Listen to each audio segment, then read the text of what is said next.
The CEO stand coming with the spoon, and your boy right in the south and then projects on the beat. To get your information,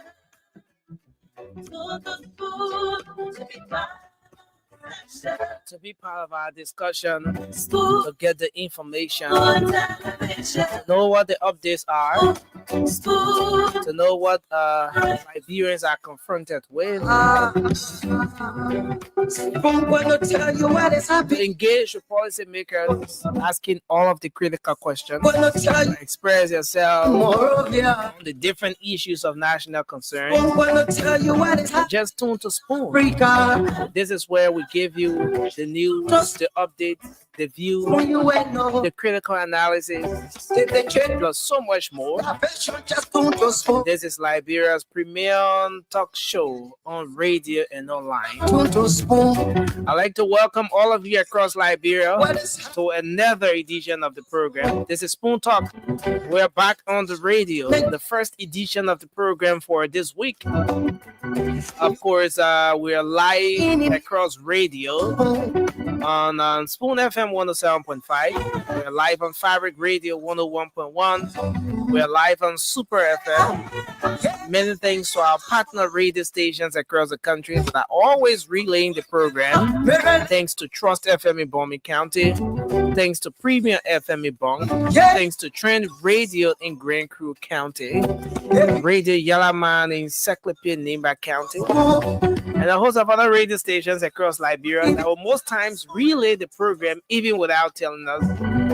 We want to welcome thousands of Liberians across the country catching us tonight via the different frequencies across the country. It doesn't matter where you are. Spoon Talk can always reach you. That's why we have absolutely no borders. We're streaming live across the internet. By way of internet, we're live on Facebook, Spoon TV, Fabric TV, Super TV. We're live on YouTube. Our YouTube handle is Spoon Talk Live. I want to welcome all of you joining us via the internet tonight.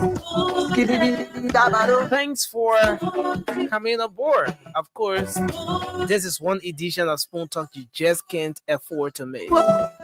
Lots of goodies in store for you.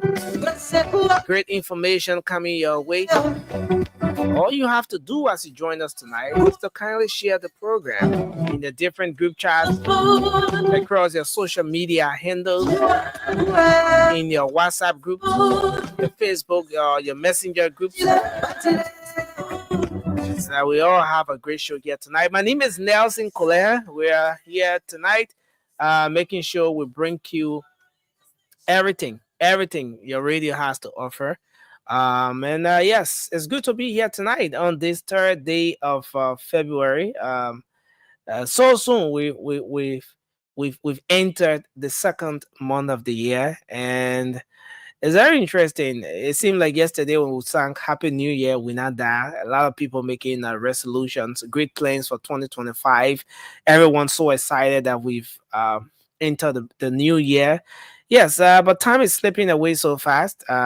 Today is the third day of February. But I'd like to welcome all of you. If you're one of those who have resolutions, the regular thing that will happen at the beginning of the year. Just know that we've entered the second month of the year.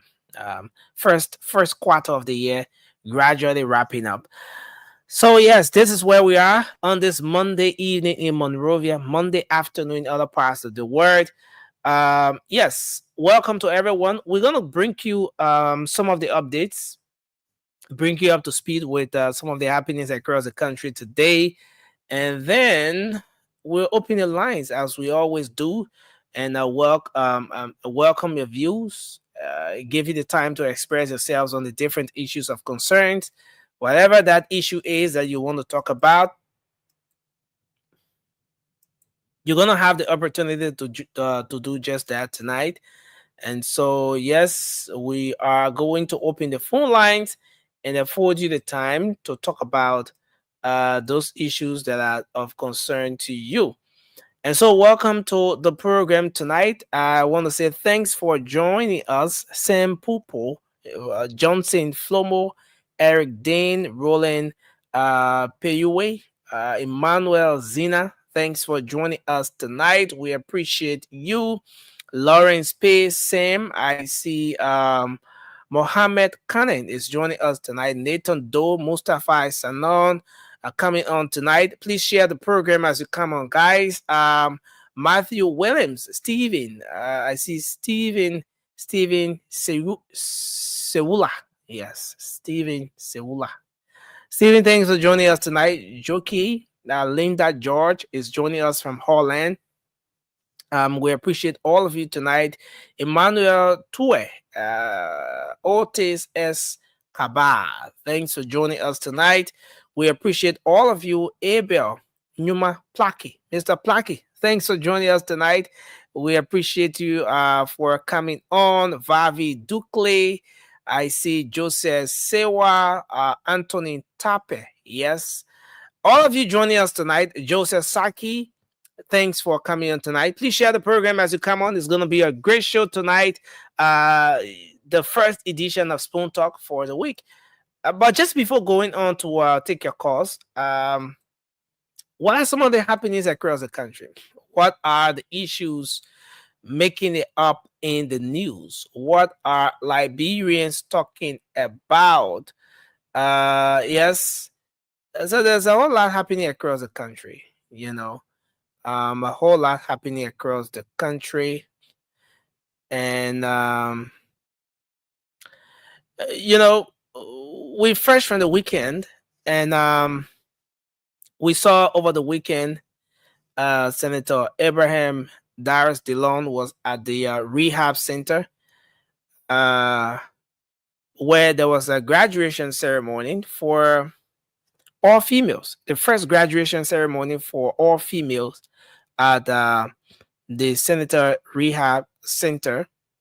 And he was telling Liberians that, look, this is where my salary is going. Senator DeLon reaffirmed his commitment to addressing drug addiction across the country through the rehab program. And he said this is the initiative is worth it. It's better than giving handouts to the young people across the country. He emphasized the significance of empowering the vulnerable people the vulnerable youth across the country, as his rehab center graduated the first all-female set of disadvantaged youth in that part of the country. And yes, most of you are aware that the Senator Rehab Center has been one of those issues that have been in the news, especially since he took over. A lot of people have been asking, yes, the senator talk about cutting his salary. He will only take 5,000. Where is all the money going? Where exactly do we point to and say, okay, so since the senator decided to take 5,000, this is where the rest of his salary is going. So he was telling Liberians over the weekend during the graduation that the rehab center, that's where the rest of the salary is going. And he felt fulfilled just addressing the issue of with the disadvantaged youth across the country. But on the flip side, there's a whole lot happening across the country. A lot of you know that Gedepoh County was defeated over the weekend on Sunday at the grand finals of the National County Sports Meet. And it was a joyous moment for a lot of people, while so many people were very sad when Gedepoh County was defeated. And I'm talking about, especially so supporters of Gedepoh County. Over the weekend, it turned out that a lot of them were, very dissatisfied. But as part of the entire county meet, celebration, the momentum and everything that was going on, the Senator Sir Hali Jose, in honor of the Lofa County historic victory over Gedepoh in the grand finals, the senator announced the donation of a 72-seated bus for from the United States that's going to be given to the Lofa University in Vonjama City, Lofa County. So that bus uh, is going to be given to the university, but it's part of the celebration. It's part of its way of empowering, the county and appreciating the folks for the great job done. So the students, the folks there at the Lofa County University in Vonjaman are going to have that bus donated to them from the county. For the use of the institution. It's going to be donated to them. But on the flip side, there has been lots of concerns with respect to the exchange rate across the country. And so the Central Bank of Liberia came up with a recent update on the exchange rate, what it should be. And the issue with exchange rate in Liberia is very important because so many Liberians, a very good number of Liberians will go at the foreign exchange bureaus, to do the different transactions. If you are not going at the foreign exchange bureaus, even going to the stores, to the shops, to the sometimes the supermarkets to buy, if you had only Liberian dollars, you will still be met with the harsh reality of what the exchange rate is. And sometimes there are issues, back and forth with respect to the exchange rate. So the Central Bank of Liberia came up with an updated exchange rate, what the rate is or what it should be. As it stands, the rate has started increasing. The rate is increasing compared to what we saw sometime in December, early December, or the middle of December, or sometime even November, when a lot was being said about the decline in the exchange rate across the country. Well, as per what the Central Bank of Liberia has released, the buying rate is 196 Liberian dollars to one United States dollars, while the selling rate is 197 Liberian dollars to one United States dollar. So, for those of you who may, want further understanding of this, the buying rate is what they will change your US dollars for if you went at the foreign exchange bureau, for example. You carry a $5 or $10 to change it. The central bank is saying that what the exchange rate currently is, or what the foreign exchange bureaus across the country should be changing at, should be 196 Liberian dollars to one USD. But if you were going to buy the US dollars, let's assume you have Liberian dollars, but you want US dollars, that becomes the buying rate. So the buying rate stands at 197, while that's the selling rate. So they're selling US to you. In that case, if you carry Liberian dollars and you want US dollars, so as per the CBL rate, the buying rate is the selling rate is 197, while the buying rate, if you carry a US to change, is 196 as of the 31st of January 2025. So you can see here now that even the Central Bank of Liberia has made it clear that the rate now stands at 196. So it's a clear indication that there has been an increase in the exchange rate, contrary to what we saw in the last few months or in the last few weeks, where the rate was at 185 Liberian dollars to one United States dollars. The Liberian dollars has depreciated a little bit, and so it now stands at $196 to one US dollar. Well, that's just a part of the many things happening across the country. Well, the Liberia Drugs Enforcement Agency today arrested a Kenyan woman named Lana B. Arundo. Lana B. Arundo. At the Rabat International Airport. That's where she was arrested. She was arrested on the 31st on the 1st of February, for attempting to smuggle some 8.64 kilograms of heroin in the country. She arrived on the Ethiopian airline from Thailand via the Addis Ababa, and she arrived with the drugs hidden in a canopy frame inside her luggage. Uh, yes, the value of the heroin is put at approximately that's $388,890. That's more than quarter of a million. 388,000 890 United States dollars. And she was allegedly it was allegedly meant for a Liberian recipient by the name of Abel Soma that's Jibdia, that's his name. And she brought it under the instruction of a Nigerian national based in Thailand. So this lady was arrested on the 1st of February at the Rehab International Airport, attempting to smuggle some 8.6 kilograms of heroin into the country. Well, again, the value is put at 388,000 United States dollars. Well, that's according to the Liberia Drugs Enforcement Agency. Investigation is ongoing. She came via the Rehab International Airport.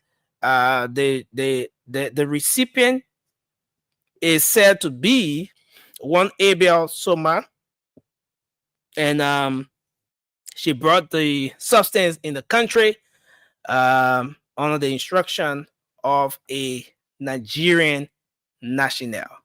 Well, this is where we are. And it's been some time since we last saw something in the news with respect to what the LDEA is doing. You know, it's a good thing that we have something this time around coming from the LDEA. Well, just two quick ones here, then we move to take your calls. The yellow machine debate, the yellow machine conversation has been going on for some time now. Well, the public works minister is assuring Liberians, and then he made those comments when he, along with Honorable Kuhn, the speaker, appeared at the Federation of Road Transport Union program today. So while speaking at the program, he said that, look, the yellow machines are still on course and they will come.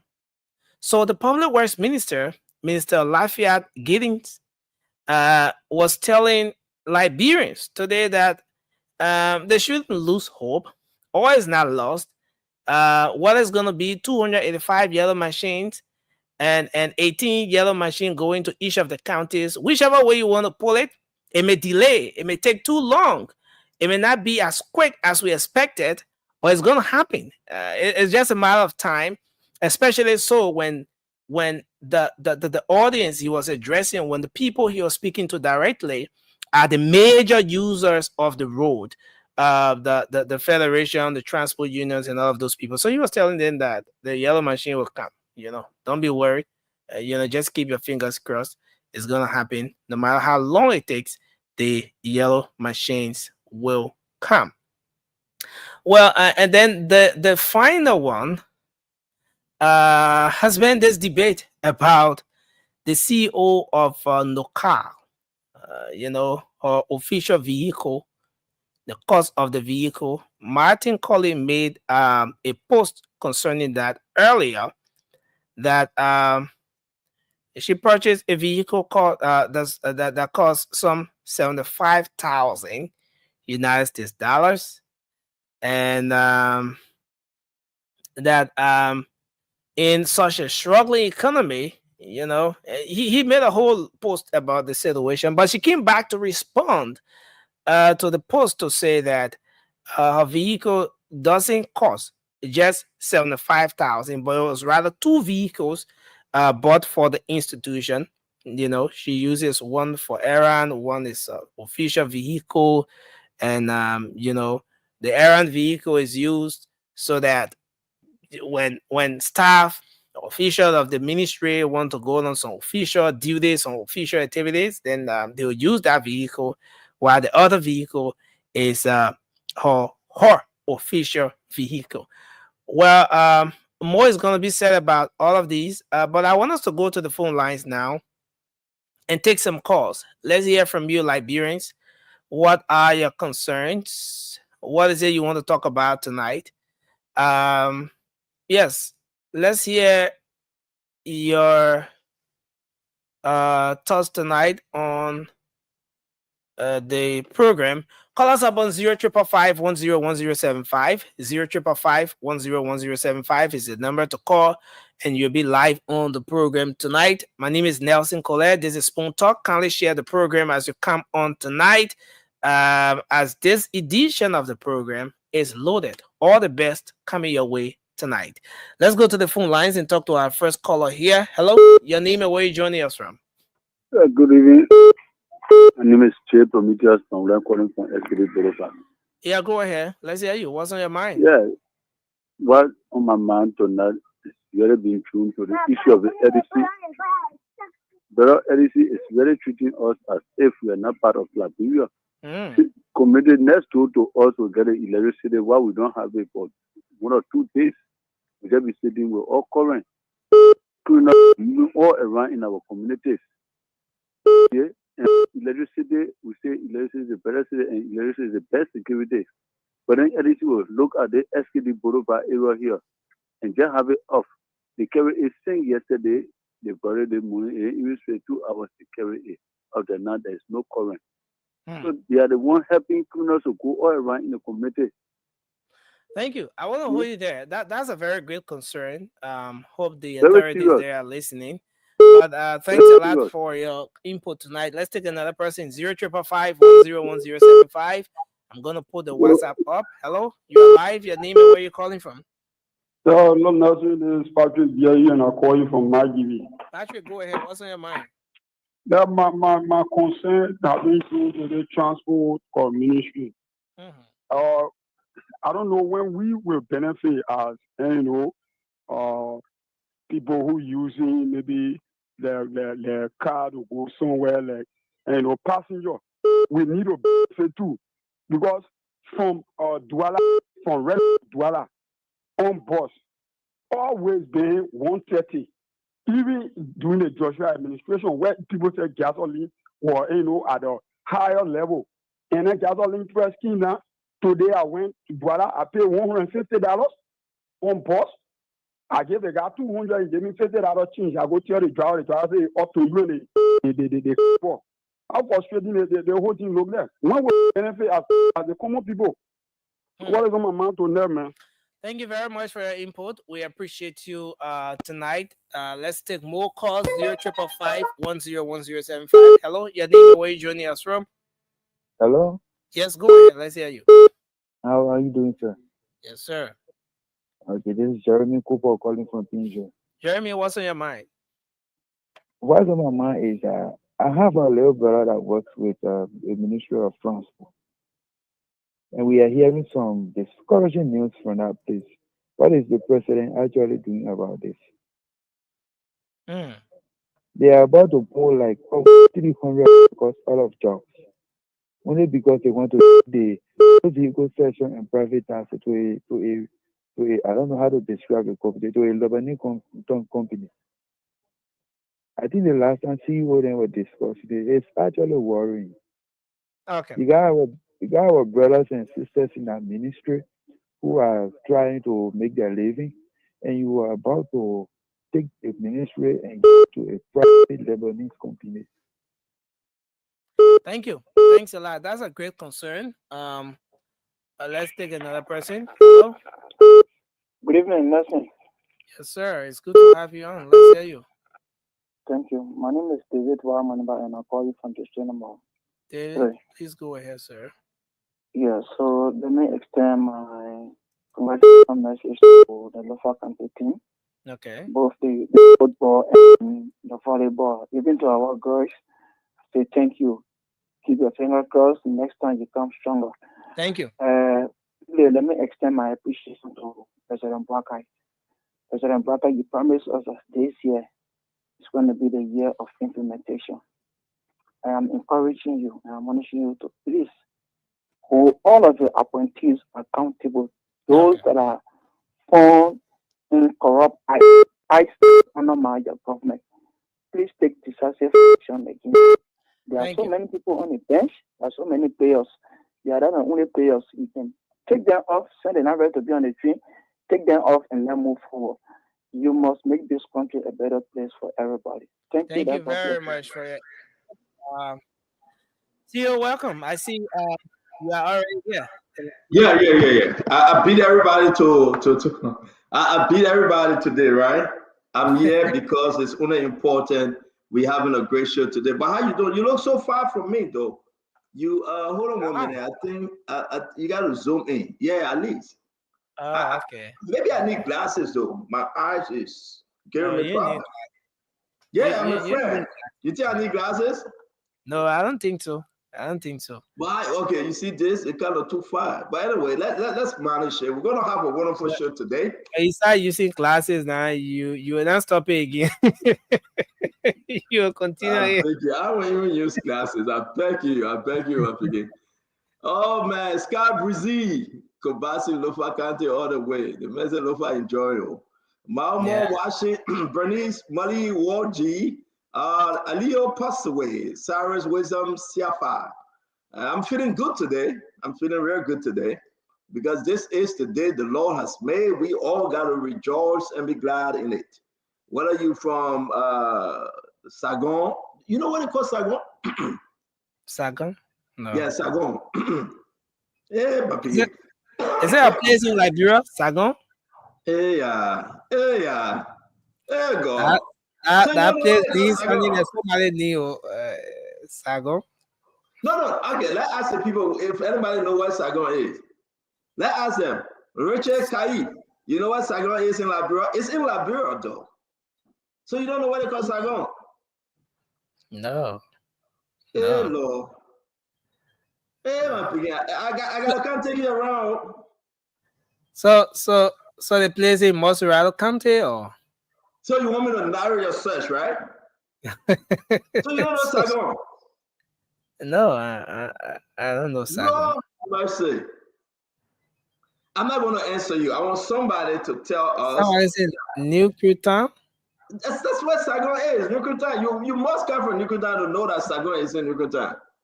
Wow. Sagon is in Nukutan. But honestly, I'm just hearing the name for the first time. I haven't Are you heard. serious? No, I haven't Sagon is in heard. Nukutan. Oh, okay. At least I Wow. know something new today. I'll try to find. Sagon. If for any reason, right, you were born in Sagon or you grew up in Sagon, man, forget it. Sagon, you got to understand that's the heart. That's the Vietnam in Nukutan, where no dry dog will walk.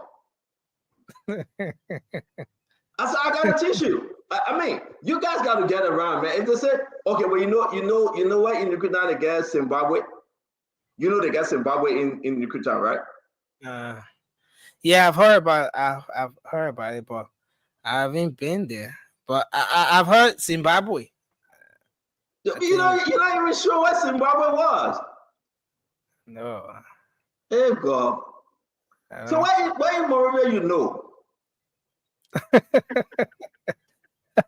I know plenty of places in Moravia, CEO, but Zimbabwe, no, I've heard about it. So I know the entire Barnesville area, that Look whole at side, Balo. Barnesville That Estate, drive market you talk uh, about, we're not talking about yeah, there, man. that whole side. You know, equal. But folks, we're gonna have a wonderful show today. We're gonna have a wonderful show today. We want to say to all of you, I'm bringing Dr. Everybody. I gotta pronounce the name all by myself. Gedepoh, right? I gotta pronounce it because the name is from the southeastern region. All right. They got somebody talking about Noam Panton. Yeah, Noam Panton, you know, it's right there. I gotta pronounce this name. You remember Nelson? The other Hmm. guys that coming, right? But I want Liberians to call about Dr. Gedepoh. He presented some complaint before Congress, especially Chris Smith. And what's happening is that I think they have some kind of hearing about scheduled meeting coming up in March on Liberia. You remember Chris Smith? That Yeah. said Yeah. Jovial Yes. government was a kleptocratic government. You remember that? Yeah. Yeah. And now at the end of the day, though, you saw what happened with Jovial government, right? Mm-hmm. What Mm-hmm. happened? I remember when he called the government kleptocratic administration. It didn't take any time, and then we saw the whole sanction thing coming about. Sanction, sanction, Yeah. sanction So was flying from all angles.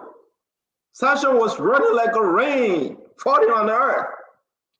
And then I began to understand, though. I was looking at the treasury, foreign agency group. I saw people names. I saw the global ANC. They were registered too. I have that information. I'm going to talk about it. Then I saw the business register on the Maryland, and I saw the paranormal group. This group, panoramic justice group. They are registered official. They are speaking. They did a huge communication. I think you should get it ready. Let's put it up. Under this Dr. Gedepoh. And again, he's here. He's here. He's going to be talking to us today. He's going to be talking to us.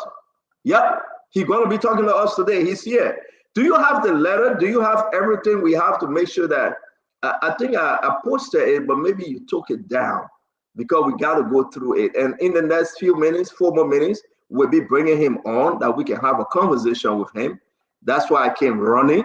And, I came running because it's only fair. And then we'll talk about Swakoko and Nokal. We got a big thing on Swakoko and Nokal. We're going to talk about Swakoko and Nokal. Swakoko, you see woman, you go take a class, the woman costing everybody. All right? And after Swakoko and Nokal, we'll talk about Uboti and the LTM contract through the Transport Ministry or the Justice Ministry. They postponed a hearing today for the 6th. We have that information. We will talk about it. We'll talk about other issues in the country. We got Uncle Sam coming, Dr. Richardson. I believe Dr. Bobla is coming on today. We got everybody plus more. We're going to be having a wonderful program. Governor Clinton, Mommy, and everybody, as Paul Kennedy, Gibson, Jeru. We're going to be having a wonderful, I think more Ali is coming on today, likewise. And again, I want to say I also spoke with John Baloo. John Baloo will be coming back with Spoon. Hey, that fire in Soweto. I said, John Baloo, it's been a while. John Baloo said, yes, Tento, you know what? I am preparing to return. He said, I'll be back. You know when Arnold Schwarzenegger said, I'll be back, that was trouble, right? And John Baloo said he'd be back. I don't know what I mean. But you guys, y'all know John Baloo out there. I had a long conversation with John Baloo. I had another conversation with the former finance minister, Boema Kamara. Again, it was a long conversation. And I think, listen. I think he took a new assignment, right? Yeah, he got a new assignment with WAMA, W-A-M-A. He got a new assignment with WAMA. But again, he is the one you got to go through now. When you talk about Liberia on that group, you got to talk to Boema Kamara. He's the man I got to approve stuff. But another stuff, though, people are not paying attention to the USAID program. The USAID program that Donald Trump is stopping. Donald Trump said nobody going to eat the American people money this time free. How serious this program that they're stopping everything, how will it be? How it going to affect you guys home? So let's welcome all of you on the show. Let's welcome you. They're going to be the great show today. I believe in 2 more minutes, I will be bringing in Dr. Gedepoh, and we will be having a conversation. Dr. Gedepoh, I'm trying to upload this letter. Do you have the letter? Have you uploaded the letter? If not, I can, let me send it to you. We got to upload the letter. We got to upload the letter and get started. The group You know, today is Monday. People say in the comment, but I'm about to start in the next 1 minute 30 seconds because we got a lot to discuss today. So let me upload this letter real quick, then I can bring in the data. It will be very important if you have your question for the data, you get your concern, please post it. I guarantee you I'm going to read it. I'm going to ask him your question. We're going to listen to him. All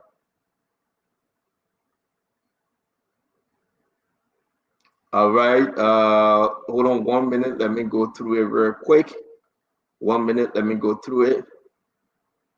There we have it. Let me upload it. Once I upload this, can you put a flyer up? This the flyer. If folks are asking who's the doctor, this is Dr. D. Gedepoh, Executive Director of Panoramic Justice Group. All right, we're going to keep it up briefly because we're about to start. Human Rights Violation Report. The Human Rights Violation Report, the different counts, the letter that was sent to Chris Smith and Congress. We have to put all this information up. But who is Dr. Gedepoh? That's a question a lot of people asking. Who is he? I mean, he's fighting for what? We're going to hear from him today. So, ladies and gentlemen, I'm going to say our show, the first conversation today will be Dr. D. Gedepoh, Executive Director of Panoramic Justice Group. We want to say again, there you have it on the national issue today. We are happy to be speaking to this data. His fight against everything he outlined, we'll put it up. Let me hear from Uncle Sam, then we'll bring in the good data on for you to hear. Uncle Sam, welcome to the show, sir. How you doing? Well, I'm grateful to God for my health. Thank God for Liberia. We joined some kind of peace there. But just that the yo-yo, excuse me, the yo-yo on the corruption side and all the nyama that going on, but we just have to pray and hope that the president can try to straighten it up. But we're just watching. We're just watching. That's all we can do. Uncle Sam, I'm so afraid. You say you just watch it. I'd rather when you say watch it, Uncle Sam, I'm scared. My man, I don't want people to be cussing me and doing all kind of. I That number thing, Uncle Sam, that number thing, they causing probably we can't. That number thing. So let me just stay out of their way, and stay in my little small corner. I just express my view, but I'm not gonna say too much. What do you make about Dr. Gedepoh coming on, Uncle Sam? I think you follow.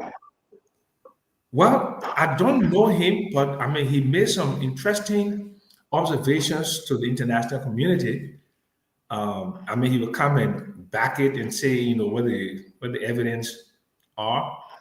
I heard him talking the other day. He sounds very brilliant. We just got to know who he is, what his background is, and what is he up to, what is he trying to accomplish. Okay, so I believe because you said that, it's only fair to bring in the good data. I don't know him. Through Facebook, we try to get to know him. Ladies and gentlemen, let's bring in Dr. Gedepoh. Welcome to the show, Dr. Gedepoh. It's good to have you. Sorry if I'm not pronouncing your name right. We spoke about this thing today. Yeah. I'm trying my best to pronounce it. I will go ask my mom. That should pronounce it better, because she's from the southeastern region of the country. But welcome to the show. It's good to have you. Mo Ali, welcome to. Thank you for joining us. Likewise. Welcome, Dad. Well, Spoon family, hello again. My name is Dr. D. Gedepoh, retired United States Marine. Excuse me. Gedepoh like God, right? Yes, Gedepoh. Okay, but I will pronounce it Gedepoh. Okay, that's all I need. Yeah, my name is Dr. D. Gedepoh, and I'm a retired United States Marine. And Semper Fi, hoorah! The Executive Director of Panoramic Justice Group. The organization was formed in early December, established in the state of Maryland. And we have a satellite office in Washington, D.C. The telephone number is there, on our letterhead sheet, so you can see exactly what we're talking about.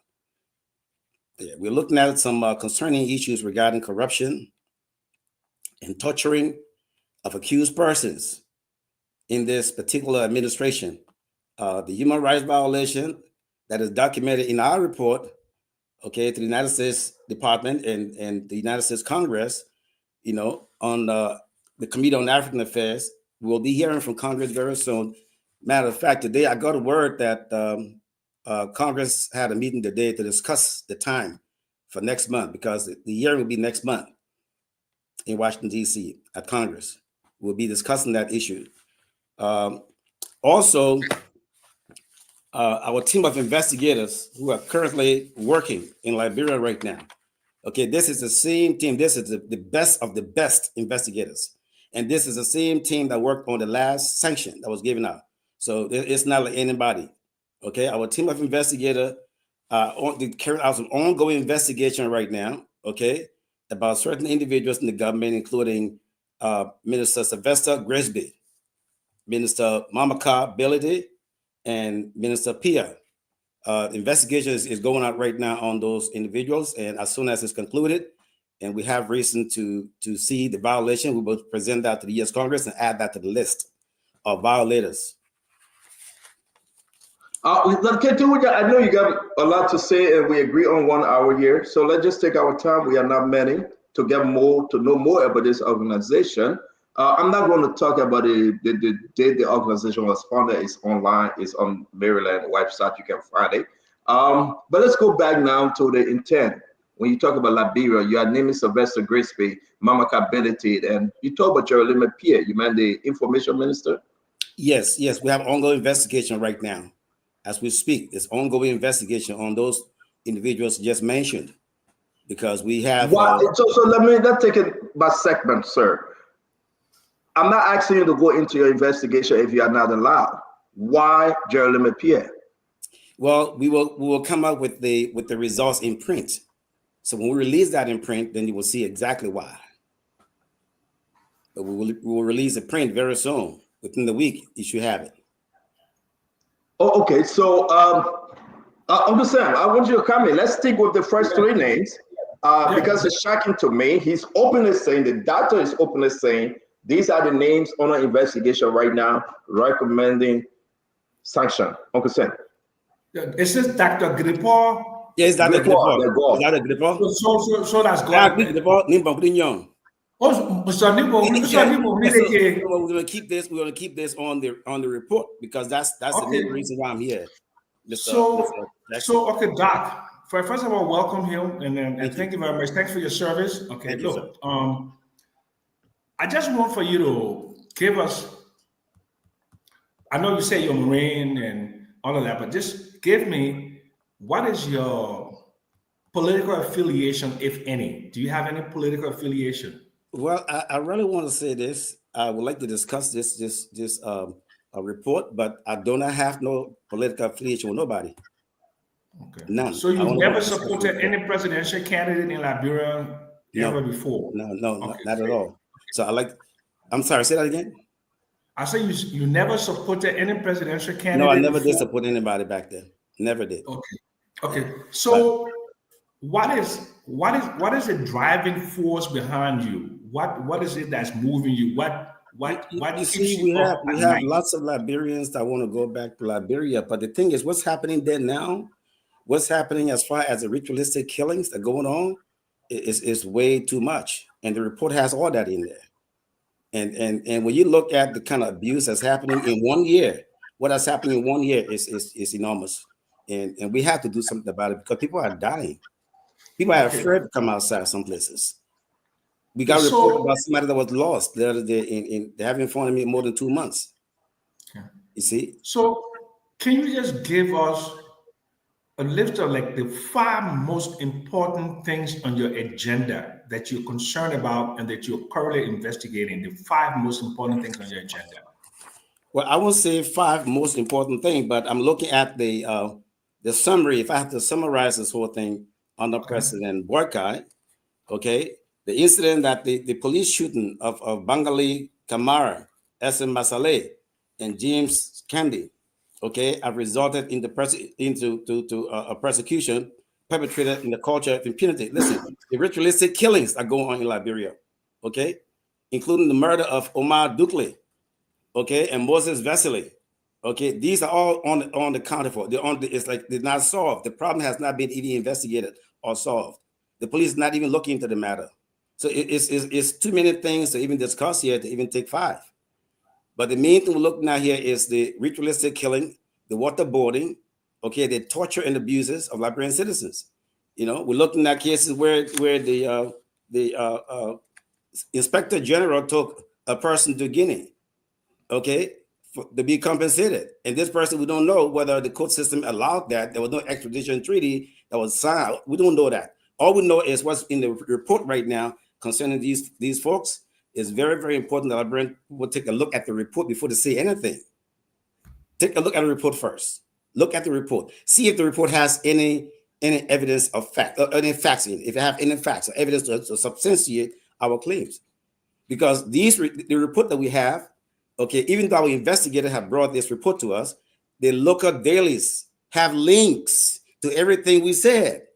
So it's not about looking at what the government or somebody might come and say we looking at the government and would not give them enough time. No, this thing is happening. It's in the local dailies, and you can see the links in it as well. So we put the links there so you can see and check it out yourself. Make it easy for you to read. Well, thank you, Doctor. I will now defer to my colleague, Mo Ali. Okay. Mo? Thank you, sir. Good evening. How are you? I'm good. And you? Dr. Gedepoh, before we get into the crux of the discussion, it is good sometimes to get the background, Chief, the background of people that we deal with that come up with such claims. Have you ever had any criminal history in the U.S. of any sort? Mr. Mo Ali, let me say this to you, okay? I want you to listen very carefully. The question you're asking me is personal, okay? I'm a former U.S. Marine, a retired U.S. Marine. Listen to me. I'm not here to discuss anything. Let allow Dr. Gedepoh answer, then you can come back. You ask the first question. You see, Mr. Ali, you tell me, the question you just asked tells me that you are not concerned about what's happening in Liberia. Because if you're concerned about what's happening in Liberia, you won't ask a question like that. You will ask about the report, to see the report, to actually look at it yourself. But you're asking me some questions about, have you been arrested? Have you been doing this? Have you been doing that? That's personal information. That's personal. So I suggest we focus on the report.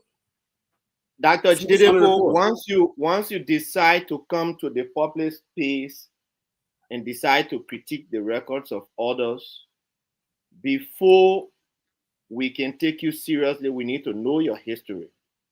Because you are making wide claims, ritualistic killings. In your letter, you talk about ethnic cleansings. So I want to know first, before you come to make those claims, do you have any criminal history in the U.S.? Mr. Mo Ali, I'll say this to you again. For the last time, you're asking me personal information. What I went to school, what I'm educated, what I ran in the car accident. It doesn't matter what I have in America. Listen, I want you to pay attention to the list. The report. That's what we're talking about. Listen to me. Listen to me. Give me for a second, Mr. Ali. Give me for a second. Let me say this to you. Because I know you. I beg you, we are not many. Dr.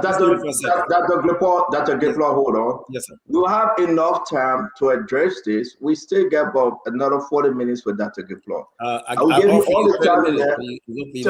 Okay, all right, thank you. But if you want to ask, you ask. Let's allow the doctor to address it. Let me say something quickly as a comment. You know, everybody has a political lineage. And so is Dr. Gedepoh, who has a tainted record in the U.S. And coming to Liberia, he hasn't even been in the country for a very long time, depending on third party lying to him. Dr. Gedepoh has a criminal history in the U.S. Dr. Gedepoh was found for theft of just $1,000 and assault. And he was arrested and jailed for that. He pled guilty. Do you have criminal document on Dr. Gedepoh? Of course, yes, Stanton, I will send it to you so you can display it for the public to see. People need to come to discussion with probity and so. So my question to you: if Dr. Gedepoh went through some issue here in America, does that stop him now from doing what he's doing more? No, it doesn't stop him, but it is good for the public to know who is bringing all the malicious lies to them. It is good for the public to know who is speaking. You come in like you some kind of sins, You collect false records and display them to the public. Let the public know who is coming to lie to them. That's what I'm trying to say. Display his record to the public so they can know him before we go into the cross of the discussion. Mr. Moderator, my position here is to discuss the issue that I wrote to Congress about. Now, this is not about whether I was in trouble or whether I got in trouble with the law or whether I ran into an accident. This is not about me. This man doesn't care about Liberia. This man has no care for Liberia, because if he cares about Liberia, he will look at the issue. The issue raised here is not about crime that I committed. The issue raised here is crime that the government is committing, that Mr. Ali is part of that government. So you're going to cover up anything. It doesn't matter. My life is an open book. So I agree, Dr. Gedepoh, we have the 30 minutes time frame, and again, I'm uploading everything you wrote. But this on Spoon Talk, if you want, for the sake of the hundreds of thousands of folks that will be joining us today, you like to clear more allegation against you. I have not seen anything. To be honest with you, I have nothing to say whether people call me that or other names. They can call me scammers, like other people have been saying, like people that supported him with the information minister. I have no concern about that. It means nothing to me. Okay? What means something to me is watching Liberian people die and getting them killed for ritualistic sacrifices. Okay, waterboarding and treating people like this. These things have been going on for a long time, but in the year under Buck administration, it's just rampant. And so if he doesn't see the need to address these things, and he's talking about personality, and I didn't come here for this. Is not a contest of personality. This is about crime being committed in my country. And he one of those people actually supporting the government. He's not even information minister, but he's out here. This man's supposed to be working in his department, but he's not. To make sure water and sewer go all around the country, he's not doing it. He's out here throwing jabs to make sure he can get us to let me before we go back to you're coming, but let me come to the issue, Dr. Gedepoh. Let me come to the issue. Again, we can show what I just uploaded. I want to come to the issue, and on Spoon Talk, we do not restrict any question. We respect each other and ask the question accordingly. So I want to ask you, as per your document, first of all, Dr. Gedepoh, data in what? I think this whole program is more personal than the document that was discussed. Oh no, you don't care to tell us your... No, I don't care to discuss anything personal, like I told you earlier. Okay. What I'm looking at is a report. Let me ask you a question, Spoon. Yeah. If somebody came by your house with a message, they brought a letter to you, okay?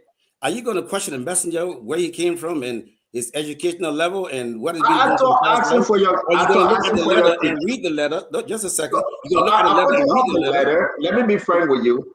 After elevating your credential and what you bring, especially you said doctor, will even help the public. If you choose not to discuss it, I'm not going into it. No, not that. I don't really care to discuss it, because the letter I wrote to the United States Congress, they investigate stuff that go out there. They know exactly who I am. And let's talk about the most recent. This is not about Nigerian people too need to know who you are. You need to focus on the documents. Focus on the documents. Dr. Gedepoh, I want to come to the document. Let's talk about, at least for the benefit of the public. Tell us who you Mr. are. Mr. Ali, you're not spokesman for Liberian government, not Minister of Information. You are working with the Minister of Public Works, or rather, Minister of the what you call it? Focus on that right there, because right now you're trying to sway this report. You're trying to walk at this report. The government has not responded to a single word on this report. I want to ask you as per the report, sir. The most recent incident, which was the fire incident, the complaint of torture, I'm seeing you mentioning Tom Eckridge. I think that's his name in your report, and that of the other gentleman.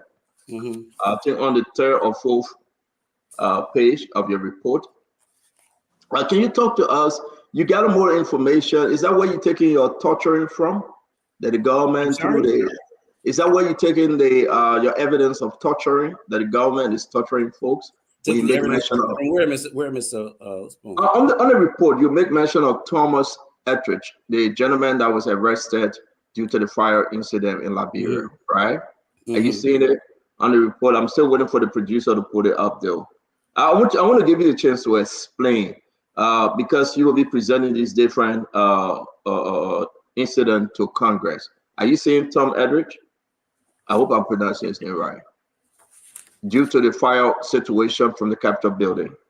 Yeah, hold on one second. Yeah, the situation of January 14. Correct. Yeah, where he was arrested in the prime as a prime suspect of the Capitol building fire, accused by Jones Security. Okay, he was tortured, intimidated, and coerced to fabricating evidence. This thing is not just something we're saying. This thing has been even published in the Lookout Daily. Correct. So my question, Mm-hmm. So my question, and again, you said we should go back to your presentation and your letter to Congress. I hope I'm not being personal yet, but under the George Banaway government or the Madam Salim government, did you do the same that you are doing right now? I'll tell you one thing, okay, because I see you guys not discussing the issues. Okay, in the past we ran the African Panorama. I was the publisher, but this is not about me. Again, this is about the report. You're talking about the organization. I hope you're not taking back to the question. Mr. Weatherspoon, you can go online and you can look at anything online. You can search anything online. Okay, you can research anything online. You would see the reports I've been writing about different issues in Liberia for a long time. It's not. So you did. You did under the past government. Mr. Spoon, I think the interview, this program is not focusing on the issues. It's focusing on me as a personal individual. So that's. I came on the show. I want to build a history here that you've been fighting before. It's not about Mr. Spoon. I'm sure Mr. Gray right there have seen documents I've written online, published online. I'm sure you can attest to that. So why can't you just answer? Because I don't know you. Because you see, I told you before I got on your show that I'm most interested in discussing the issues in the letter. We came here to discuss the issue in the letter to Congress, not about anything else. So are you asking about you fought these kind of things before in the past is a bad question, though? No, the thing is this: you're taking time to go deviate from the actual report, and the purpose of my being here is to discuss the report. Anything else you want to know about me, you can go online and find that out. You say you want to line for some stuff, go keep on finding stuff online. Go online. But I'm saying here today, I have actually written a lot of basically. I think Doc is not getting you, and I think he just needs to answer because you're trying to build a history that it shouldn't appear as if to say that his advocacy is only restricted to the current administration, but he has done something in the past before. I think that's the question you're asking him as to whether what has he been involved into, whether articles, whether writing the State Department. That the question is whether you've been involved into this advocacy. I think that's what you're trying to say. We should build the foundation for the issues that you raise. Okay, Mr. Gray, in the past, as you know, the African Panorama existed. I was the publisher of the African Panorama and the editor as well.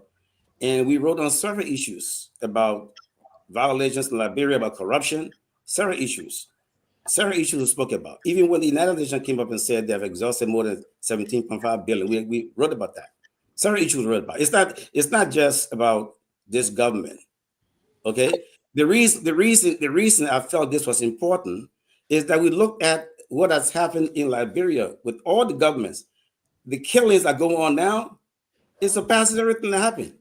It's almost like it's unimaginable to see how many people die in the ritualistic killing that's returned. Yeah, but basically, not that the issues will not be discussed, but what the CEO, if I'm in the mind of the CEO, is to just ask you a fair question, and I think you answer the question. The fair question is that have you been doing some of these things before? Yes or no? Like you've been editor. I think that what the CEO is trying to say to lay the foundation.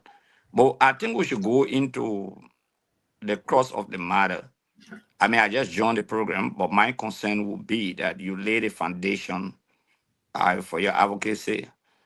And one thing I will not attempt to do on the show is to support attacking your personality, except maybe you attack someone's personality. But I think the guest should be protected for the fact that if there are issues of abuses or human rights abuses, he should be able to flag it and we can counter it or we can support it. I think that's basically my position. Honorable Great, thank you very much. Thank you, sir. A lot of people have not seen that Gedepoh. A lot of people have not heard of that Gedepoh, right? People want to know him. People want to know of the program, right? the paranormal program, the organization. And it's only fair for us to speak to it, then come onto the allegations within the report. So if we ask you this question, listen, I care less. Listen, I have my own record here in America. I'm not going to attack you. But I got to ask you, who is Dr. Gedepoh? You will let us know who you are. Have you done this before? Yes. Honor Madam Salih, honor George Brown. We've been fighting. These are everything we just want to know. But if you take offense to that, listen. You see, I'm not being personal with you. I got 30 minutes to give you guys, and I've been here for a while. We haven't discussed the report. And the time is gone. But this is your first appearance. I don't think you expect us to I just told you that I was a the publisher and editor of the African Panorama, and I managed that for a long time. And I spoke about all the stuff that was going on that was not right. Even when we came in there, I said something. You know, I wrote an open letter to we as well, telling him what I see going to happen, based on what's going on in the country where he was running, what was going on at that time. But I realized that Liberian people, some of them, sometimes they pay less to stuff we publish, okay? And so my mind wasn't on that anymore. But then when I look at the results that came back, I started looking at what the investigator bringing through. It's just mind blowing. I mean, I can all this be happening right there within a year. It's mind blowing. So I would ask that we consider and look into. So let's bring in Dr. Richardson. Dr. Richardson, welcome to the show. We got Dr. Gedepoh here from the Panoramic Group. What say you? Hello, everybody. It's good to be here. I apologize for being late. I was running some errands. I was listening to the show, and I think it's very important, Dr. Gedepoh, that we establish, your presence. You have to be mindful that our society is not highly lettered. A lot of the people don't have the information, like, we can just pull up a report.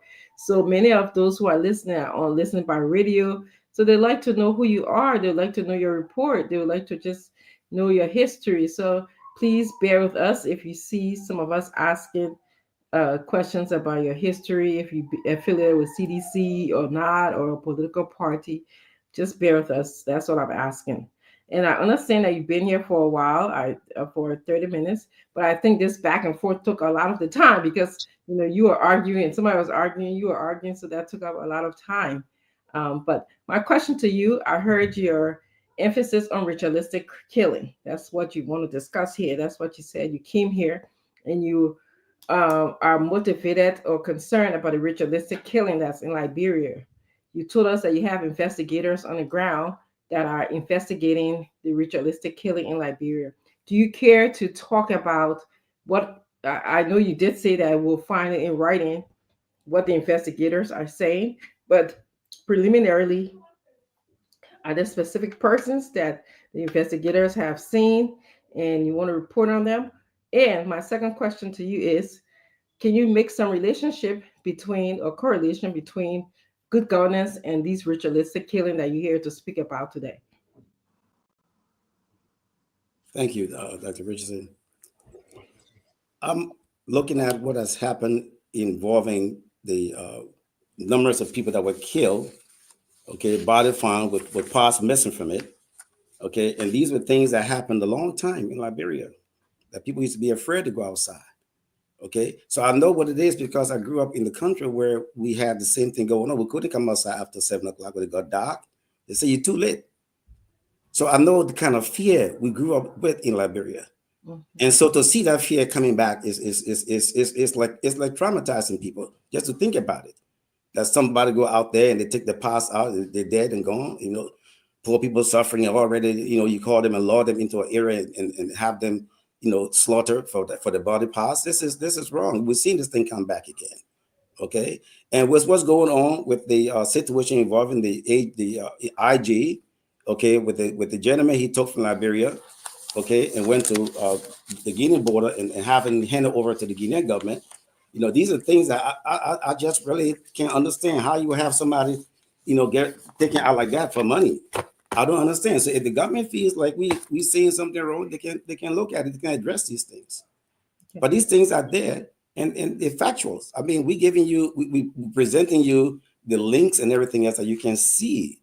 Besides our investigator telling us, you can see the links. So it's not like I'm just getting up and just writing something to go ahead and let the Congress know. These things has to stop. How do I stop these things? If I don't ask for a big ear to help Liberian people to stop this kind of behavior, if we don't ask the Congress to step in, what do you think will happen? Would you sit down and let Liberian go into another turmoil again? No. I love my country. I'm sure most of you love the country. But you can't say because it's not your family member that they're getting killed, so you just ignore the situation. This is grave. This is serious. So can I ask you another question, Dr. Gedepoh? Do you have any statistics on, and I know I will read the report. I read some of the report because I knew you were coming here today. Like I said again, a lot of people may not have the ability to be able to read the report or have access to the link that you're talking about.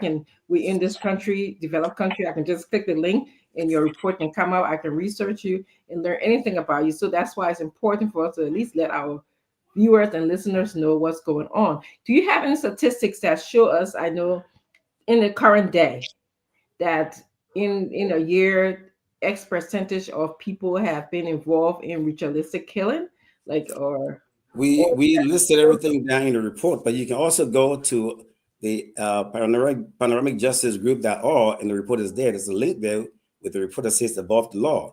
So if you hit that, you will see the whole report and download, and you'll see that. We are looking at these issues that have been submitted. We're not looking at the percentage of that. We're looking at the issues that have been submitted that we're talking about. Okay.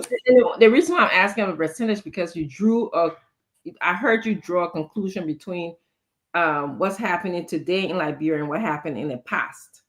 Okay. Now, Dr. Richardson, what I was saying here, because it's the same thing. We look, it's almost 45 minutes into this program. We haven't even discussed this. And I told Mr. Spoon before I got here that I was giving him 30 minutes. Now I've been here for almost 45 minutes. But let me just answer that question. Let me answer that question. Okay. The reason I brought about the past, because I want you guys to know that we live in that kind of horror, in that kind of traumatized state. Okay. Since that last era of the Tubman and Toba regime. And we were afraid, and at least Toba would do something to curtail that. So now this thing has resurfaced. It has resurfaced. And it is not a good thing because people are afraid to leave their houses. My nephew is afraid to go to school because he has to go all the way to Fender campus. And it's like just scary because coming back home, there's no telling what could happen. You see? And so we're looking at the government taking charge of this to make sure these matters are investigated. But you can't just leave it open. You got a police officer that shot and killed somebody. You're not even going to arrest the police officer. He goes back to work like nothing happened. Somebody child is dead. It could be your sister. It could be your niece. It could be anybody related to you. So this is not because a poor person is killed, so we just ignore it. And this is how it's going to go down. So we need to really put an end to this, find a way to stop it. Let the government get involved in investigating the cases that are unsolved. These are all unsolved cases, and we wrote that down: unsolved. No investigation has been done. You see, so out of the cases we have here, we got 17 egregious cases, and out of that, 4 have been solved. 26 is still pending. It's nothing else. It's nothing else, and it's about human life. It's about human life.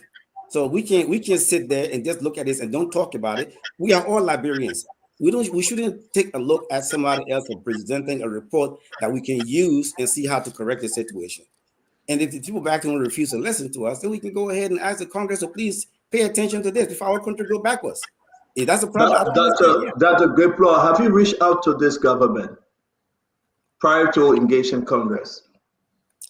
The government have been there for a short time, 1 year, but I have not reached out to the government. That's why I want to reach out to my report. I keep on talking about the report, and you guys ask me, have I reached out to the government? No, I haven't reached out to the government. The thing is in the public domain. Everybody can see it. Why does the government not pay attention to it? Dr. Gedepoh, you for getting to know you in the United States that we have access to that information, but we're talking to a worldwide, viewers that some people may not have access to it. So when you keep on saying that, the thing that you can read it, you can get it. So paint us a picture of just keep as you talk. Paint a picture. You were doing good before. Give me numbers. I'm gonna bring in Uncle Sam and Mo Ali. Then I believe that we spoke about 30 minutes. a little more, and we want to say thank you for coming on Spoon, because for us to proceed, we'll be back and forth. And some question you may not want to answer because you don't want us to go far back. But we'll always have to come from the foundation to make progress. Uncle Sam, do you have any final question for Dr. I can't ask a man a question who would even tell us who he is, where his PhD is from, where does he live.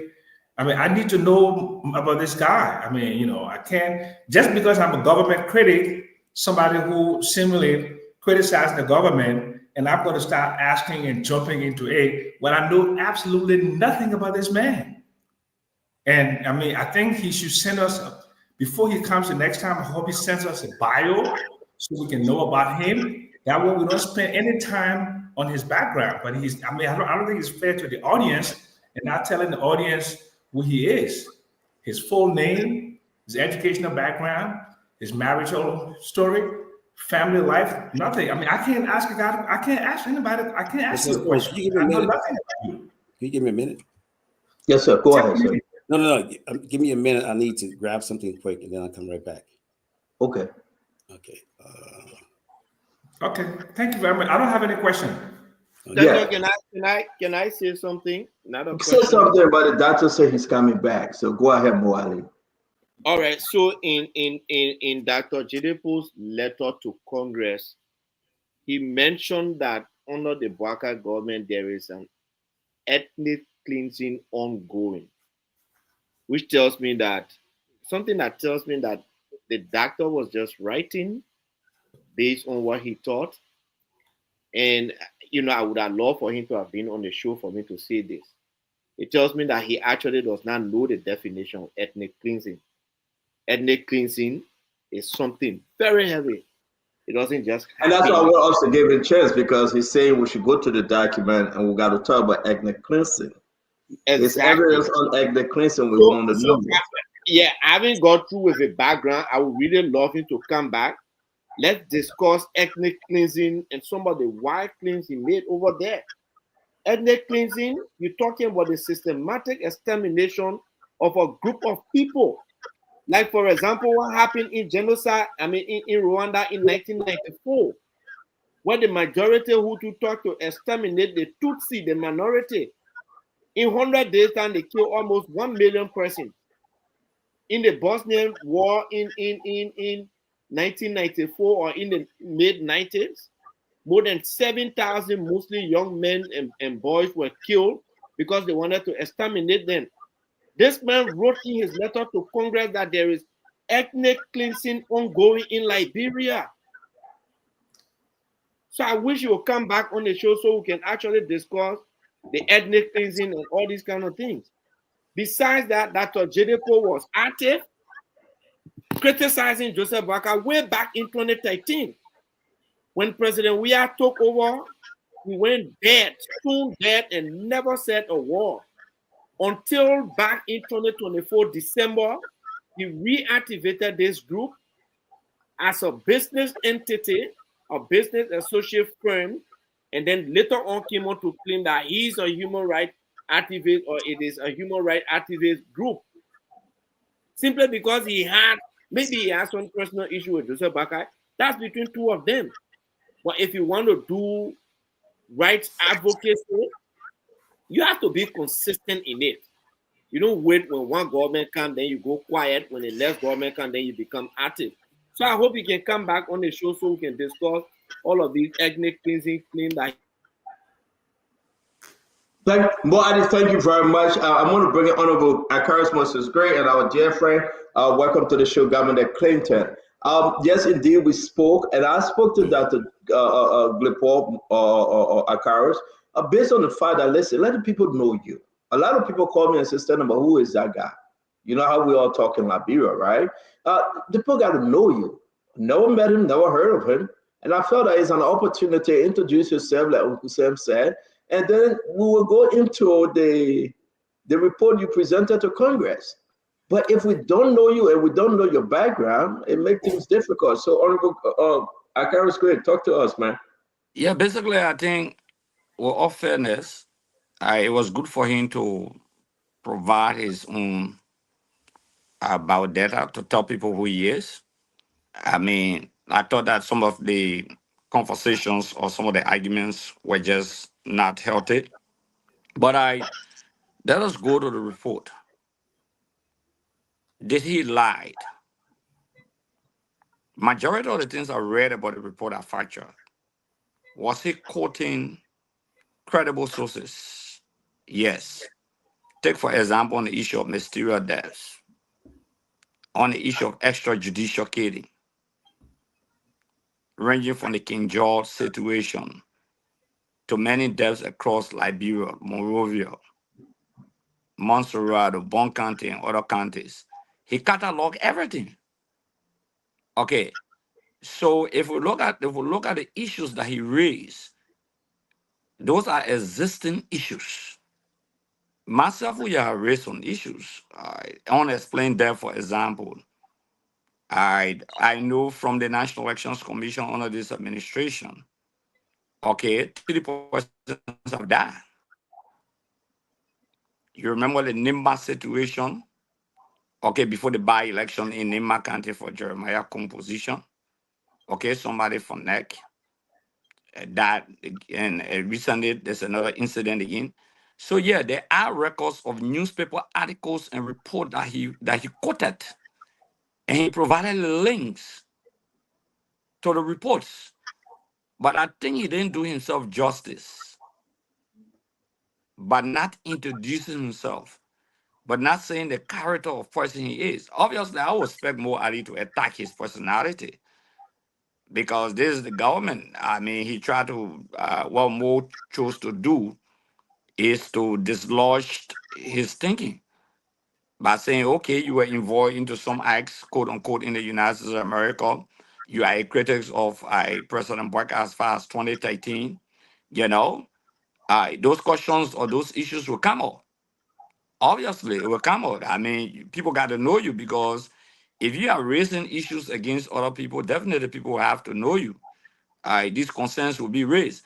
But I think the best thing here is that there's a golden opportunity for him because there's a big platform. Yeah, yeah, you're right. Yeah, You're right. And that's why actually I told her he was ready going to explain himself, take more out the question. yeah, there's a big Take Uncle platform. Sam, Yeah, take Uncle because Sam question, take more out the question, and take some heat. And that would be more better. objective and mission is to run on him in a state of nothingness, which is So obviously expected. let me bring in Governor Clinton. Yeah. Governor, welcome to the But he show. got some key issues. I think he just need to explain those issues because he has the link, he has the evidence, he has the facts of the newspaper Let me articles. ask you a question. Oh, great, great. Let me ask you a question. Ethnic Yeah. cleansing. Do you agree? Is this government For, carrying on for ethnic cleansing? for me to agree to the issue of ethnic cleansing, that's where I wanted him to have explained himself. Because mind you, not because I'm a critic of the Unity Party-led administration, okay, and I wanted to use the choice of what he used.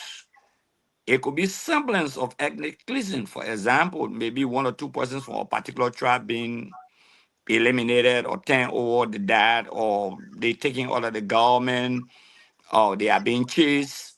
Maybe that's the semblance of ethnic cleansing he's talking about that he want to prevent.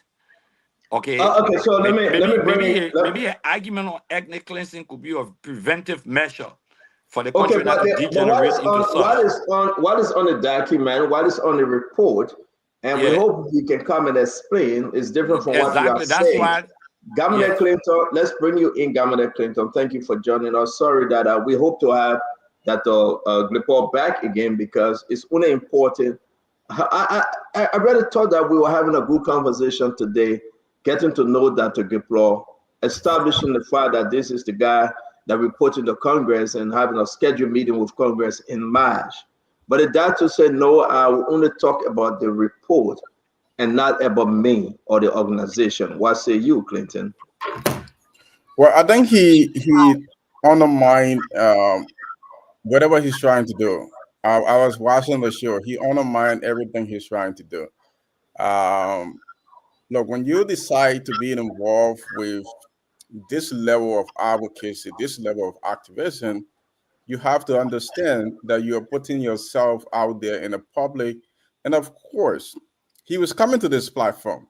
I don't know. I'm sure that he's seen Spoon before.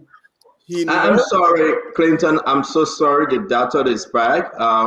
Folks saying that the doctor left. No, he said I will be back, and he's back. It's good to have you back, Dr. Gedepoh.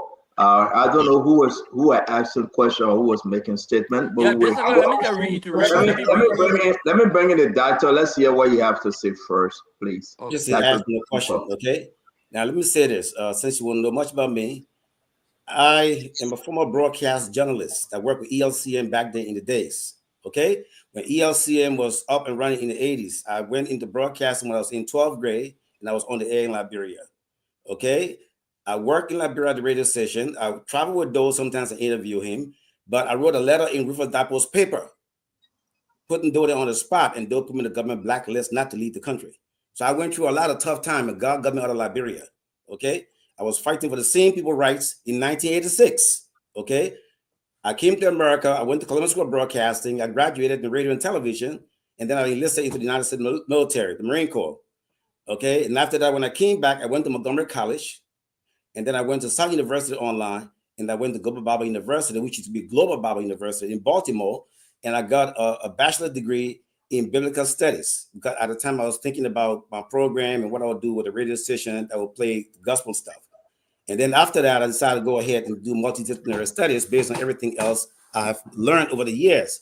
I also used to work in Washington, D.C. at the Ramada Plaza as a director of security because I did private investigation and detective science. I graduated from the United States Academy of Private Investigation.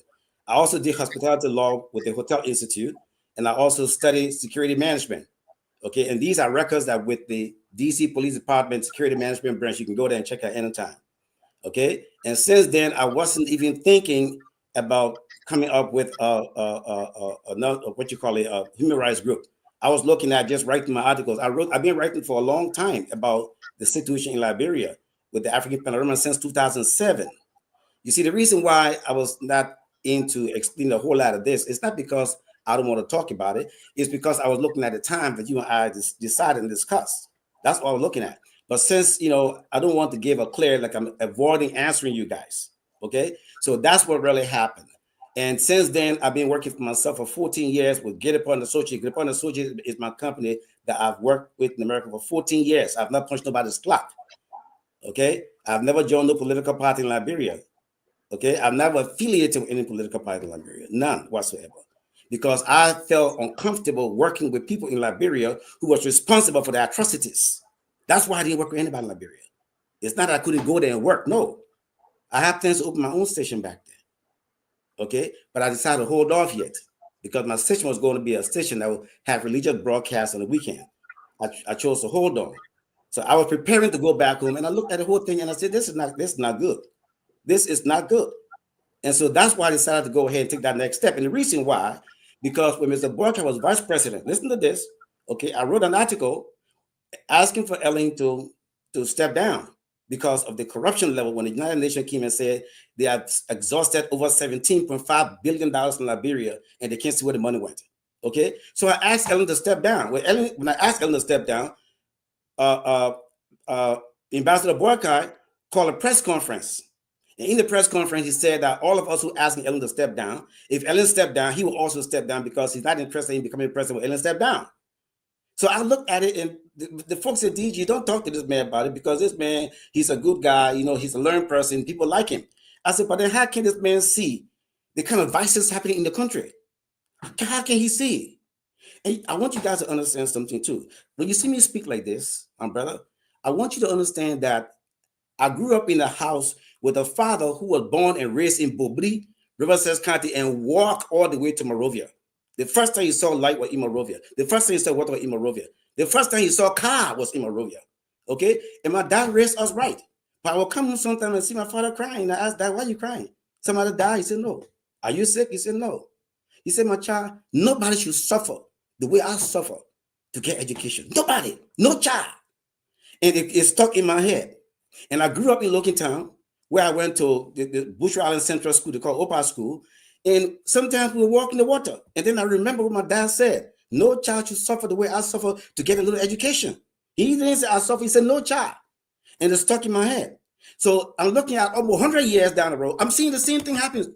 People carrying the chairs to school. People using chairs to squeeze up. I'm seeing the same thing happen. And so I got very frustrated with the whole situation and started writing about this kind of lifestyle in Liberia that the government need to really do something about. So this is not just today I just sum up. This the day I sum up as Dr. Gabriel Gedepoh, because now I have a PhD, but then I was just Dr. Gedepoh. So if you look at the reports that was sent, I wrote about the educational crisis in Liberia. Go on front page, we'll read it.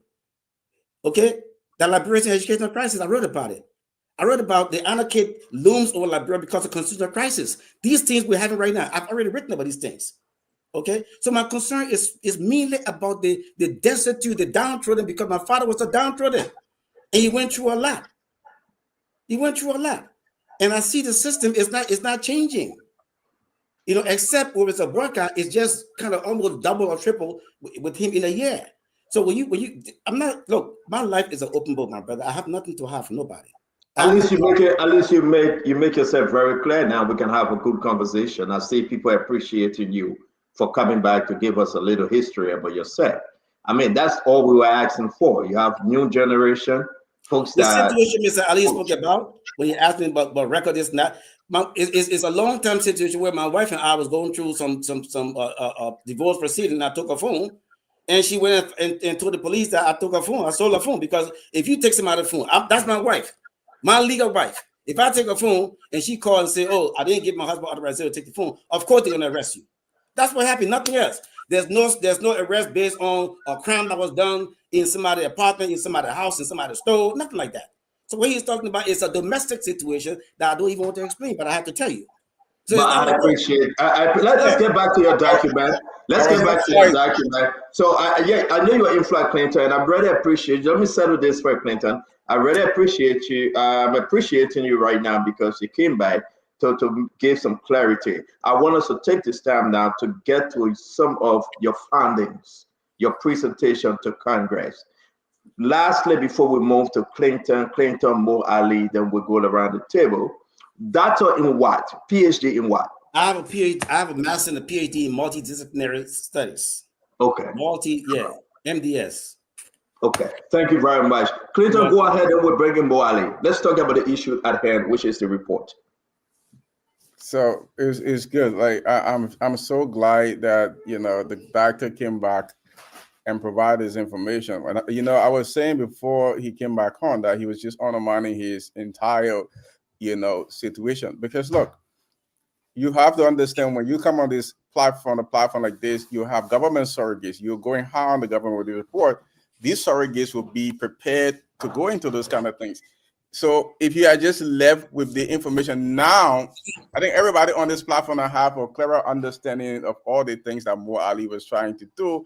And when you do what you just did now, you set yourself up to really be able to discuss the issue, because exactly what Mo is doing, was trying to do was to knock you off your balance, and I think he succeeded in doing that in the beginning. I'm glad that you reset and you're back. So I just came on. I saw the letter. I will let. It's in the chat room. Go over it and maybe go, and then let Mo Ali come in. Mo, you are next. Go ahead, talk to us. Thank you, Stanton. Thank you, Stanton. So firstly, I'd like to say that Gedepoh did not say the truth when it comes to the criminal history. He was charged for assault on his wife and for theft of money, which he pled guilty to, and he served his sentence for that. I just like to make that record straight. If he challenge it, I will send you the document, Stanton, the entire code document, so that you can display it for the entire again, Mr. So now let's go to that's a lie. He just told a lie. No, okay? Doc, you have your opportunity. Just hold on. Okay. So here in your letter, under Jeremiah Kpankun, Vice President of Liberia, you say Jeremiah Kpankun, a Liberian national who currently serves as Vice President, is the chief architect of the government's ethnic cleansing program. Do you care to tell the Liberian people what is the ethnic cleansing that the government is doing, that Vice President Jeremiah Kpankun is architecturing or is spearheading or something? What is that ethnic cleansing, and what is ethnic cleansing? Well, thank you for your question. The thing is this, let's start first. The report that we sent to Congress from our investigator, okay, our investigator have enough information to ascertain the facts, okay? We give Liberian people a chance to look at these things that are reported. As far as the vice president issue is concerned, we will provide, as time goes by, we'll provide more detail on the report because it's pending now before Congress. So we have to give Congress more detail and we'll get there. But we'll provide more detail to Liberian people so they can see that. But everything we say here has been conducted by the best of the best investigators. So we know that we're not giving you wrong information. These are the same best investigators that really had the last 3 sanctions on Liberia. So I want you to understand that we're not playing. This is not a joke issue. It's not a joking matter. It's very serious. So we're not going Can to you just talk to us? Can you talk to us about it? Can you talk to us about ethnic cleansing? What is ethnic cleansing? When you have people who you are, because I wrote that down what they have been doing. Listen to this. You got your opponents that you send people around because of different ethnic reasons. You send them around to keep eye on them, to spy on them, to search them, to physically search them. Yes, that's reports received. That's different. Now, we haven't summarized the whole thing to see whether they're actually he is actually part of the ritualistic rape. We haven't analyzed that yet, but we're still getting more reports to come. More reports are coming. We give you pretty much like a synopsis of the reports. That's on the follow-up, please. I'm sorry? Moali, your last question. Your last question, Moali. So Stanton, Mr. Gedepoh wrote the U.S. Congress and put in his communication that the vice president is the main architect behind the government ethnic cleansing program. Ethnic cleansing, we define here, is a systematic extermination of a group of people, minority or majority, by a powerful group or government, in order to eliminate them, like the Rwandan genocide in 1994, where the majority Hutu tried to exterminate the minority Tutsi, like the Bosnian War, where they said tried to exterminate mostly young men and boys. He comes on the show to talk to the Liberian people, and we ask him, what is this ethnic cleansing that the vice president is spearheading and architecting? And he cannot tell us anything. It's only to say they are getting more information, they're getting more evidence. On what evidence did you base your letter to the Congress, since in fact you are still gathering evidence? On what evidence, on what premise did you write that letter to Congress claiming ethnic cleansing? Mr. Ali, it's ongoing. It's ongoing investigation until the date comes for us to appear before Congress. It's an ongoing situation. It's ongoing investigation. The investigation is ongoing. It's not just stopping there at the vice president. It's ongoing. The investigation has now concluded, and you made a conclusion already. No, we don't. Listen, we have enough evidence, and I'm not going to give you all the evidences tonight, this evening. Let's move on. Let's move on. The Liberian people. Can you show the Liberian people get more as we go along. I will say this to you. Let's move on. We got a lot on this report since we have exhausted all the time about that Gedepoh background. Let's talk about the report, and I like where you came from. Let me put this up before we go to Dr. Richardson, Uncle Sam, Akaris Gray, and the rest of the team. Key statistic right here, key authors, as we all been saying, Jeremiah Pankun, Oswald Natu 12, Samuel Kofi Woods, Gregory Coleman. This is just page 2 of 7. Let me ask you my one question, and Dr. Richardson can comment, sir. As I put this up, about this gentleman in your report, speak to those in the radio land that's not following us per Facebook.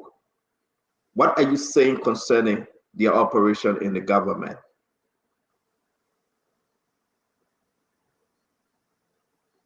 Are you getting the page, Dr. Gedepoh? We got Oswald 12, Samuel Kofi Woods, Gregory Coleman. No, I want to squeeze this question in, and Dr. Richardson can come. What do you have on Oswald Twist, Samuel Kofi Woods, and Gregory Coleman? Okay, you Since see, we already spoke out about. Oswald Twere is the Minister of Justice. Samuel Kofi Woods is the advisor to the President for National Security. So all these things that happen in the country, they're coordinating. The Justice Minister is showing justification why these things are happening and why the government is not responsible for that. And Mr. Kofi Woods is briefing the president on these things. So all the killings that go on, as the head of the national advisor to the president of national security, he has been briefed about it, and he briefed the president on what's going on. So they work they coordinate. The Justice Minister and the National Security Advisor to the president, they coordinate. He justifies exactly why he thinks the police are right for the brutality they put on Liberian people. He justifies that. So the government does nothing about it. Okay, Dr. Richardson, please. Dr. Gedepoh, can you please give us an example of how Kofi Woods justified the ritualistic killing? I know it's in the report, but I want our listening audience to be able to hear. Well, when you say that Kofi Woods justified the killing, can you give us an example? I never said Kofi Woods justifies the killing. I said the Justice Minister does that. Oh, I'm sorry. I'm so sorry. The Justice Minister. The Justice Minister and Kofi Woods work hand in hand. If you look at it right here, okay. According to the report, Mr. Twere is a Liberian national with a permanent residence in the United States. Okay, is primarily responsible, for providing legal justification for the unlawful actions of joint security forces. He provides the legal justification. In other words, it's right. It's right to go ahead. Keep on doing that. He provides that justification, and the abuses under the guise of enforcing state authority. So that's what he's doing. And Kofi Woods been the advisor to President Boyka for national security. That goes through him. So he coordinated things with all the security forces in Liberia, the NSA, the police department, and also the Ministry of Justice. Okay. So they work together. That's why both of them. That's why I'm telling you exactly how he's ignoring the situation by letting the Justice Minister give justification for these things, these crimes. Justification. I have a comment, and then I have another question to you. And in as much as I don't like to see ritualistic killing in Liberia, I don't like to see any kind of unlawfulness that's happening. But I'm also very keen into people giving us reports, the facts, so at least our audience can be aware of what is happening. At least I can be aware because I travel to Liberia frequently as well. So I just wanted to make that statement. My second comment to you is, what is the end game? For example, what would you like to see the American government do? More sanction? Stop giving aid to Liberia? What would you like to see happen in these cases? I don't think I would ever think the government should stop giving aid to my country. I don't think that. But I think those who are responsible for these acts, when they look into it, those are the people that need to be sanctioned, not the country. Those people in government are doing this wrong. They need to be sanctioned. I don't want my country to be sanctioned, but if these guys who are actually who are those people again for me? You mentioned, I saw the list of things. We have six. We have the first six names. We have Samuel Kofi Woods. We have Gregory Coleman. We have Jeremiah Cohn. We have Minister Twere. These names, we have Prince C. Johnson, Director of National Security Agency. Okay, we have Bushi Ben Keita, the legal advisor to President Boyka.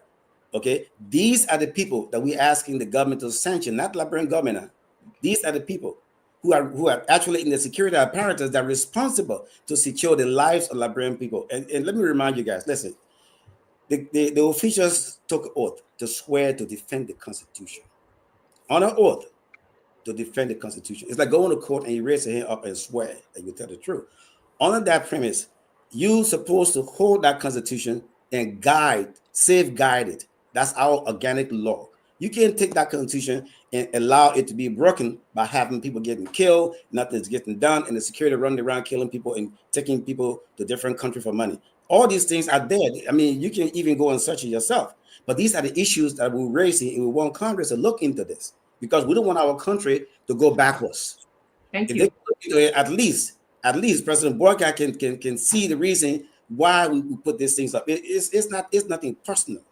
That's why I want you guys to understand. We all love Liberia. That's all we have. But we can't sit down and let it just go like this and do nothing about it. So Let's Stanton. yeah. So Uncle basically, Sam, go ahead. Go ahead, Uncle Sam. so I take advocacy very seriously. I've been an advocate since I was 21 years old. I remember you, Mr. Jackson. Okay, great. Okay. And I take advocacy seriously. I take the credibility of those who advocate seriously. And I take the content of what they say in the advocacy very seriously. To use a broad stroke word like ethnic cleansing, so it totally obliterates the, what should I say, the integrity, the credibility, the validity, and the truthfulness of your report. While there are many truths in there, but exaggeration, ethnic cleansing, Joseph Boycott government is not engaged in ethnic cleansing. And what you're doing is to give people a more lead them an excuse to be dismissive of the opposition. The strong opposition that we have spent a whole year fashioning, nurturing, creating, and we have demonstrated that this government is up to no good. What you're doing today will give people a more Ali and his followers something to cheer about. For that reason, I'm not going to be part of this conversation. I will come back when you are gone. Have a good evening and God bless you. Wow. Wow. All right. Let me go to you, Honorable Gray. Your 2 minutes, sir. Yeah, basically, I let me appreciate Doc for coming back, which is very important. He laid a foundation for the argument that is also very important for us. And what I've read,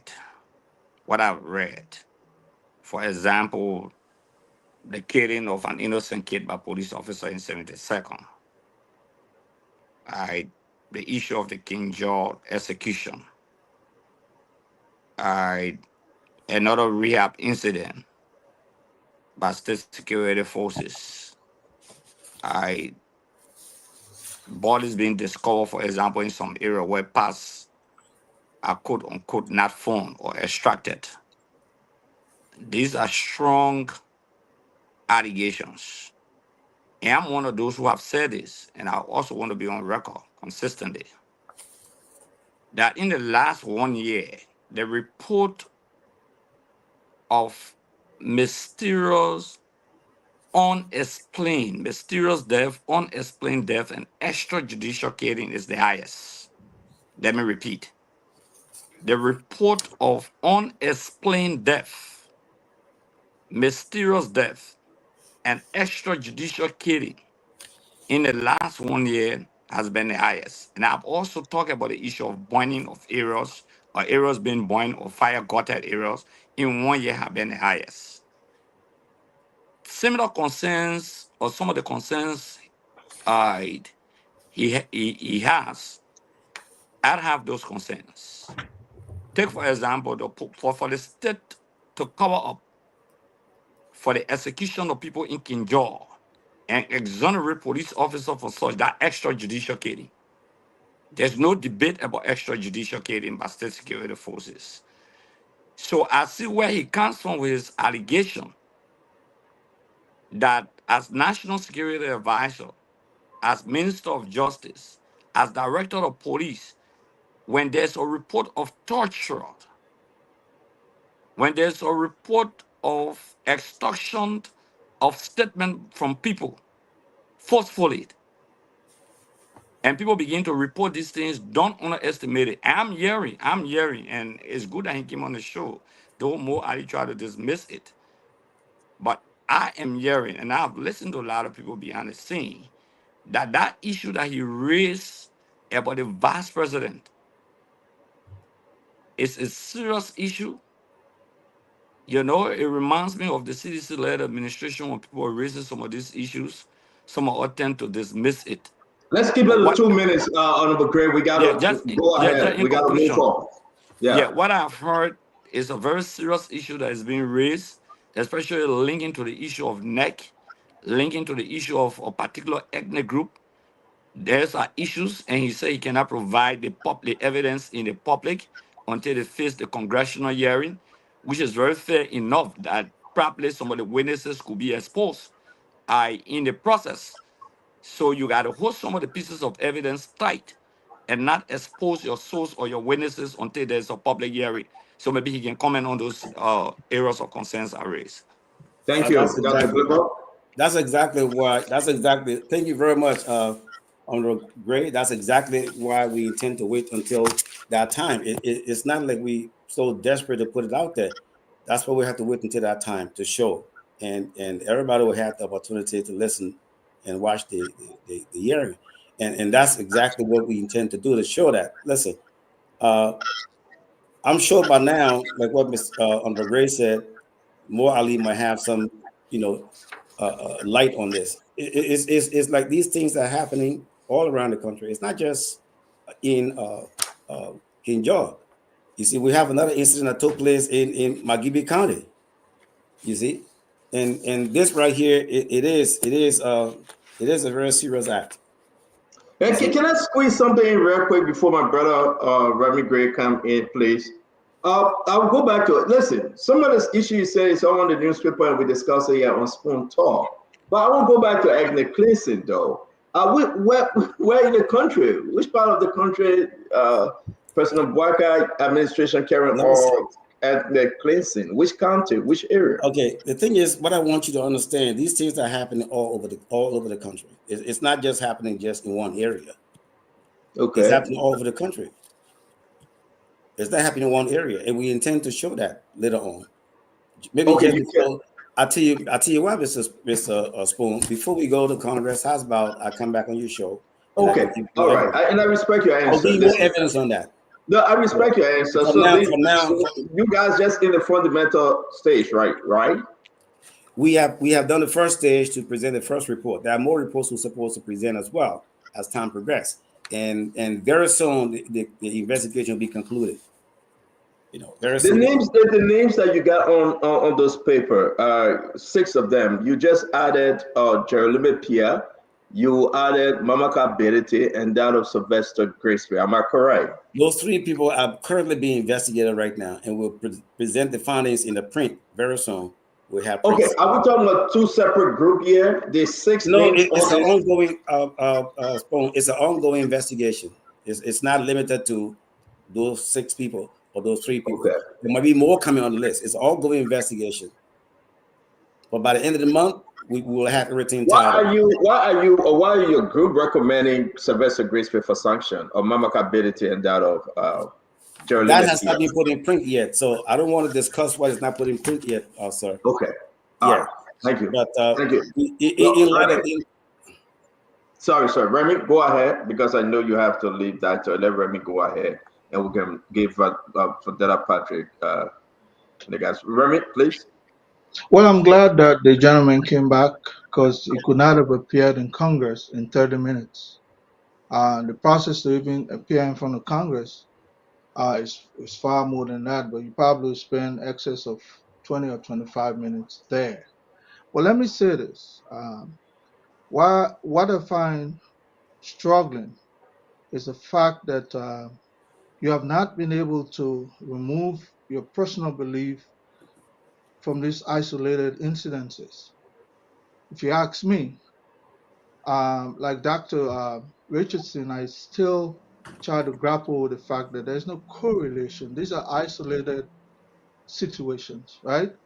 There's something in your pseudo philosophy. There's something called epistemology, where you remove your personal belief from the actuality.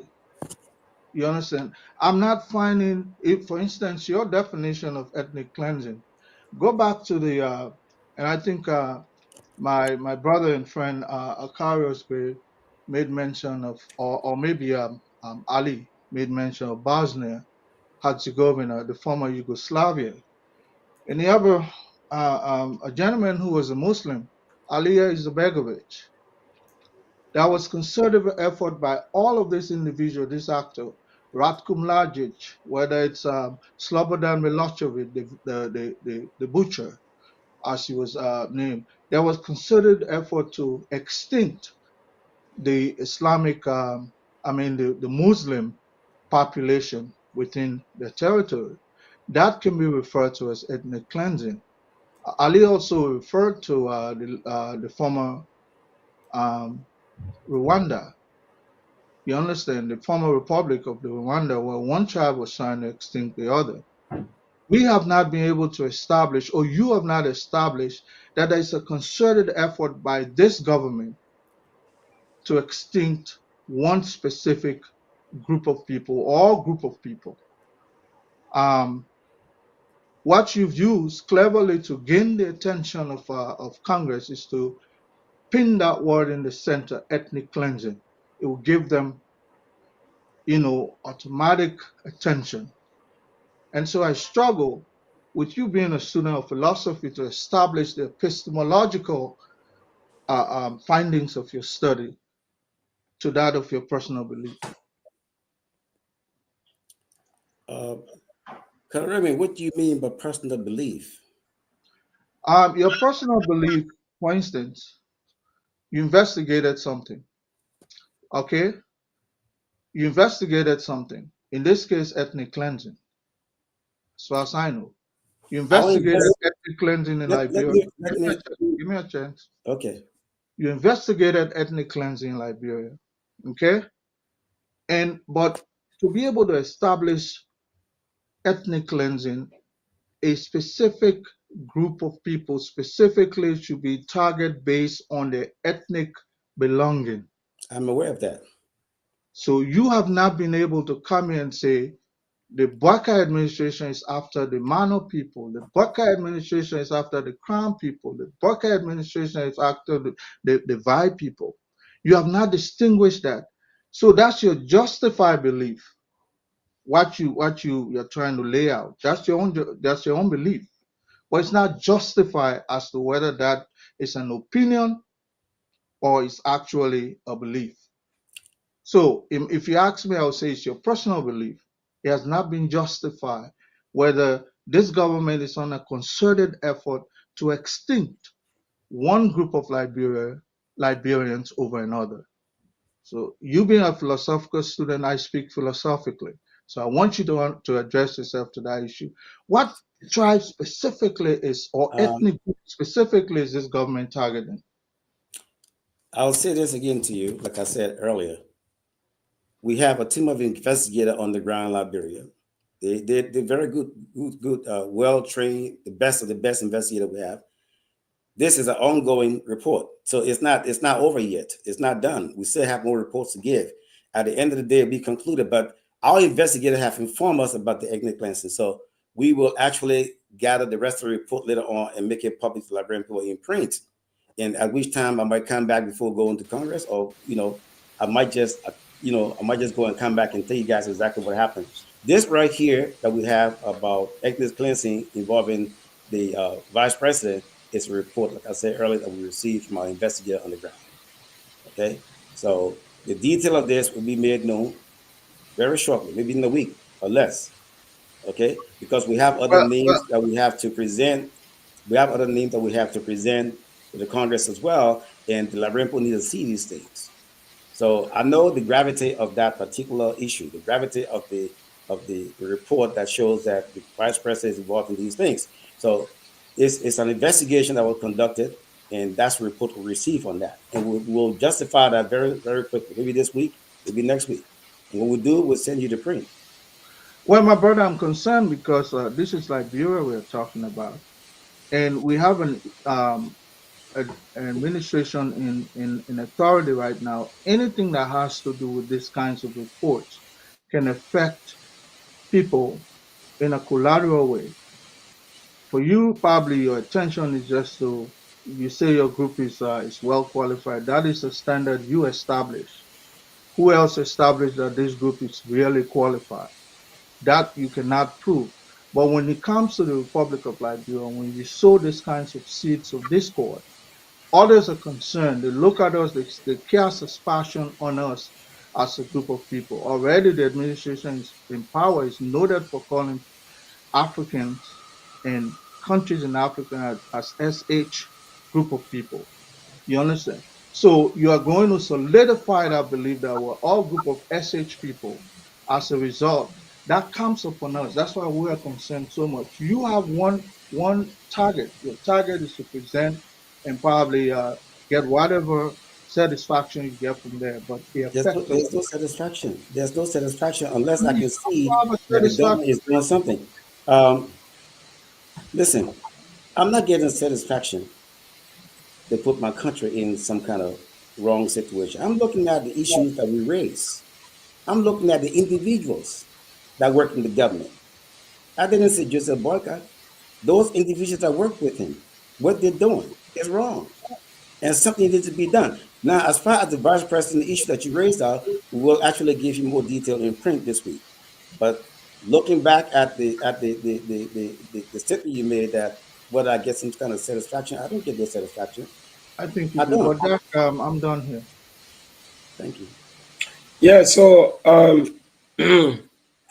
thank you. I apologize for the poor quality of my voice. Anyway, um, so driving home, I was following the conversation.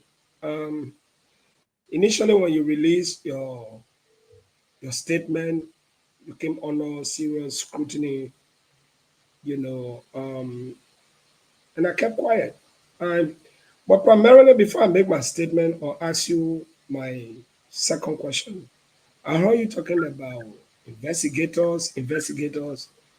I am really interested in knowing your academic background. My understanding is that you have a doctorate degree. Doctorate degree in what? Which university? I'm really interested in that. I think he already addressed that. Yeah, Thank he you. said Thank you. So I said, Thank you. he has a oh, he multidisciplinary. addressed. Yeah, he addressed that already. The negative talk Come for again. itself, but let me talk address the No, I panelist said question. already. I said that. Do you want to go in circles? We Come already again. were here to address that. We said he addressed that already. But the man can say you address it, brother. Let me address Yeah, it, but get to the you No, point. know, you VP, you two, you are VP, saying, what the things You are being saying, late on the right? show, It's let me not Our address it. panelist, Let no come on there. Dr. Well, Dr. uh, Dr. Gedepoh have another 5 more minutes with us, guys. Let you say wisely. He have another appointment. We have kept him here for an hour, 30 minutes, please. He got 5 more Yeah, minutes. So do you have a question to ask the yeah, guy, as, Patrick? yeah, but ask the question. but he And addressed your I question see already before you came. Councilor Gamonekune is coming in defense. I think the question is which Okay, university, fine. Okay. which Can you address university, the question? I'll follow the replay. But this is Dr. Gedepoh, which university you Listen, got your doctor degree from? Mr. Spoon, I You have think to you can go. play the stuff back later on and see that Okay, because I already, thank you. it's like I'm repeating myself. You know, repeating Thank you myself is very very much. exhausting. Thank you no, but very much. CEO. But you allow other people to ask 2 questions. I only ask one. Then you say the man should go. Elijah, sorry for your delay. I cannot help your internet. I didn't say don't Mr. ask your Richards, I'm sorry, question. but I you know, said he got 5 more minutes to go. He must go. So do you have your second question? Can you ask your second question? Yeah, I got a statement. So I think Dr. Jipo must be very disappointed. I am very disappointed in you tonight. Very, very disappointed. I think the essence of activism is to ensure that there should be systematic enrichment of facts based upon collection of evidence and checkmating them. You kept saying ethnic cleansing. That is an indictment not just on the vice president, but it's an indictment on groups of people. Good repetition groups of people who are trying to build a new Liberia. Unfortunately, you cannot justify that statement. You keep saying you're still collecting evidence, but the first evidence you have, you cannot defend it. How can we wait for another evidence? And I can guarantee you, on this matter of ethnic cleansing, I'm going to send a rebuttal to the same United States Congress. I don't have problem with the other ones, I mean, y'all go do but this PR for matter the of government or ethnic Jeremiah cleansing, Kuhlman. Yeah. it is Go do wrong. PR. There is absolutely no ethnic cleansing in this country. You have a Whoever right believes to that there is my brother. ethnic You have a cleansing, right to we opinion pass on that. that level. Don't remind us here All right, thank you. about 1990. Thank you, Fandela Patrick. Thank you very much. We are thanking you because he got another 3 more minutes. I want to give Mame the chance to ask his question. Mame, you be the last. Please, Jason went off. I think that's his internet, but Mame, go ahead. Clinton, you have asked a question, right, Clinton? No, I actually Clinton finish speaking. Oh, don't bring Oh him yeah, back. you You spoke. you Yeah, shut up now. yeah, wait, Clinton, you wait, spoke. who The asked me? last Let me tell you. No, Let me but tell you Clinton has something. spoken. Abula Mame, No, please. you have Let spoken. him have a No, chance to speak, Yeah, please. but Clinton Mame, has spoken. please. Yeah, Abula Mame, go ahead. You the last. Dr. Gedepoh, we want to say thank you. Take the last panelist for tonight, and you will do your closing. Then we're going to leave you alone. Ambula? Dr. Gedepoh and the group that you work for, I will say this to you, not a question. Liberians in the diaspora, especially America, they have played critical role in holding governments accountable, ensuring transparency, accountability, and good governance in Liberia. They have advocated with U.S. Congress. They have mobilized campaign to ensure good governance in our country. Your action is trying to paint a new picture.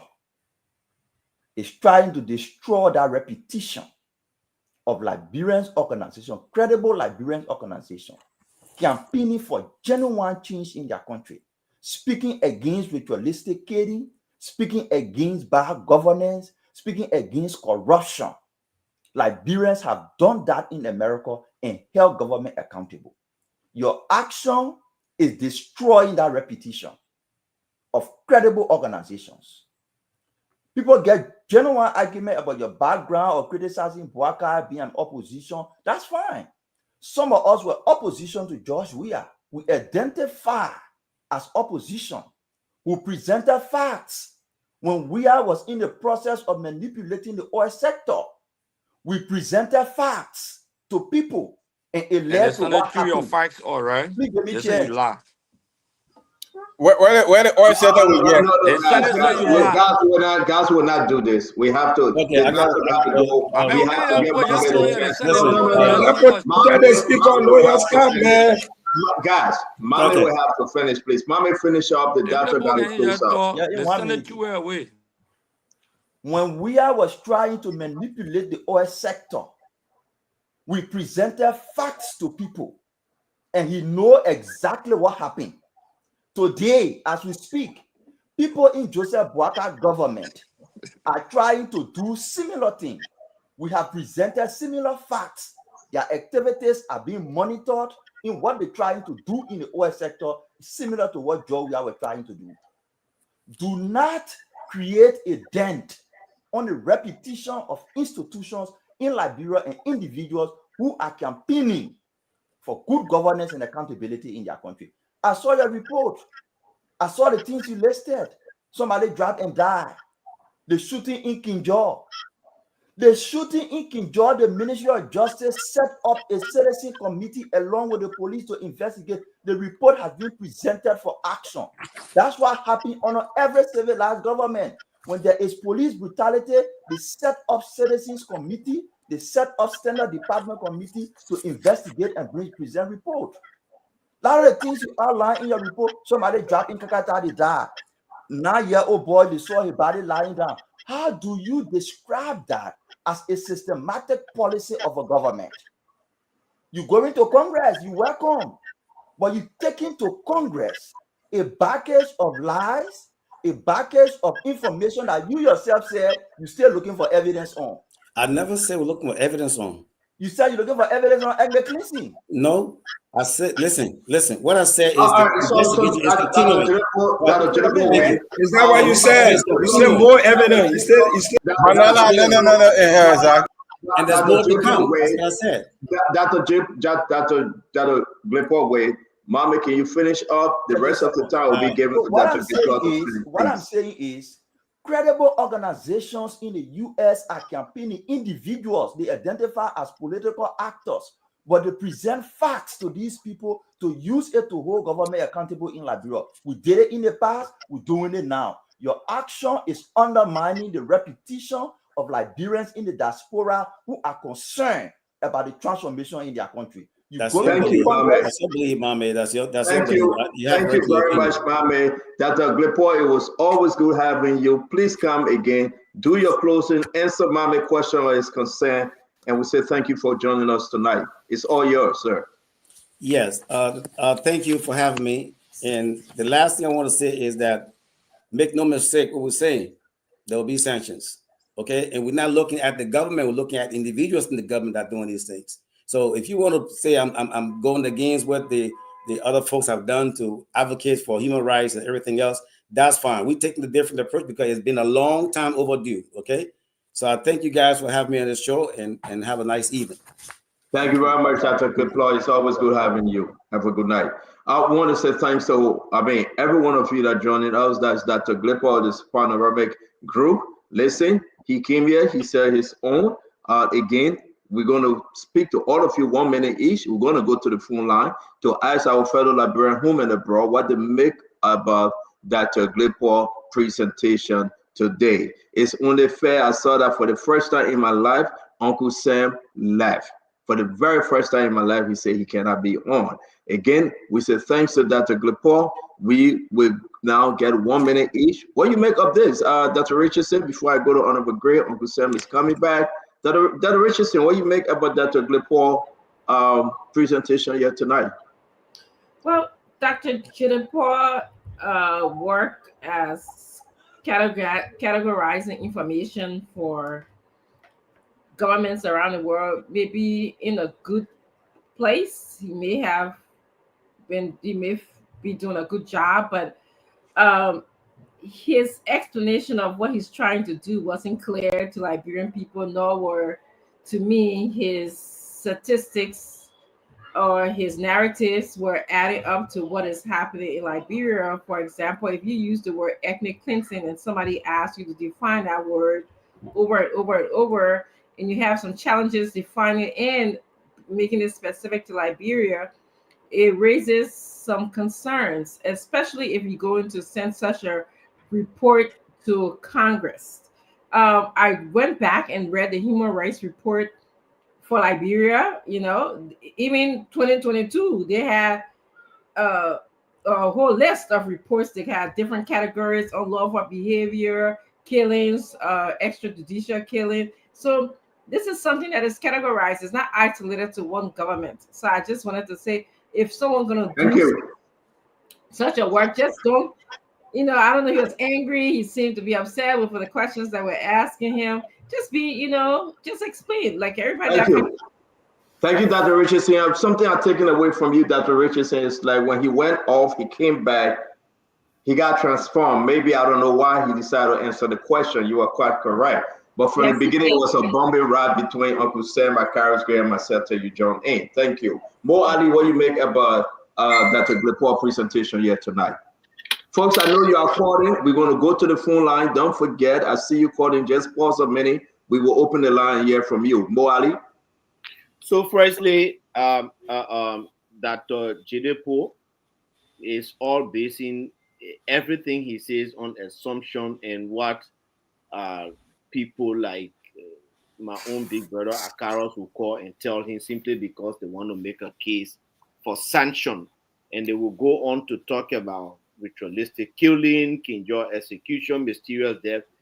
It's all because it happened under their regime, and so it must happen under the Joseph Boakai government, and it does not work like that. You talk about the vice president.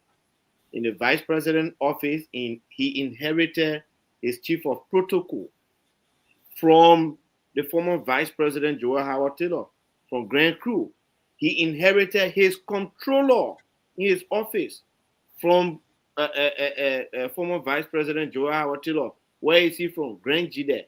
He inherited his deputy chief of protocol. Where is he from? Grand Basso. Most of the people. This is not somebody you just sit down. As a matter of fact, one person cannot do ethnic cleansing. This is somebody who cuts across. And so, because you want to advocate for sanction, you use such language as ethnic cleansing and all this kind of stuff, it's not going to work. Now, this man, to tell you that his problem is not to improve Liberia. In his recommendation, this guy called on the US government to say, revisit the compact. Don't give Liberia a dime. Let the Liberian people suffer under Joseph Boakai and die. We don't care as long as Joseph Boakai government does not succeed. Is that the kind of man we want to come to listen to on the radio? When you Thank you, Mo. We'll come back to you. We got to go to the phone line, Mo. Let's hold you there. You stay going to hang with us because we got to continue with this after the people gave us what they think about Dr. Gedepoh. Retired Colonel Remy Gray, before I get to you, Colonel Akaris Gray, before I get to them, let me bring in Uncle Sam. Uncle Sam, you were third in line, talk to us. You left the show for the very first time. I believe you wasn't angry, but you took a position that's kind of too strange for me today. Well, the thing is, what we're trying to do to ensure that Joseph Boycott does what he says he will do, and all the breaking of the laws and all of those things will be completely compromised if we appear to be a party to charges that are so, unrealistic. Ethnic cleansing, that's just basically obliterates the credibility of Dr. Gedepoh completely. And I don't want to be a part of an opposition that is aligned with that kind of extremism. So would that only undermine the government, but also bring shame to the country? Liberia is not involved in ethnic cleansing. Okay? Post-war democratic dispensation, this is a liberal democracy. We disagree, we curse each other, we question each other's credentials, we question each other's motivation. But to come and say that Joseph Newman Boakai and Jeremiah Kwan-Kun are operating a government where there is a systematic effort for ethnic cleansing is a reach. And I'm not going to be a party to that. So I'd rather take myself out of the conversation to express my indignation at that. But I'm not excusing President Joseph Newman Boakai of the missteps, the mishaps, the breaking of the laws, and the illegal things that they're doing. And I would undermine that effort if I were to seem in line with Dr. Gedepoh in his efforts. Thank you, Uncle Sam. Thank you, Uncle Sam. Akaris most great. I think we are being unfair to the discussant for a reason that he flagged a lot of issues. For people to extract only ethnic cleansing and run with it, it's a calculated attempt to undermine the rest of the conversation that range from extrajudicial killing, which is very public record. And even if the U.S. State Department report there will be extrajudicial killing by the police on 3 separate occasions, and mysterious death, all of these things will be reported. So it saddens me that people will extract government propagandists, will only extract ethnic cleansing and run with it and forget about the rest of the good things in the document. Not only that, but as a student of history, who taught history for 9 solid years in high school, when the Liberian government was accused of slave trade during the Charles D.B. King administration. I know you got 1 minute though. Is this government involved? I know you got 1 minute. I want to ask you: is this government involved in ethnic cleansing? As I answered the question already to you. Okay, I want you to repeat your answer, You sir. asked, I will answer it. Let me conclude on this. I will answer the question. I will answer the question. Let me Go just ahead. conclude on this before I lost my thought on it.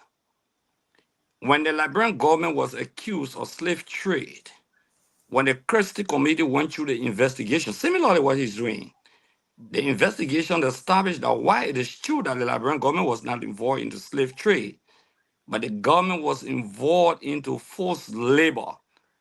That led to the division of the hinterland of Liberia into region and subsequently the establishment of the counties of 1964. Okay, Liberia almost lost her sovereignty during that period. So for Your 1 somebody to minute is use the up. word, it comes to Your your 1 minute question. is It comes up. to your. Honorable I'm Gray. answering your question now. Yeah. It comes to your question. Okay, in my mind, the level at which is being elevated, it may not be same as it is, but is there semblance of such? Do we see a pattern, a growing pattern of such? Maybe 1, 2, or 3. Yes, there's a pattern of 1, 2, or 3. 1, 2, or So 3 what? Ethnic cleansing? 1, 2, or 3. The issue was raised on your show before. I'm just asking one question. Are you seeing any certain symptom anywhere in the country we can point to that Joseph Yima Barker government is No, involved in ethnic cleansing? I don't doubt with the information that I have on hand behind the scene. I don't doubt the involvement of Jeremiah Kuhn. Let me put myself on I'm not record for saying this. Jeremiah Kuhn. Is this government No, he involved in ethnic accused a cleansing? specific person. Excuse me.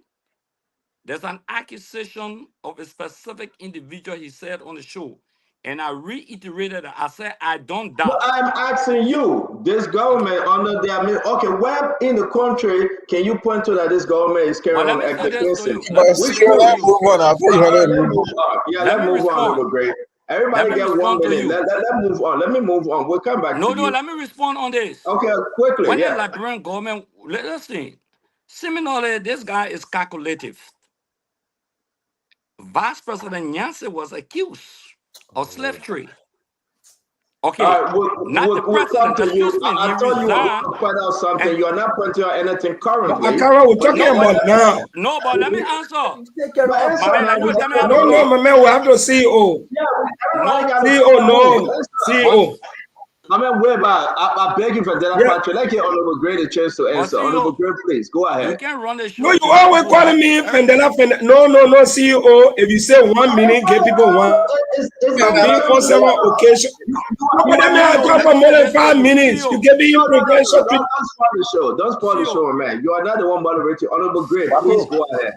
Honorable Great, let me finish tell up, you, these please. guys are very calculative. It reminds me of history. That's why I'm bringing history back. Nyanse was accused of the vice president of Charles D.B. King of involved into slave trade. Subsequently, the government was found guilty of forced labor. Nyanse had to resign. Okay? Charles D.B. King was compelled to resign subsequently. So when you see people raising or elevating an issue, they may have a game plan. It may not necessarily be a widespread ethnic cleansing, but a semblance of it Thank you, Honorable could be Gray. seen. That's We'll my come answer to back. the question. Yeah. We'll come back to you, and we have to go to the phone line. Let me bring in retired corner Remy Gray. Sir, please take 1 minute, and again, I will hold all my questions when we come back to discuss the issue on retired corner Gray. Honorable Gray, to all fairness, the duration of the CDB King allegation was in excess of a very long period, not within the course of a year compared to this administration. Now, I'm saying that because this guy has a trajectory. His allegation is that there's ethnic cleansing. That does not remove the fact that, of course, that there are no extrajudicial killing. That is, others have reported on extrajudicial killing, unexplained death. Those are not situations we are talking about. But when you elevate it to that level, as the gentleman did, you're indicting an entire country that the government, the power that be, has a targeted Liberian, policy that issue towards too, a though. specific tribe or tribes to have them extinct. That is where I find I struggle with accepting the gentleman's findings. If that Thank is you. what he Thank has you. found, we all witness of history. We stand in the middle of history. His cannot be different from what we know, unless he has a political motive, Thank you, which Congress. what he's trying to say. Thank you very much. I'm going to bring in Governor Clinton, my brother Patrick, Governor Ambula, and Dado Isaac Do. Clinton? Yeah, so I think a lot of the folks here who have spoken before are attacking the speaker, Dr. Gedepoh, without even understanding the definition of ethnic cleansing themselves. First thing, ethnic cleansing, there's a lot of debate among scholars on the actual definition of ethnic cleansing. You research that. Second thing, there is not a definition under international law for ethnic cleansing. Ethnic cleansing is not defined under international law. What is defined under international law is genocide. And I just listened to Governor Grace say ethnic cleansing is you have to try to target and exterminate an entire tribe. No, when you do that, you are committing genocide, right? You're not. That's not ethnic cleansing. Ethnic cleansing falls below that. When you target a particular group of people to forcibly migrate them, even all of a particular area, that could be ethnic cleansing, right? So there's a lot of definitions. I'm not even going to go there because I don't have all the facts about ethnic cleansing happening in Liberia. What I can say is, I there mysterious killings in Liberia. Of course, there's mysterious I killings. mean, can we work with the kids? I'm begging you. Right, I'm Mama, go begging sit you. down. It's kind of too bad when folks are listening and in the back. So yeah, the kids going away. Is there ethnic cleansing in Liberia? I don't know. There many documented instances of mysterious killing in Liberia. Yeah, again, I hear mommies talk about, well, somebody, were walking the down, and then you say like mysterious death. Exactly, that's what mysterious death is. Simply, if you can explain how the person died, that's mysterious death. But that's simply what it means, right? So if people falling down and nobody have done on the autopsy to find out how they died, they just buried them, those are mysterious death. When people are found with a past extracted, you're not wake up and die with your past or extracted. That's mysterious. That's ritualistic killing. So we are leaving a lot of the things. And if you read the report, I've just seen a report. There are a lot of this. He's not making up this information.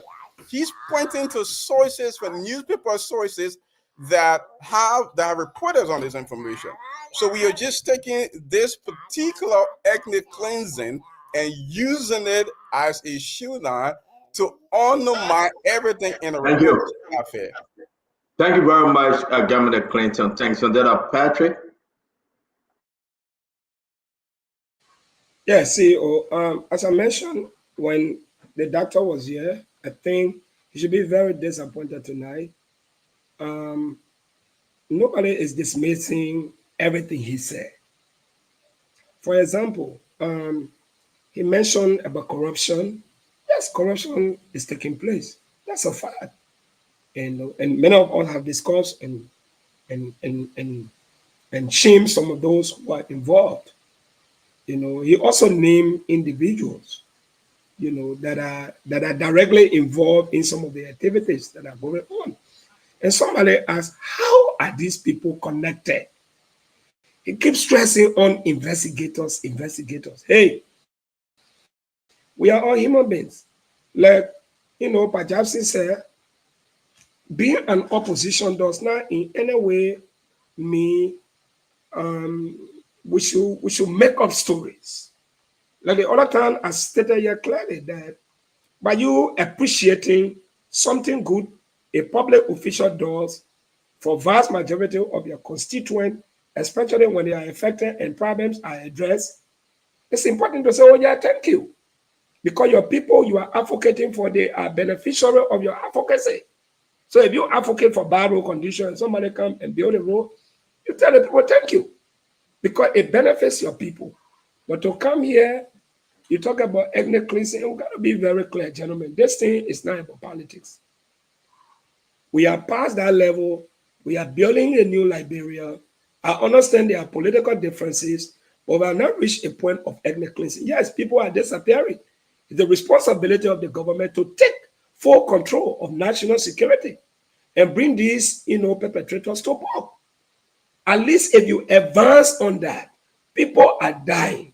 And people who are responsible to apprehend some of these culprits, to bring them to justice, and the government is doing absolutely nothing about that, then you're making a case. But to say ethnic cleansing, like Conor Gray said, I mean, it's sentimental. It's an indictment. I see it as a moral crime. And some of us have not reached to this level. But us condemning him does not in any way indicate that some of the things he said they are not true. Or it does not also mean that we are putting on defense, like some of you are saying. But there are certain things should not be said, no matter what happened. I think he just crossed the red line by over exaggeration. And this is not advocacy. And this is why we frown at him. We rebuke the government. The government is corrupt. We pointed at people.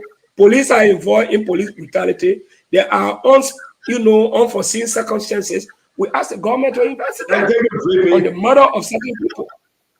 Thank you. So, thank you very much. CEO, I think he over exaggerated, and I think, like somebody said, he went beyond, the red line. Yes. Thank you very much. Step in the back. Thank you, VP. Asido, let's hear you, please.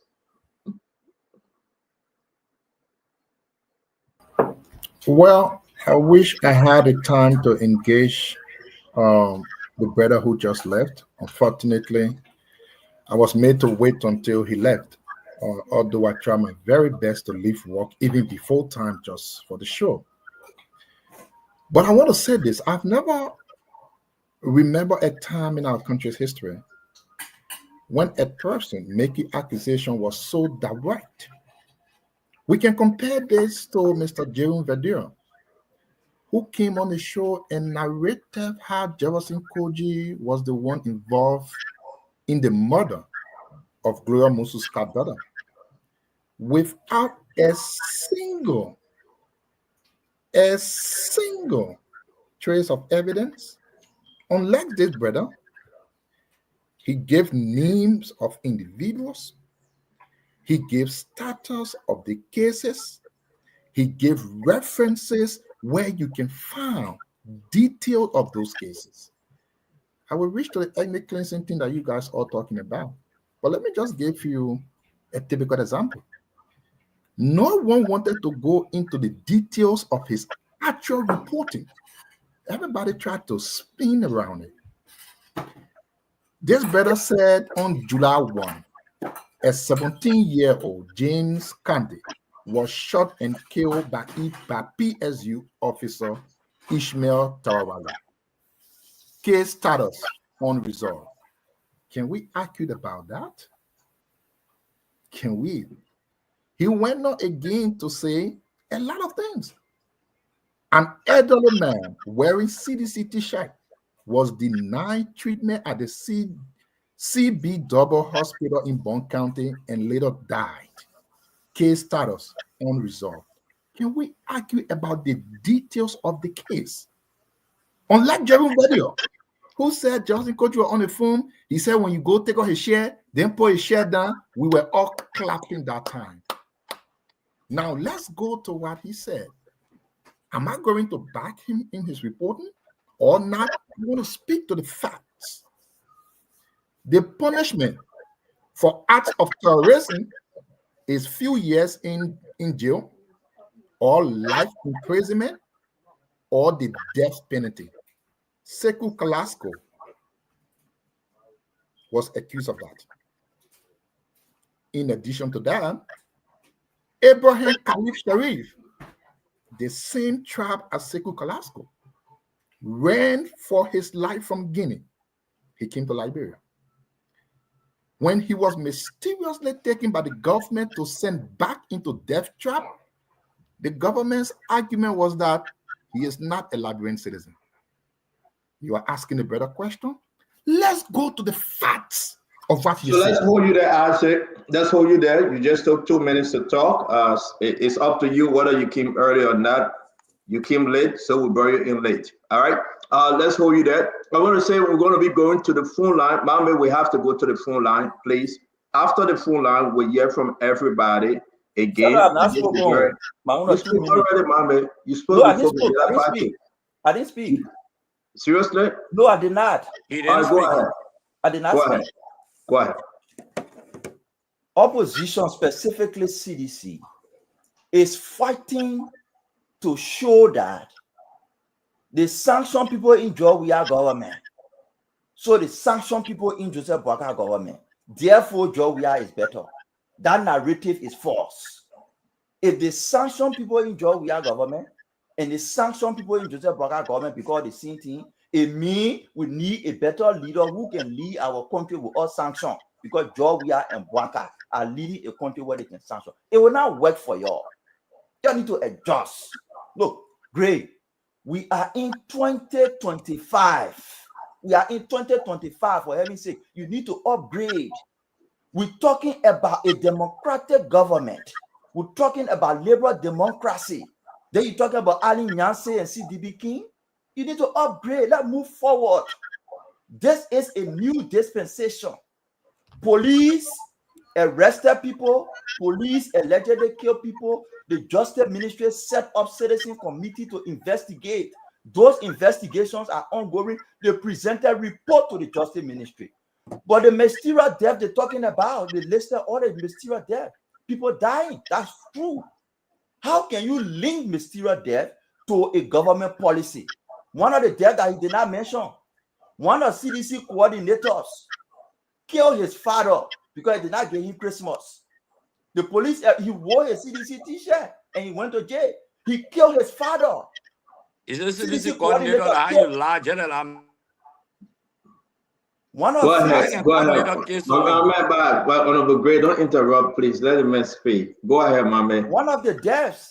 You got 30 seconds, my man.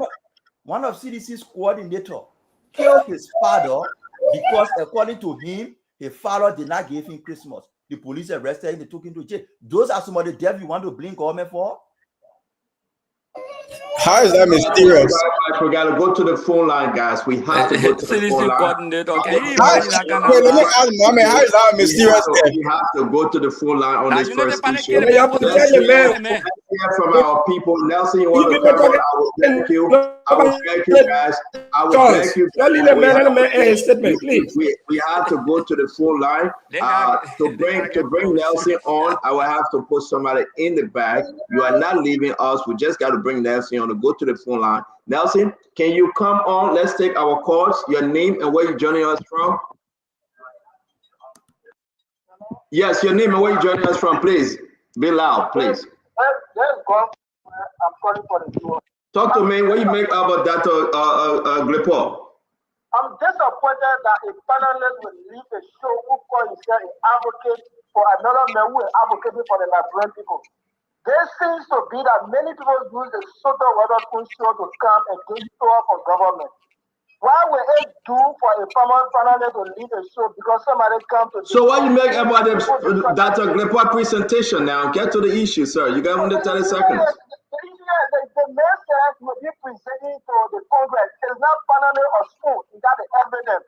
What you need to do as a panelist is to listen and wait the day you present the case. All right, let's take another call. Your name, my friend, and where you joining us from? Yeah, Senator, thank you very much. This is Buddy, not calling from the state of Iowa. Yes, sir. Go ahead. Senator, this station you created for the Liberian people, now for yourself, is becoming something, a propaganda station now for the sedition. You see, when they talk about good governance in our country, we should always pray to God to bring But Papa, you're not being fair. Well, how many non-sedition on the show tonight? I'm talking particularly great. How many non-sedition on the show tonight? There are few. There are few. Okay, we'll get back to you. Hello, your name and where you joining us from, Nelson. Let's go ahead because you're a respectable man. For you to come with those things is not correct. Your name and where you joining us from. I'm going for Maryland. Talk to us, please. Talk to us, my friend. Yeah, okay. What I'm saying, I'm disappointed that other people will leave the platform because a man who is advocating for the Liberian people that will be going to Congress. So it indicates that many people come on the show so they can buy money the government and they get a handout. But to go to a further location where there will be persecution, as if people sign away, you're starting the minute who spent all his time, his money to go and advocate for the Liberian people because you want to be the one to do free thought and get kickback from Jeremiah Coon. The man. Your name and where you joining us from? I'm sorry, your phone went off, my dear friend. Your name and where you joining us from? Hello? Yes, can you talk into the phone? Don't listen to your TV or your computer, please. Yes, I'm listening to my phone. Go ahead, talk to us, make your point. Where you make a Dr. Gedepoh presentation, man?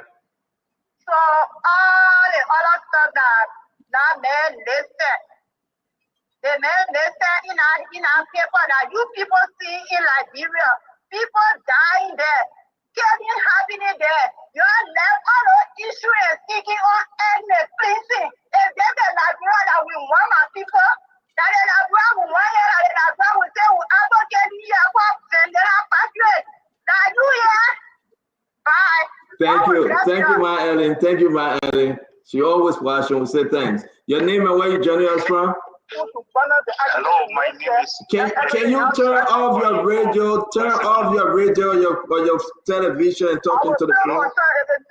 Hey, bye. Yeah. Hello, your name and where you joining us from?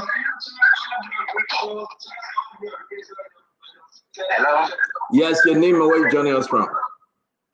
Yeah, I'm calling from Washington D.C. My name is JDH, and I'm calling in regards to I think Dr. Gedepoh.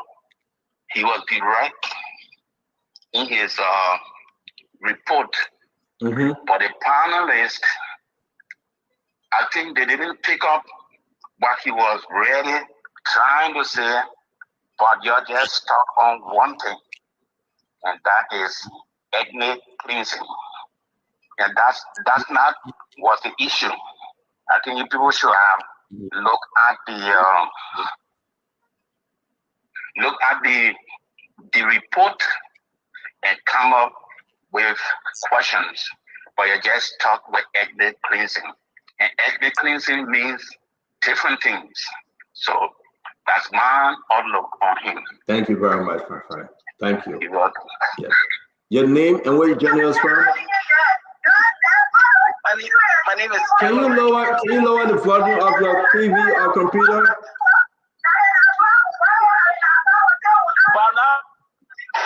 Hello. Okay. So. All right. Hello. Your name and where you joining us from? Yeah, my name is Stockpot Miller, calling from Texas. Go ahead, sir. CEO, we got to be serious here. We're going through a lot in this country. For this man to come on here and cannot even define ethnic cleansing, and you're going to sit here and debate whether he's being serious, this is a propaganda forced by few individuals calling him up. All these guys, few days ago, Graydon was talking about all these things coming up. So it's not new. It was not an independent investigation. They are all part of this. And to come sit here, I mean, come on, you put sanction on Liberia, who's gonna suffer? You think the officials will suffer? It's the common man. You know, we have to learn from these things. We have to pass this. Yeah, but let's correct ourselves that he's talking about individual sanction, not country sanction. Individual sanction, yes. But what has happened to those who were sanctioned before? Bill Twawe, all these guys. Are they not senators in Moravia? Are they broke? Okay, thank you. Yeah, you know, they're living their lives. It's just doing a bad image for the country. And at the end of the day, help is not going to come to this country. I'm surprised, you know? Thank you, my friend. This is really wrong. Thank you for calling us. Thanks a lot. Let me take the one. Your name and where you joining us from? Springfield, my son of Riverside. Jerry, talk to us, sir. That guy is no time in Riverside. I don't know. You know, for Riverside, we distance ourselves for a talk. Then he found something else to do. We beg him. When I censor our people, our common people in Liberia, they don't even get daily bread to eat. They depend on we are here. Then he found something else to talk. That freshman politician, we just coming to Liberia. Thank you, Jerry Dobley. Your name, that will be my last, and we'll go to Liberia. Nelson, we'll come to Liberia after this. Your name, my friend, and where you joining us from? Yeah, this is Maya calling, and I'm calling you from Waterloo, Iowa, to be precise. Talk to us. My concern has to do with this investigation is why would a prophets in Liberian that we are living in Liberia, we are living outside Liberia. We put session on Samuel 12, we put session on Maggie, we put session on Betrawe and other people. The investigation is there. What the benefit we got from that? We did not benefit from nothing. And the guy bringing another. So what are we trying to do with our fellow Liberian? We lie on these guys. We focus for Joseph Burger to prosecute Lieutenant Maggie, to prosecute for everybody in our own session. Joseph Burger promised us to prosecute this guy. Nothing has been done. You want that another injury to insult? Thank you. Thank you. Let's stop this, man. Thank you for calling Spoon tonight. We appreciate you. The last one. Your name and where you joining us from? Your name and where you joining us from, sir? Your name and where you joining us from? All right. So go ahead, Nelson, please. Let's take calls from your end. Then from there, we'll go back in studio. So, folks, you can call tonight. 0555-101075 is the number to call. You be live. Hello. Hey man, they want me to talk. Yes, you are live. Let's hear you. Yeah, my name is Henry Boy. I'm calling from Singapore. Go ahead. You know, this thing doesn't require any sugarcoating. That fellow has infused his emotional feelings into this particular thing. There is nowhere in Liberia you can talk about ethnic things. He said he got people on the ground making report, and the report is the outcome of that particular thing you're talking about. Where do I have explained it? Thank you. you. He said he had that concluded that we got people that you recommend for sanction. Hello? You have people you recommend for sanction. What sense does it make? Thank you. Let me hold you there and take another person. Hello. Your name and where you Hello? calling from? Yeah, go ahead. Yes, I'm Andrew G. Deiga. I'm speaking from 77. Yeah, please go ahead quickly. Let's hear you. Yes, the Gedepoh, and Dr. Gedepoh who came on the show was disappointed. He came with lies, and he cannot prove himself. Every other question that was given him, he would say, "Oh, I will have to come back." Even his credential, some are the questions that he said, "I will have to come back." So I'm disappointed, and I'm grateful to Ali, Nara Patrick, and the rest of the team. Thanks a lot. Because he didn't do well. Thanks a lot. Let's hold you there. Hello. Your name and where you joining us from? Go ahead. You're live. Hello. You're live, sir. Let's hear you. How are you, sir? Yes, it's good to have you on. Okay, thank you. Augustine George call from Chocolate City. Go ahead. I think the allegation level against the government from Dr. Gedepoh is unfounded. It is embarrassing. We should not tolerate it. I mean, even need to be arrested. And we feel that we Liberians should condemn it at the highest level. Thank you. That is my contribution. Thank you very much for your input. Hello. Yeah, good evening, Dustin. Yeah, go ahead, sir. You're live. Yeah, good evening to Panelist. Abu, I was telling for the branch for the Burma, calling for the Luton tonight. Quickly, let's hear you. Yeah, it's so sorry for to see 200 people in the diaspora getting report from Akawa Gray and legal attitude to turn our country to something else. You know, when you talk about any Christian here, Akawa Gray, are you going to get a main report? What kind of lie? Somebody lie or bring to suffer. I lie or bring to kill all this Akawa Gray. Shame on you. That's what they say. Thank you. Hello. Your name and where you joining us from? Let's hear you. Hello? Go ahead. Yeah, go ahead. Hello. Go ahead, sir. You're live. Okay. I am here, Robertson, calling from Disville. What's on your mind? Your take on the issue, sir. Quickly. My take on the issue is, it's very important that for the standard words from our own standard to allow that Gedepoh. I know that Gedepoh. I don't know if I'm educated. Because if you talked about ethnic cleansing, you know what I mean about ethnic cleansing? That guy is educated. Thank you. I'm sorry to say that. Yeah. Bye, man. Thank you very much. Hello. You're alive. Let's hear you. Yeah, this is Ira Kamara. I'm calling from Nasri Cinco. Kamara, go ahead quickly. Okay, thank you so much. I really want to ask question. It is only explaining you are recognizing the entire document that was brought before you people. I mean, at this point in moment, who call himself analyst? From the day the political people in Kinjo and the report key to Justice Ministry. When last you have ever heard government talking about the report? When Gregory Kumo came out to say the citizen were exchanging fire to look with the police. Why the police killed them? What much more you expect from them? Eh? What much more? Nothing you can expect from them. So all those things the man said, everything is in line. Everything is in line. We live in Liberia, we live here, we see everything this government doing. So there is no way that you can give excuses on just a single thing that is ethnic cleansing. Thank you very much for your input. Hello? You're live. Yeah, Let's good hear you. evening. Good Yeah, go evening, ahead. Nelson. Yeah. Yeah, this is David King, and I do join you from my residence in smell of this. You see, Nelson, I'm very much disappointed in some of your guys. Vandera, Patrick, what is Vandera? Vandera, if you come to smell notice here, most of the young people, they are getting disappointed in you because your advocacy role you've been playing of recent have changed. It seems to be you getting kicked back now from the government. The entire brother, you guys only took one item from there, which is ethnic cleansing. You guys are not care, and you're making it look like the man is talking about secession on the country, not the country. He's talking about individual sanction. Thank you, David. That's what he's talking about. Let's So leave it there, David. I am very disappointed in you guys, man. Thanks a lot. Hello? Your name and where you joining us from? Yes, I'm Thomas Amdala and I call up from Banjo.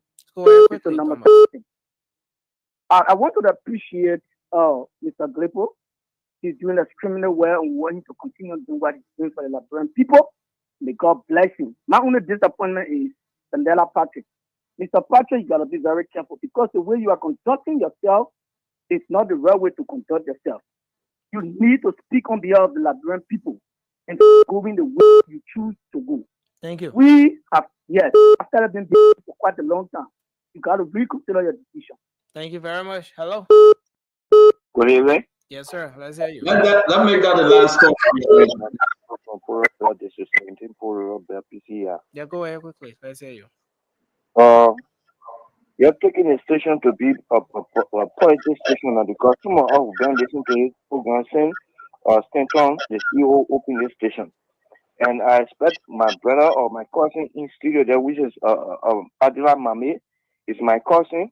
If I would miss a last time, he had passed and he been Yeah, and forget I about know the man personal history now. Let's go to the issue. Yeah, I expect he came from here before going over there. He should be able to know the situation on ground here. So we're not expecting some of y'all in America to be there and start seeing things where it is not unfolding in Liberia. Okay. Thank you. Thank you, sir.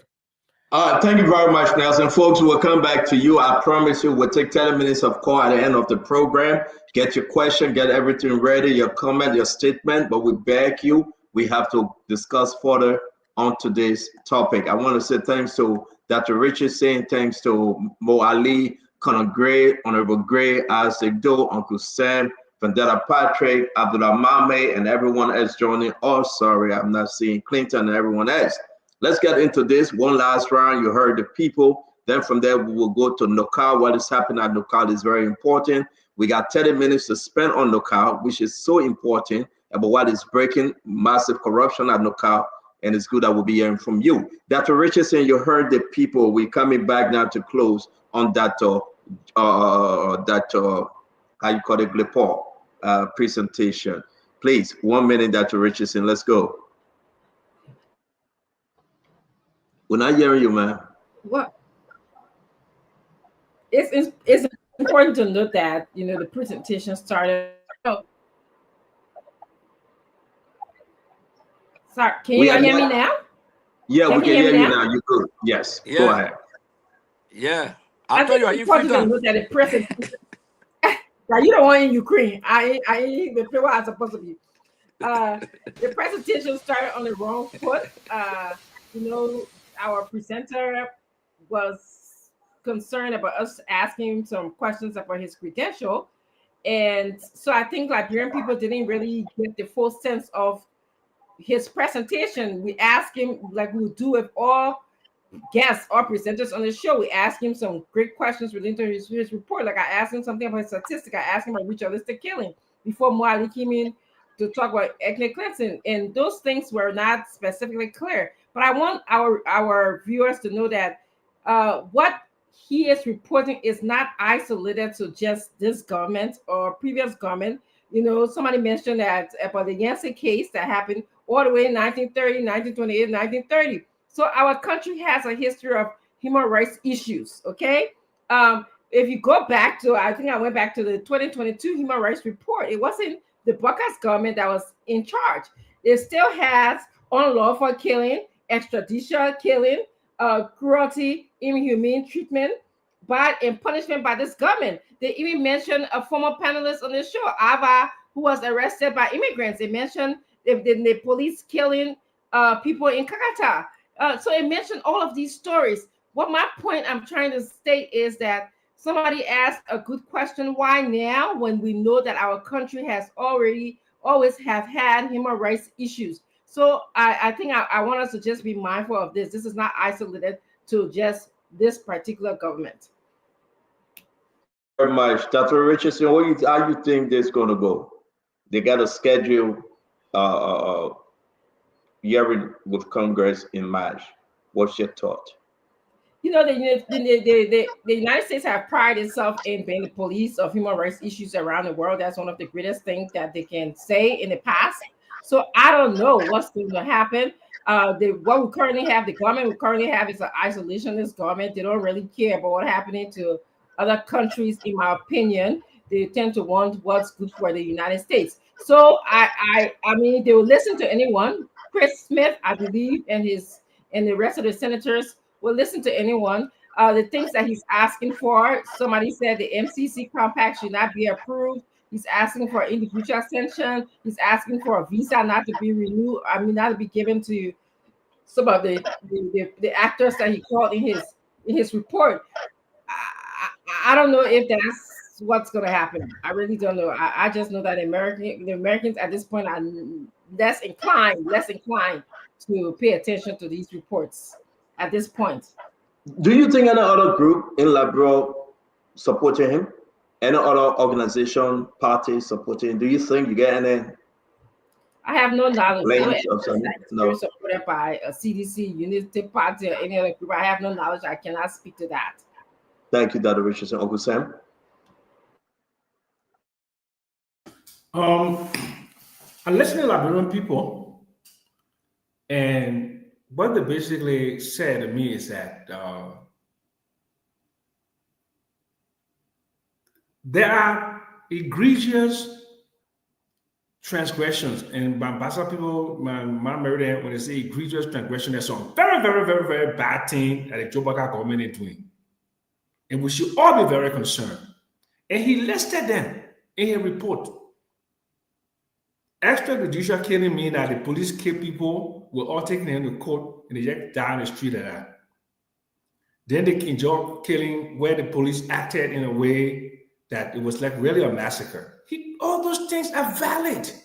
The corruption within the government, that he guys didn't come to rescue the people, they came to rescue themselves.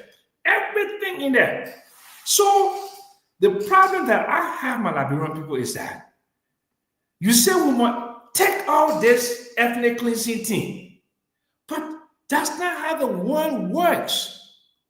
If you tell one lie, when you're presenting a case at that level, at that high level case, and that lie is so bad, it looks so ridiculous. What it does, it makes everything you say, to look like lie. And what you do is you get people that are more allegiant to say, yeah, they lie, and spoil the whole thing, because for the whole year, those of us who've been advocating against this government is taking hold. When you go to the market in Douala, when you go to the market in Red Lake, they present the government a bad government. But you don't have to lie on the government to go to Congress and take lie for the government to be a bad. The government is just a very bad government, period. You don't have to make up lies. There are enough things that the government is doing to make themselves to look back, and nobody pushing them. Oh. They're doing it all by themselves. Look at the young lady, no car. She go buy a car, 75,000. The people say we can't get you, we only get you 45,000. Let's come to that discussion, Uncle Sam. People, I'm talking to my mom every day. I'm just giving them an example of how they're rescuing themselves. So she goes, she take the car anyway, and she put the car in her own name. Tanti, whatever her company is. She stole the government car. Morally, they were backing. Morally, they were saying that's something that is correct. So we don't have to make up things on this government. This government is already, doing it to itself. So we don't need Dr. Gedepoh for him to come here and make up stories to make us who've been seeing the right thing, all the street, true thing that we've been seeing, to make us to look back. Because if we join Dr. Gedepoh, and with Dr. Gedepoh go to Congress, and he can't prove the thing he's saying, then they will say, but the whole opposition, they don't know what they're doing. And that's my position. I don't want to be a part of the opposition that will make up story just to make the government look bad. The government is already looking bad. Thank you very much. Thank you, Uncle Sam. Moadi, can you come in, please? Stanton, I can understand the plight of the seditions and their supporters. It's like you go to school, you score a very terrible grade, and you sit there and wish that smart students in the class will score the same grade like you. And that's unfortunate, because the smart students will study and they won't score the same grades like you. You will remain a very terrible party. Your government will remain in the history of Liberia as a very terrible government that was defeated face down because of its records. That record is imprinted in the minds of the Liberians. And so what they did, because they cannot succeed on the ground in the propaganda, even the local calls tonight has proved that. Again, callers in their majority, the local calls, just with Nelson, I was counting. And so they can succeed, so they collected one man who has a tainted record, a man who was charged and pled guilty for second-degree assault on his wife, who stole as low as $1,000 or less, and pled guilty. So that is the guy now the seditions have found solace in, to say, this guy, we are going to make him our God.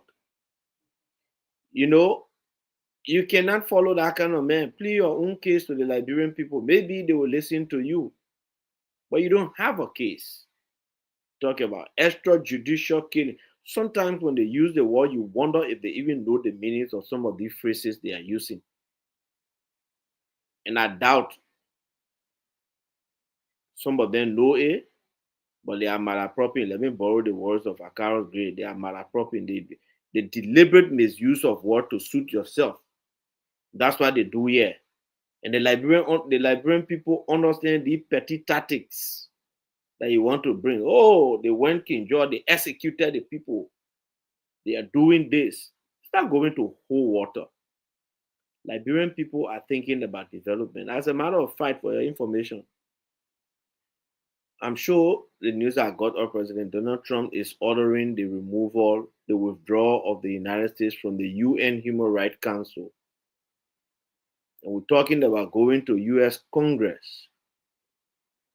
We should learn to fix our own country here. And that's what we are headed to. We should learn to be independent. And that's what we are headed to. They said on the radio, oh, run it to US Congress. Oh, we run it to US Embassy. Whatever happened, the government will investigate. And Uncle Sam, for your information, I don't come here to defend any corrupt person. Anybody who corrupt will defend themselves. I come here to debunk the lies that you people want to perpetuate. And so Dr. Gedepoh, or whatever he calls himself, was active when JMD was vice president. His activism went into coma when we became president, and he got reactivated in 2024 December. This is not a balanced person. This is not somebody who cares about the country. He has a personal interest, and I can understand that we all can do it. Well, man, going 4 minutes But now, when man. you 4 minutes. claim that you want to advocate for Liberian people, you must be consistent, and that advocacy must come with the character. You don't come with a tinted character and say you want to come advocate. That man is a liar. He has no evidence. He has nothing to prove or anything. He doesn't even know about ethnic cleansing. Tell me. Thank you, Stanton. So thank you. So I carry your what's the word I carry? Just malapopo. How you call it? Malalapo.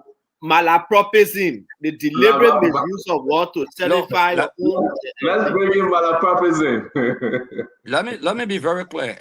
When the government cannot protect the life of its citizens and shoot at them, that extrajudicial killing. So Mr. Jackson was in clear-cut definition of what is extrajudicial killing. This is not a debate. What the guys have done is that what we call in logical fallacy attacking a straw man.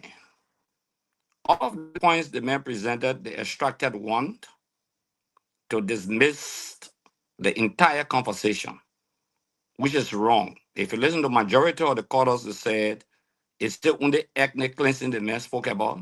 The callers are very, very educated. They followed the entire show. That the man spoke about a lot of things. You listen to the callers, it shows a disgusting standpoint for the administration. Listen to the callers, both abroad and locally. Okay, not only that,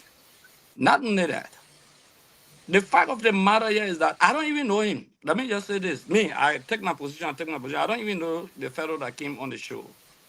And I want to tell Sam, there's not a CDC issue or an opposition issue.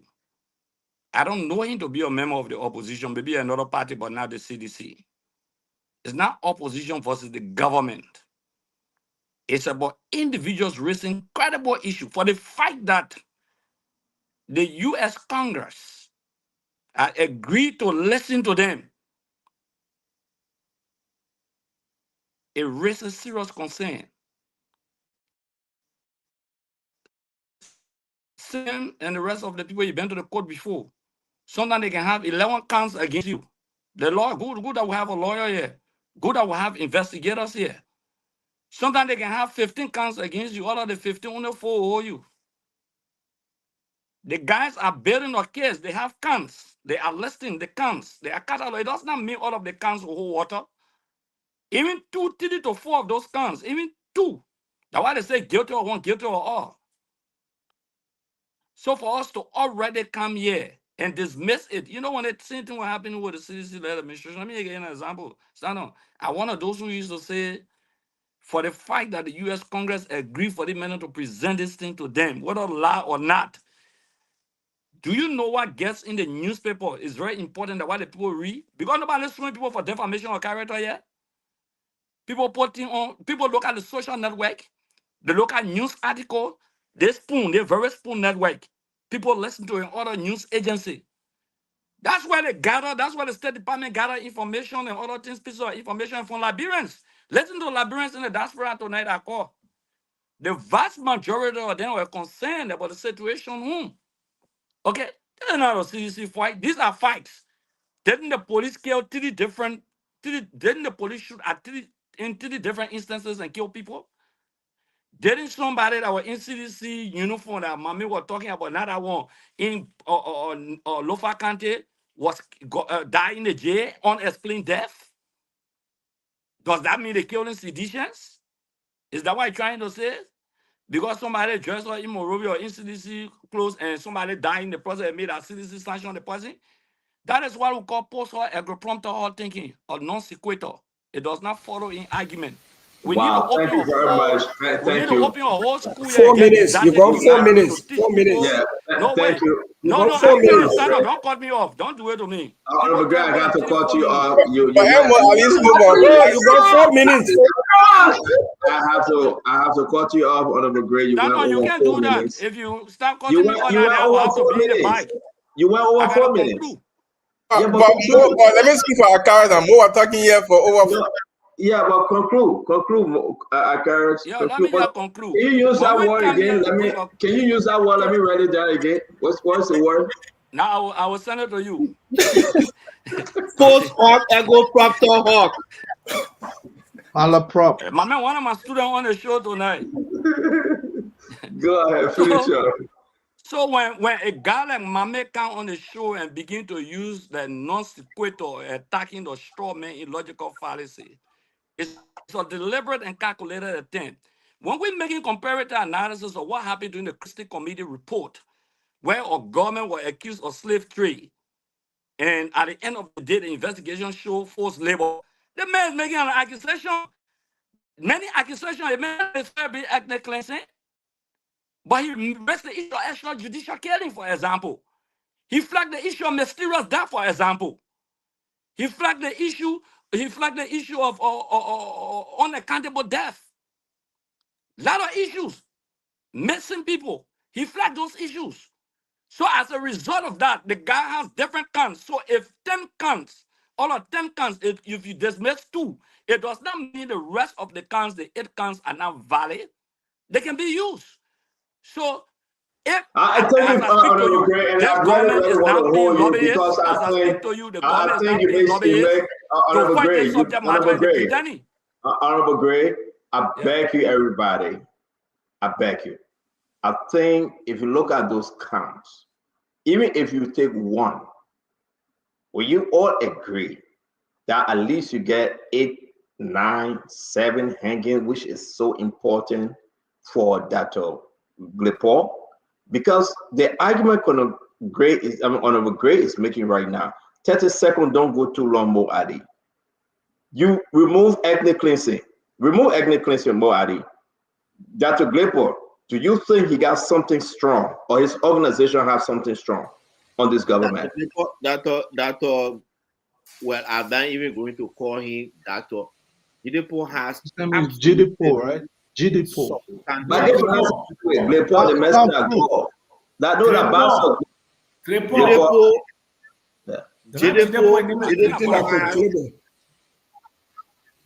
Gedepoh has absolutely nothing substantive in that document. Look, Stanton, everywhere in the world, crimes are committed. The way you handle the crimes is what matters. Okay, so I just want us to move further. There are recurring, there are recurrent crimes that occur everywhere, like Dr. Richardson said, and happen under every government. What you look at in it is whether it is a government policy. Is it a government policy? Any of the things he mentioned over there, is any of them government policy? Absolutely not. You cannot deny that. Thank you. We'll come back to you. Let's give the other people a chance. Well, Governor Clinton, you're the lawyer. Let push that into our argument here, okay? Take away ethnic cleansing. Nearly all of the corners, simple guys. Besides ethnic cleansing, them men get a whole lot up. Why are you guys not talking about it? Let me move the ethnic cleansing. Does he have a case to make to Congress? He does have a case to make to Congress. And look, I think everyone on the show understands exactly what Mo Ali is trying to do tonight. He started in the beginning with the doctor, and he kicking off a balance. It's good that somebody, whatever the doctor realized and came back his tricks. He went to regroup. Yeah, he went to regroup. His purpose on this front to know was to dislodge the doctor. But look, there is a lot of issues that was raised, mysterious killings, extrajudicial killings, and there are facts in the report to support that. Right? There's facts to support that. King Jaw, EPS killing somebody, all those different things, mysterious killing. Now, morally, and many of the other folks, the UP folks here, were very, very key proponent of announcing the missing boys and the auditors killing, and somehow now he's saying that, you know, to even discuss that, you got to start to think about whether this is a policy of the government. So I don't know if you found any evidence anywhere then if this was a policy to go ahead and have people missing under the CDC government. But again, the propaganda, I think the callers in there support the propaganda. And if you listen to a vast majority of the callers, and they was like, why are you focusing on this one issue of you know, of ethnic cleansing when he raised a lot of other important issues that are supported by FAST? Now, more put your hands down. Now I want to ask you a question as a lawyer. Just a question. More, that's some of our girl. Little time to now beg you. We know. Yeah, please. Yeah, we know the thing you can No, you got it right. No, the man will not answer any question. No, wait 1 minute. The guys are saying no. We all have questions for the lawyer, but let the man talk. So look, let me just conclude on this when you talk Clinton about do loves talking. Look, let me conclude when you talk about policy. The law provides that when there is a mysterious death, there are very specific procedures that the government is supposed to follow. When somebody went to bed, they didn't wake up for no reason. The person was healthy, we all saw them healthy, or somebody was found, you know, down the river and all the past extracted. The law provides that you are supposed to take very different steps. If the government systematically, and this is what have happened under the Black administration, with all these mysterious deaths have been listed, have not taken those steps, then yes, it's a policy move of the government not to investigate these things, not to investigate these mysterious deaths, and it's on the government. So yes, Dr. Gedepoh and his group have a case, CEO, and they will present that case to the United States Congress. Whether or not what the action the United States Congress would take is going to be left with the United States Congress to decide what they want to do with that information. But it is good that they are going to listen. It is good that the Liberian people have heard internet are listening and are concerned about what's happening under this administration. Thank you very much. Isaac Doe, please. Hey man, I can ask the lawyer a single question. So ask your question, say yeah, be happy. No, let everybody have the time. Just write your question down. I'm begging you. The guys that they are angry, they don't want to entertain your question. Just wait. Isaac Doe. Yeah, angry. So first, the group was a fake group, but today it's not fake group no more. Ethnic cleansing. And then I'm sitting down just thinking. I said, hold on 1 minute. You know what? You strike a good point. Hold on 1 minute, though. Seriously. Because we got I think it was Jeremy Pierre, right? Well, where are you taking that from, Isaac Doe? Jeremy McPierre, even Brother Mame, where he need other Brother Martin Colley, all of them say was a fake group. Today, there's no fake group no more. I just want to establish that. I know they will reply to you. Go ahead. Right. So I sat down thinking a little bit. If Khalifa Sharif, the Muslim boy who was sent to Guinea to be killed, I'm just thinking just over my head. If he was a kissy man, would that have happened? I don't know. And I was also thinking that Sekou was charged with a crime that can lead to death penalty. If Sekou, who was a Muslim man, was a kissy brother, could that have happened? I don't know. And then on the other side, I'm thinking about the Minister of Internal Affairs, Yimani. Why wasn't he charged? Is it because he's a kissy man? No, I don't know. I'm just thinking off my mind. Why are these things just happening? Is it coincidental? I don't know. But my brother Mame, I know we're still waiting for your other video you can produce. You produce it here, you waste another one. Mame, you ask a question. How can you link mysterious death to government's policy? Unless you were so focused on producing video where Yeke Koluba was answering, yeah. So you weren't really looking at what government should be doing. My brother, it should be the policy of any government to provide securities for its citizens. That should be a policy, yes. If the government fails to do its job, brother, it means it is the policy of the government not to provide security for its citizens. Mama, if people find that on the street dying, everybody they find somebody ear cut. Whose policy is that not to provide security? Are you? Or you will put it in your next video and Kofa will be telling me, remember, yeah, your cut me ear. You will put it there in your next video, bro? Yes. It is the policy of the government to provide security. It should be a policy of the government. No one else. If the government feels, imagine what he's saying, oh, people just dying. How will you blame the government? Oh, no. We're not blaming the government. We blame your video you can face. The video that it will blame. Who else do you want us to blame? For people dying? For citizens just being found all around the place?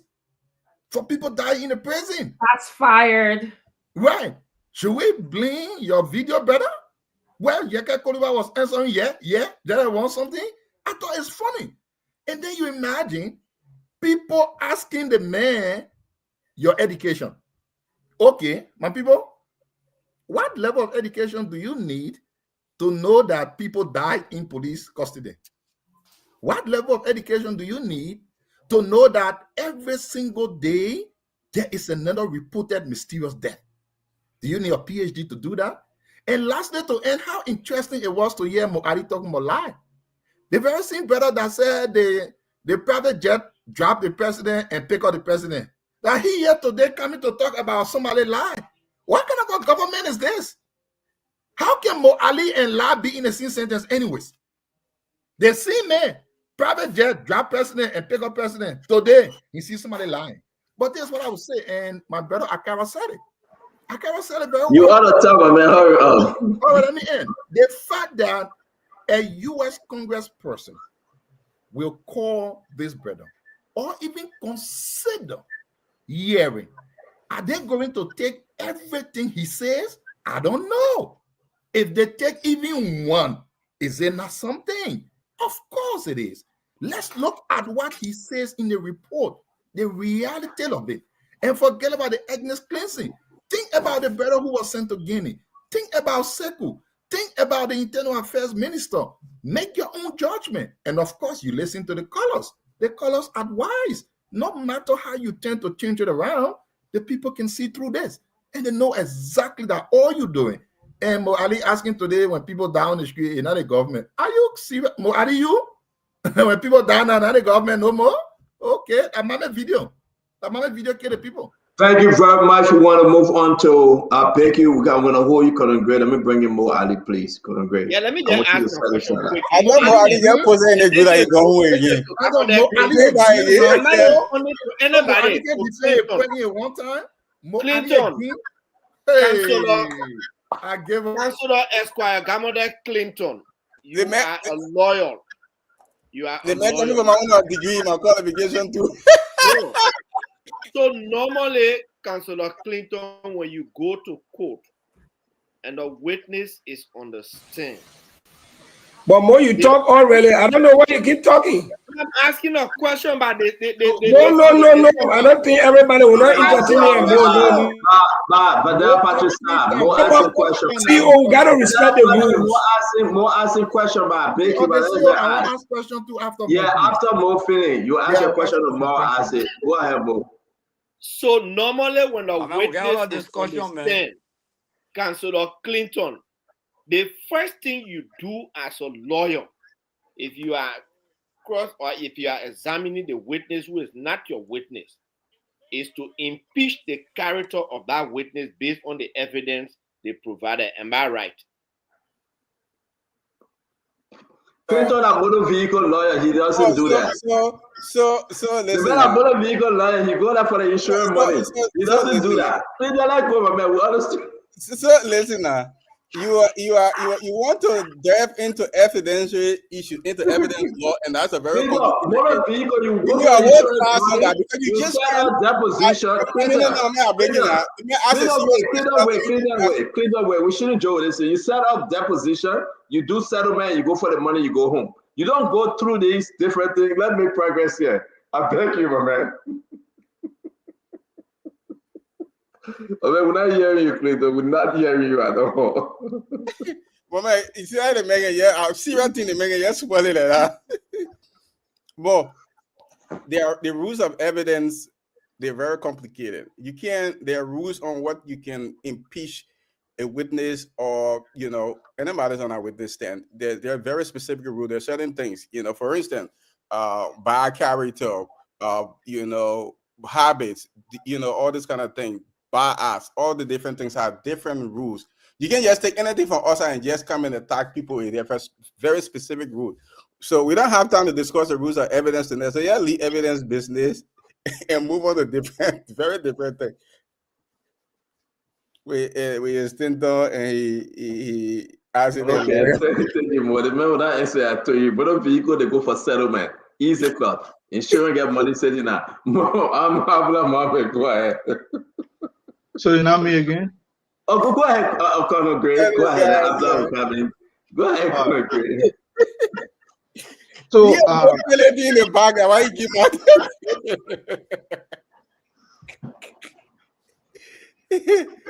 so we when government is done with this entertainment, but the callers have all right. Senan, could you please mute? The callers they have all right to to raise the contention that whether we heard only ethnic cleansing, that's their understanding of what the gentleman said. But those of us, we all have a different level of taking up issues. The gentleman was asked specifically, what is your contention? In other words, what are you presenting as your case? Let me say what he said. The government is engaged in ethnic cleansing. And then they asked how. He said through extrajudicial killing. I mean, killings are not sanctioned by law. And then he said ritualistic killing, extracting body parts. People are killed deliberately for body parts extraction. And then he called about unexplained death. Those are the methodologies this government's policy of ethnic cleansing, you understand? It's using. Okay. Now we want him to prove that the government has a targeted ethnic cleansing policy using all of these methodologies. So those of us, when you see we were sticking on the ethnic cleansing, that was his basis. In formal writing, you tell someone, lay your topic sentence, your thesis statement, and so on. Then from there, you build on your case. The thesis statement, the topic sentence he gave us was that this government has a targeted ethnic cleansing policy using all of this method. So we forget about the methodology. We held him accountable on the basis that tell us how government has an ethnic cleansing policy. Define the word ethnic cleansing. Firstly, the gentleman could not even define ethnic cleansing. Gamonde on the other side said the international community is struggling with the definition of ethnic cleansing. Yet still, the international community under the UN court system has gone to work and prosecuted so many, even the M24 Congolese rebel movement. They captured another guy, I think, from forget about the Bosnia group. That whole group, they were all charged and found guilty of intention to ethnic cleanse a certain group of people. In this case, the Muslim. So we asked him on the basis of that, what is your definition of ethnic cleansing? He could not even define that. Now, that's the basis he laid. That's why we held him accountable based on that. It's not that we're ignoring the other things that have happened, but he captured that as the method that government is employing to carry on ethnic cleansing. So my people are big here. When you see we're holding this guy accountable, we got put say get PhD. When you get PhD, you must understand that when you introduce one word, you must understand the meaning of the word, not based on your own opinion, but rather there's knowledge in the word that you introduce. That's what we'll hold you accountable for. We are speaking at a different level, my people. and he came here as a doctor. We quizzed him as a doctor. That's how it works in the world of academia. When you say you're knowledgeable, we tease your brain to see how far you know. So sorry for if we let you down, but that's exactly how we're dealing with him. He came here Thank you. as a magic man, wanted to see his level of magic. Thank you. Stand Thank let you. me get 10 seconds. Say you give more Ali Farah. Just 10 seconds. 10 seconds. I think what with what the doctor thinking about what they're trying to do with this report. Again, there are a lot of things. We know that when Cabinet Janet was on the show, the 10 last time. seconds is gone, sir. Come on. And the last time he was on the show, he said that there were a few other people, I think 3 or 4 other persons from the Mandingo Ended group that were extrajudicially moved to Guinea to be killed. And the case of Khalid Sharif was just the only one that was public just because of his position he had. So we're talking about at least allegations of 4, 5, 6 persons from a particular ethnic group. So what the panoramic group may be doing at this point is setting the foundation to build on that. I just wanted to put that out there.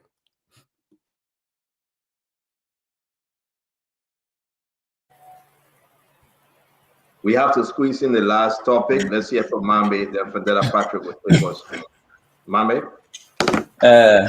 Stanton, put your phone on mute. Look, I'm putting up a challenge. I put a challenge up on the show. I'm putting it up again. To all the people in CDC that get all the money, all the connection international.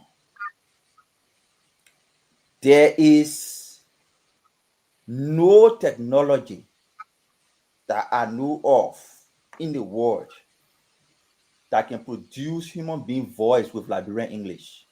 Mama, we are not film makers. We are not movie producers, but go ahead. No. Mame has his time. Mame has his time. Mame has his time. No, but my man, no. No. I said don't keep on the show. I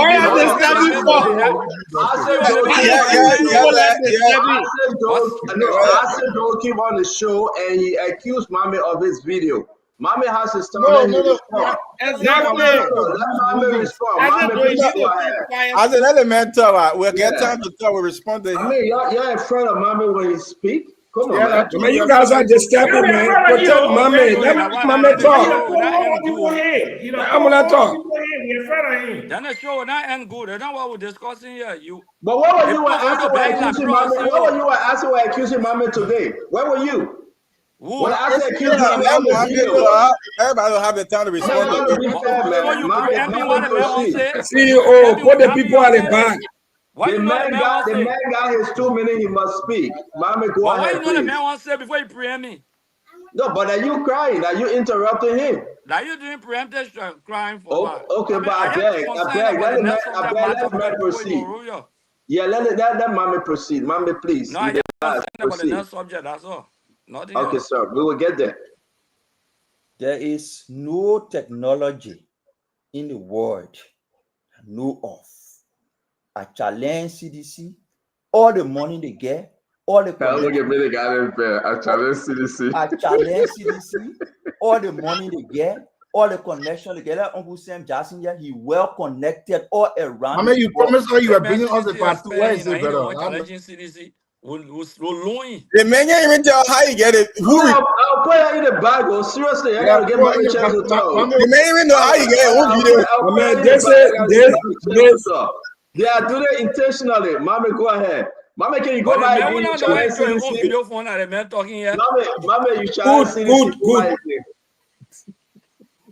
Okay, we challenge you to show your source. But honorable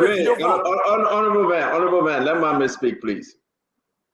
Thank you, Stanton. There is no technology in the world that I know of. I challenge CDC. I challenge Funati Kofa. I challenge Sam Jackson. I challenge George Weah. You are just taking money from Funati Kofa that he challenging. I challenge Funati Kofa. I challenge Sam Jackson. I challenge George Weah. I challenge everybody in CDC. All the money you get, the connection, produce any voice that speaks Liberian English in a conversation like Funati Kofa and Abu Kamara were doing. If you do that and play it on spoon, never Great. allow We me to got say a video from Hollywood. never allow me to sit on spoon. Never. This is a challenge to all of you. If you claim, because you say on the show that you get AI can do it, use the AI and change What do the you two mean? voices to Why you Joseph wasting our Waka time here voice for? and Jeremiah Kun voice. Yeah. If you claim AI can do it, use that same video and make it with Jeremiah Kun voice and Joseph Waka voice. Then you will prove me wrong.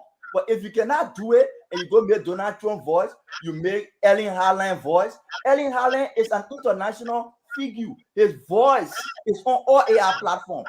Donald Trump is the US president. His voice is on all AI platforms. Funati Kofa, Abu Kamara do not have their voice on any AI platform. No AI platform in the world can generate their voice and put it in a full conversation. I challenge Joria, I challenge Funati Kofa, I challenge CDC, produce it, and I will never come on spoon. Funati Kofa has a family, he has a children. When they listen to it and they see people like you sitting on the show and saying that not his voice, they see you as My man, clowns. for nothing we can discuss here. You explain tire. They That your see you as video you passing clowns. around with. So let me go to conclude on the guy. I just So wanted la to la put you that passing up. around with. Won't believe it.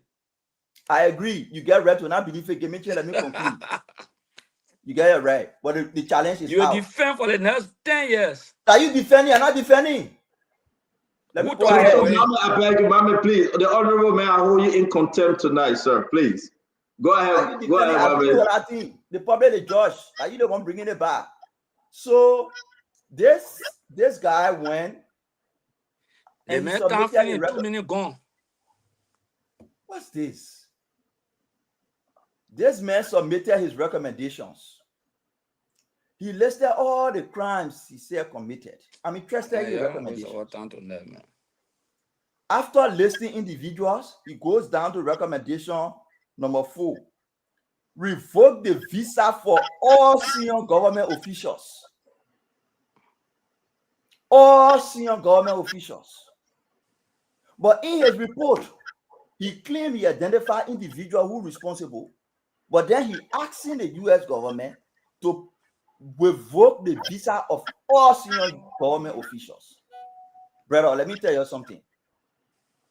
When we work here in the US with Uncle Sam Jackson, Vandela Patricks, and the rest of the other people to engage into strategic engagement with stakeholders, we presented facts. We presented in a responsible manner. We presented in an organized manner. We didn't even publish some of them on radio or TV. We presented evidence. It requires you to be organized, responsible, and present evidence. When you do these type of things and you get to Congress, they will invite you, you will go there and speak, but they see you as a clown. You need to stop. U.S. citizens must rise up and hold Joseph Waka government accountable. No Liberian citizen must just fall and die and go without justice. No mysterious death must happen without investigation. Let's push the government to investigate those crimes. If the government doesn't do it, it doesn't make sure we are right. If the government doesn't do it, it doesn't make sure we are right. Because it's the same thing. So that is my statement. And you have the boy me Joey, because the boy Joey have been and the boy can't everything you do they want no guy job in the boss suffering for. They want no guy job. They ain't can you hear the boy Joey Joey? The boy Joey obsession. No job, no guy. I can get to that. When a man get a position to look at You cannot bring nozzle. The boy let Joey have been it. But everything you doing after job we are. And I'm for leave the yourself, man. I just got to cowboy. I talk to the Jawa, I don't talk to the cowboy. Let's see you left. Let's see your mommy. Yeah. The man go meet Jefferson I mean, Koji, like a former boss man. you're not prosecutor. You're not prosecutor. At least. But you prosecutor, you know nothing But about you're not a prosecutor, but. prosecutor, you know nothing about My prosecution. man, y'all give me a chance, huh? You're where you got the people evidence from? Where you got the evidence from? How do you have a video? Y'all please listen to me, man. You sit down there. Come on, y'all listen to me. Counselor, man. Yeah, y'all give me a chance, man. Let me When close, you man. your video part two, sir. The Hollywood production. But Council, respect me small now. I'm talking. But Council, you don't want to listen to me. Go ahead, Tom. Now we listening to you, brother. I know, yeah.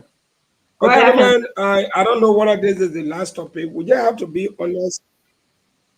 We have to be honest. For me, clearly, nobody said that everything this man said was wrong.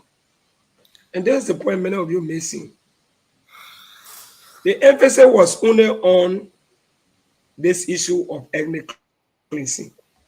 Many of you are the men say ethnic cleansing can be mysterious death, extrajudicial killing, and so forth.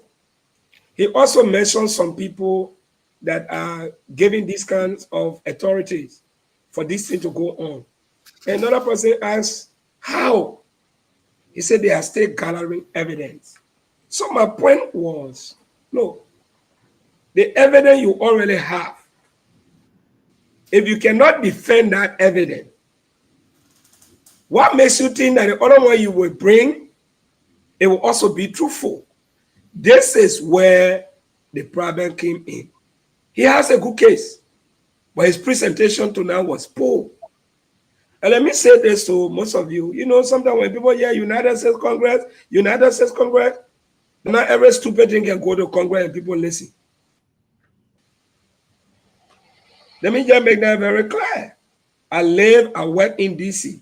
I tour the Capitol building inside and outside. When you read, it has to go through process. And when it makes sense, it will invite you. If it does not make sense, it will throw you out. I hear people talking about sanction. The real sanction is Donald Trump has shot that USAID. That alone is a sanction by itself. He does not need to advocate. We are all feeding. You know how much USAID was spending on the healthcare sector, education, training of police officer. As of today, it's shut down. Yeah. So that alone is a sanction by itself. So nobody should come here and I say another mistake people make is the fact that they think their enemies should be our enemies and their friends should be our friends. No.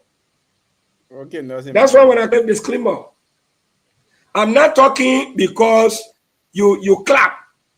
Because we're talking for people to like us.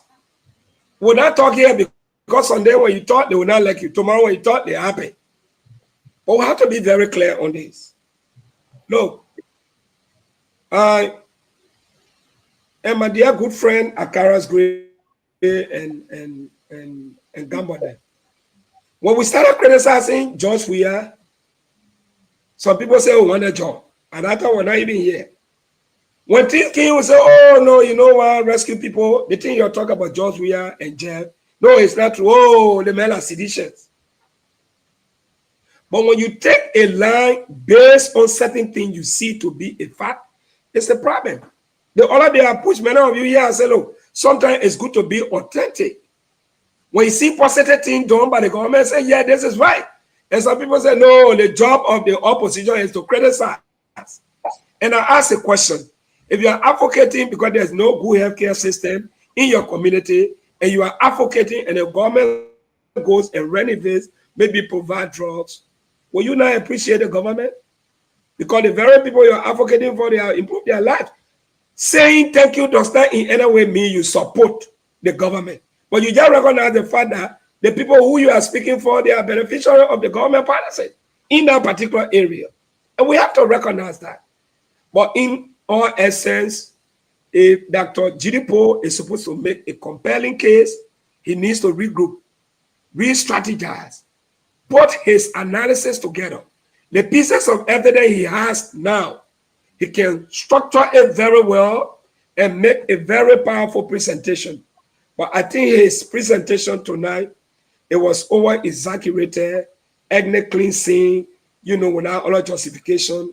I think in my mind, it wasn't good. But that does not in any way mean the other part that he presented, we dismiss everything. That is not the basis of the argument. But he overemphasized and he could not defend that particular aspect. So that's it. So again, CEO, thank you for the time. No, it was exactly a 2 beautiful minutes. show, man. Yes, today, I respect you, Riku. You did it.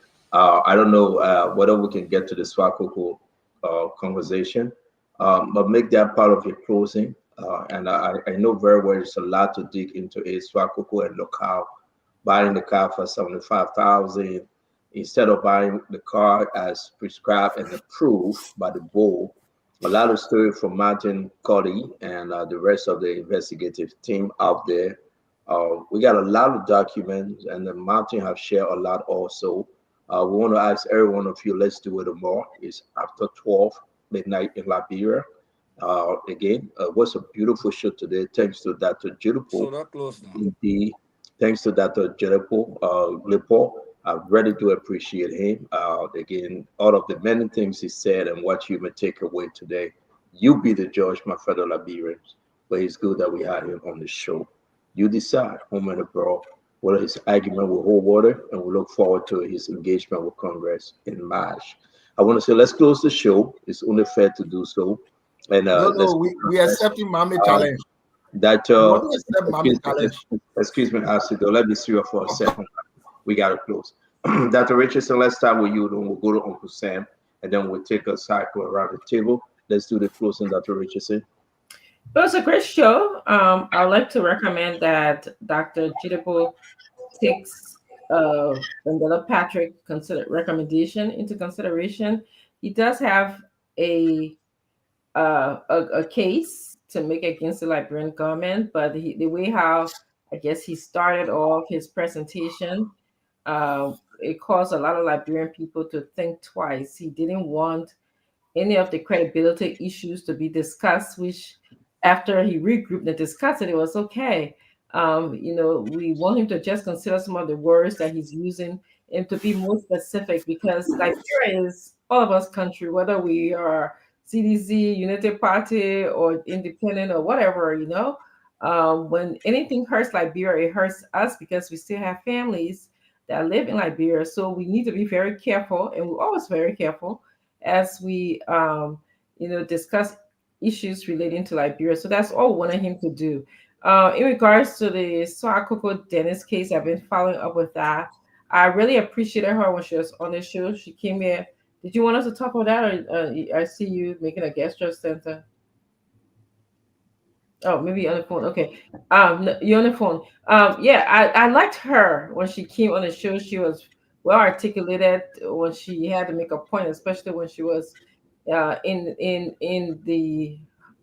Congress, not Congress, but in legislature. But what I'm hearing, I'm concerned. Okay.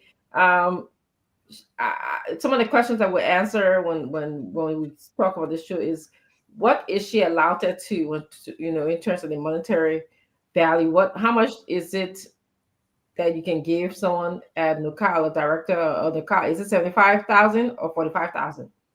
That's my first question. My second question is, what happened to the car that was there before? What's the procedure? My third question is she the only one who signs the check for getting a car? Are there other persons involved? So I'm sure we'll actually go into it tomorrow, but I think that's something. All your questions get an answer, Dr. Richardson. We have all the answers. Seriously, sorry that we couldn't get into it. Indeed, the other car in question was taken by Appiton, the former board chair. Whether it's true or not, that's the information we got. We're going to reach out to Appiton. Again, whether she's the only person that can sign, no. It was approved, but the amount approved is not what been spoken to. So there's a lot of answer. We got document to show you, likewise the car document and everything. We have everything. Let me put it in the chat room. We'll get ready to discuss it tomorrow. Okay. But thank you very much, Dr. Richardson. Thank God you are not working tomorrow, right? Your schedule is Wednesday, right? Yes. Okay, so we'll have you tomorrow. Let me go to Uncle Sam. Uncle Sam, please, sir. Look, why you jumping over on a gray? No, because I gotta go at 2 o'clock. Oh, At 2 sorry, in the morning here. Sorry, Uncle Sam. No, it's okay, my man. I know you won't give me a hard time, but it's okay. No, baby, you know, man. Okay, listen. I am completely opposed to Liberian people going to American people to take report.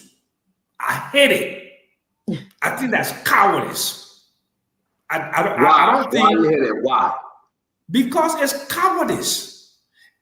I left Liberia 1977 and went to Liberia to move an entrenched oligarchy.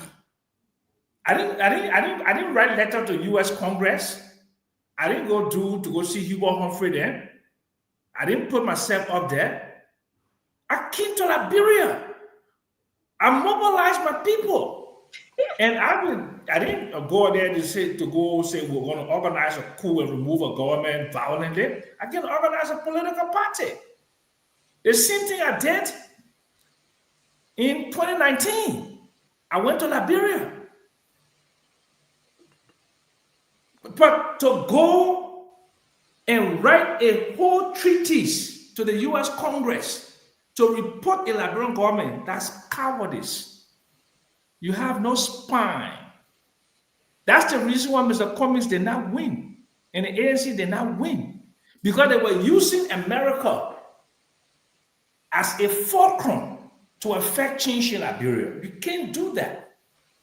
All of the politicians who have made a difference in Liberia have come to Liberia and braved the storm, like Ellen Johnson Sirleaf, like Charles Taylor, like Prince Johnson, and like Omer Barker, who stayed in Liberia for all his life. Fleeting politicians don't become president and don't make anything in Liberia. So I just a warning to all the Liberians there who think that they can use the U.S. Congress to affect change in Liberia. You sanction McGill. You sanction Bill Torway. You sanction Nukwe. Yeah. But Sam Jackson, I get one question for you, please. No, don't ask me no question. I will claim my time. But go ahead, Ash. Okay, go ahead. Go ahead. Go ahead. Your former president, the man you serve and believe in, Charles Taylor, he said no Liberian president will succeed if you don't have America on your side. Where do you stand on that position? You were asked this question when you were in Nigeria. I know what I'm talking about. I said to you, if you want to affect change in Liberia, you got to put your armor on and go and brave the storm in Liberia. To take, and you saw the ANC people to the Congress, and you saw them there. More that hearing they had, I when I called my sister Nee because I'm a very good friend, and I have a friend, Dr. Francine, and she was there, and the other people were there, Verde with them were there. When they sanctioned McGill, they sanctioned Twawe, they sanctioned Nugweden. You see any change in Liberia? Then they sanctioned Taylor officials too, Edwin Snowden for 10 years, and everybody. America cannot do what you can do for yourself. So that's on that foundation alone. So let me come to this young man. The young man, first of all, he doesn't have an organization, that justice group there. Who are the members? Did he tell you who the members are? Does he have a masthead of the president, the vice president, the treasury, and other prominent Liberians of weight in it? I want to show. Yeah? No, I know my CDC may never get vexed with me. I don't. You think I hear the talk for CDC? I hear the talk for Sam Jackson. Government will come and government will go. Eh? And if I live long enough, I will outlive all of the governments. Okay? I speak the truth. What they're trying to do to upend an Liberian administration by going to U.S. Congress to carry Gila, that is, to me, that is not classy. You want to do something, come where the rubber hit the road. So anyway, blah blah. Zogui, come there, let's fight. Don't stay in America and say you're taking people complain to white people. Now let me come to my sister Swakoko. Look, you young people, their money business now running away. Joseph Yuma Boka put you there because he figured you could do something. And why you shaming Joseph Yuma Boka like that for? There are ways to do things, and to that Nokia there, I was a consultant there. There are ways to make money in Nokia. We're all going there to inflate the invoice for a car to a Lebanese dealership. That is another no class. And then you take the car, the money for the car, then they give you the car, and you register that car in your name, in your company's name. And you think you will get away with it? And what Joseph Walker had tonight? Papa Joseph Walker, I don't care how brilliant this girl is. She shame you. Get rid of her. Because if you don't get rid of her, she will do worse. And Martin Collins said she gave a $585,000 contract to a company that was only 1 month old. $585,000. $585,000. Contract.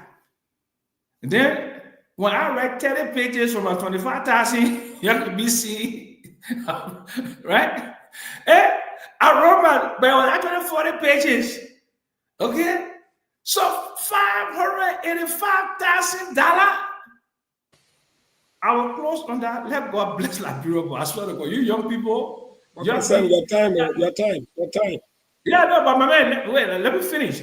Your young people, you don't make Joseph Yuma Boga government to look so bad with your rush to make quick money. Don't do it to that old man there. And the old man doesn't fire you up. Let Mama say, you can't fight corruption. So 2029, you will feel the consequences. You have a good night. Uncle Sam, thank you very much. It's good to have you, sir. Thank you. Honorable Gray, you want to go because your time different? Yeah, basically, the fact of the matter is that I see it's a calculated attempt to dismiss and Ronald the dog. I mean, his name is like I see it being pronounced two different ways. I got to look at the spelling. But I think it's a calculated attempt to trash him and trash his ideas on the basis of one. That is very wrong. Even in the classroom, if they get 10 questions. Well, but you have done the same with your opposition, though. I mean, No, you can't tell me what we have done. Let me finish. No, I'm just trying to challenge you. Let me finish. I beg you. I know you're speaking, but I'm trying to challenge you because I'm not challenging you. I just when I finish talking, you can talk. I want to just get take you off balance. You've been a very, very strong critic, and once you're in position, you make these things happen.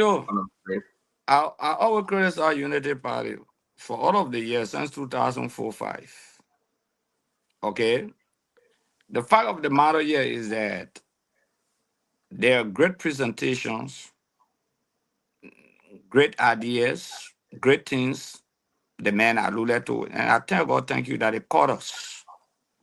They were very clear about that and they stuck to that was not just the only issue that was being discussed. That was ethnic cleansing. When Mame talk about voice, imitating voice as smart, you don't just show or challenge. It's very, you don't do it. There can be a moment where you can hear Jesus Christ speaking VAR. You will know a fake. Wait now, hey my man. You will know a fake. But man, you say you challenge people. You can lead one thing now. We'll produce one video here. The post speaking raw like English. Wait. You will know a fake. Wait now. Let Honorable Gray finish up, guys, please. We're begging you. We'll produce one video tonight before you close. That it post speaking raw like English. But you know a fake. Oh, hold on now. So that I was telling you that all you brought fake. Because You people said can no one imitate can speak people. Liberian English there, Well, I right? say, I beg you, man. They say about I you and said, mommy wait, is you will not destroy the correct. man I on said, it. Wait. stop. Yeah. You think you can You just gonna carry correct your me? statement on the Yeah, player? Am I one talking? yeah, that you alone because you're interrupting Colonel Gray. I mean, Honorable Yeah. Gray. We want But I Colonel mean, You you know, got Honorable no mommy. video. Gray. Yeah, that you Yeah. alone, Then all I right? think You there's alone. any video that you can tell you. Yeah, but Mommy, let you Honorable can Gray now. talk. You play the video. Wait. Honorable Gray, go ahead. Yeah, you know, mommy, go on the days that people just used to count spoon and just talk, and go home. Every time you bring a challenge, we'll refute it. And to know we'll refute it. I will allow, I say, CEO, you got to play that tape, that video. But Then like bring people listen. Say you challenge us, that it can't happen. Now what we told you, say all that thing you saying, that lie, you created it. Oh, that above voice So or finish cover, closing wow, you now. can't carry the Finish code, that closing. lie. When we get to answer, then he can recommend the clip. But you No, want to yeah, play the all that clip thing that lie. now? But on Which the issue one? of Swakoko, you know, I didn't really want to talk on it because I may appear compromised, but I just have to speak because she been my colleagues. But one is a violation of the budget law,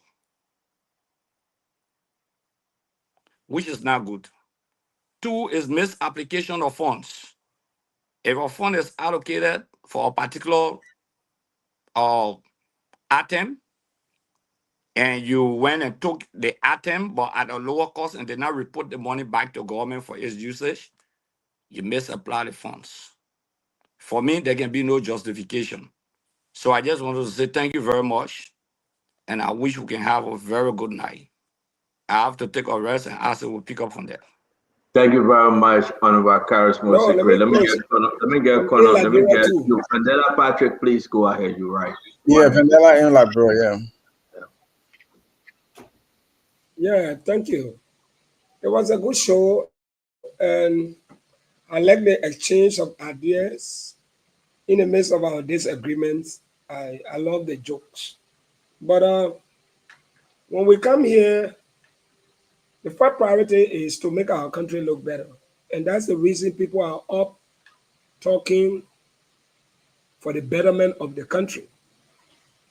I've always said that there's a difference between criticism and wanting somebody to fail. Our job is to criticize. When we criticize, we advance recommendations. Imagine if the government has existed with no criticism. Everybody just come there and start singing hallelujah praises to the government.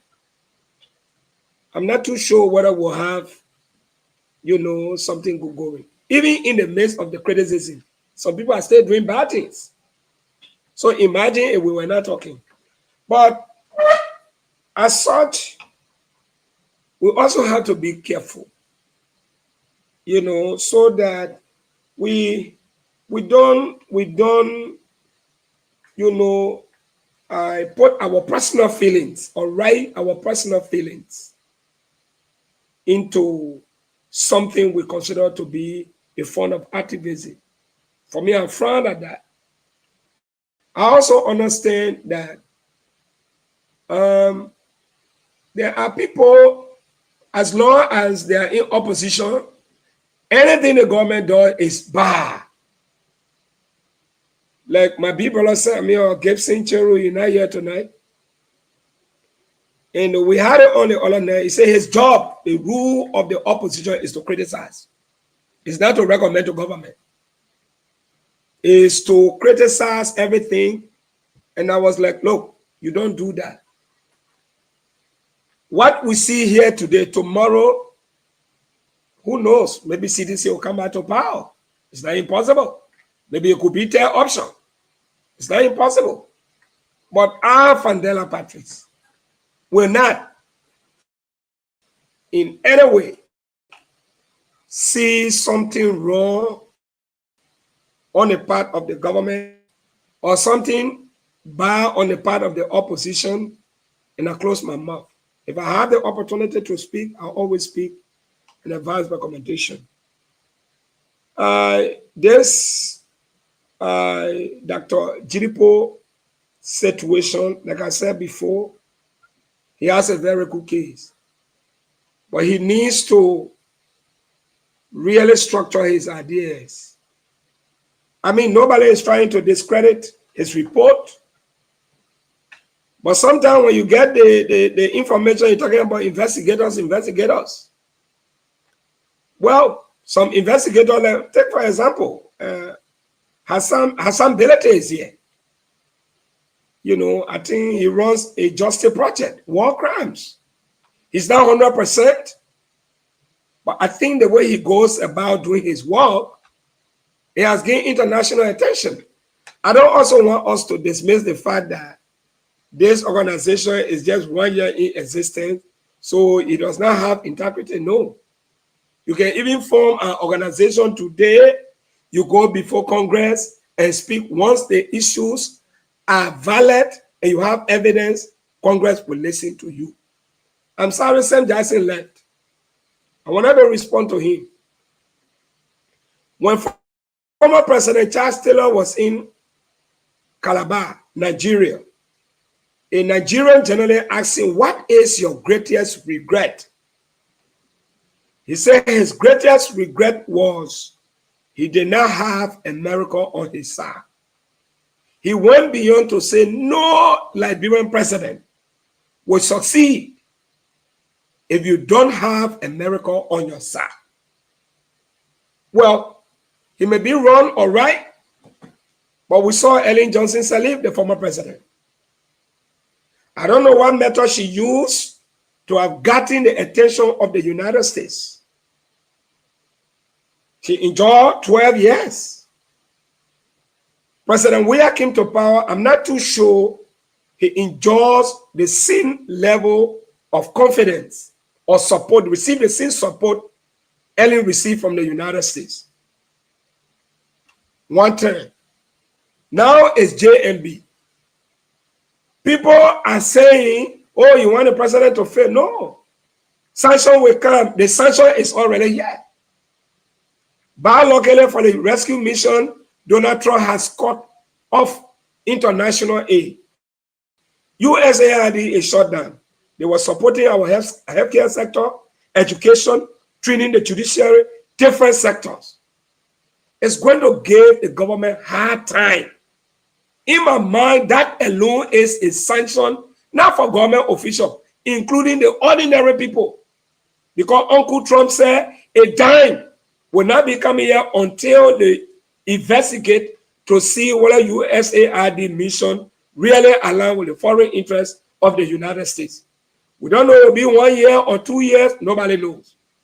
Most of our brothers and sisters that were on USAID projects across the 15 political subdivisions of Liberia, they are already getting ready to be laid off. Unemployment is going to increase. The hospital USAID was taking care of, the money will not be coming. The training of teachers, KRTTR, educational support. So right now is a difficult time for the rescue mission. So the sanction is not only this guy talking about sanction. And we're talking about, yeah, he can call for sanction, but in my mind, the sanction is already here. Because USAID was spending millions of dollars. So for me, as I close tonight, we have to be constructive. Constructive in the sense, I don't want people to say that I'm responding to some of the color. Oh, you councilman, nothing, people disappointed in you. My brother, I don't talk for you. If we're talking for you and getting clapping here, then we're done this. But let me say this. Your enemies are not my enemies. Your interest could not be my interest. Where there are commonality of interest, we celebrate together. But I come here, I speak my mind, and everything is okay. Thank you, CEO, for the opportunity. Thank you for that, Patrick. Thank you very much. Let's have that conversation about you said tomorrow and Swakoko also tomorrow. I believe that you have not closed yet, right? Who all have not closed yet? Okay, Clinton, you did, right?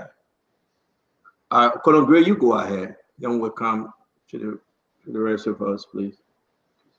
You know, Stanton, when we are coming from a perspective where like we're trying to salvage what's left of Liberia, you know, against the theory that Liberia is a failed state, we're very cautious because we know we've dug Liberia out of the hole, and then we put Liberia on a trajectory to move forward. Mr. Weir came in, you know, did his, but whenever you sanction a group of officials, whether or not, the United States through Magnitsky has found a very clever way of sanctioning the state through individuals. But because the soundbite, they say, no, we're not sanctioning the state, we're sanctioning individuals. We bought that idea and, are laying in bed cozily with the fact that, they're not sanctioning the state, but rather it's the individual. But anytime sanction regime is leashed against any individual or the state, the repercussion remains the same. But when Gedepoh came here tonight, he laid a basis. Firstly, he said he came through where he's at now through Veritas. Radio Veritas was one of those radio stations back in the 80s when we were growing up, but this was assigned to the Catholic Church because they wanted their own voice out there, unsanctioned. So he came through that. But interestingly, one of the actors he named here to be sanctioned, or his target to be sanctioned, is Kofi Woods. Kofi Woods was the Justice and Peace Commissioner. What that means, he was propagating the justice of Liberia through the Catholic Church, you understand, as the key representative of the Catholic mission in Liberia, pointing out human rights issues. So we know him to be a human rights guy. But sometimes when you choose to serve your state, you get blemished. I served the state through the AFL. Many people carry a different opinion about me. You understand? But my intent was to serve the state. So is Kofi Woods' intention today. He's serving the state. But meanwhile, this guy who came through from Radio Veritas, under the leadership of Kofi Woods, is targeting him to be sanctioned for human rights issue. That's grave allegation. I'm not here to talk for any of these other individuals, but he went on to name Oswald Toy, the Minister of Justice. He went on to name Coleman, the now IG. He went on to even name the president's legal advisor, Buchu Ben Keita. These are all individuals. Look. And he's talking about Jeremy Pierre too. Yeah. If you want to be naming people, then people are going to think that this is, tit for tat situation.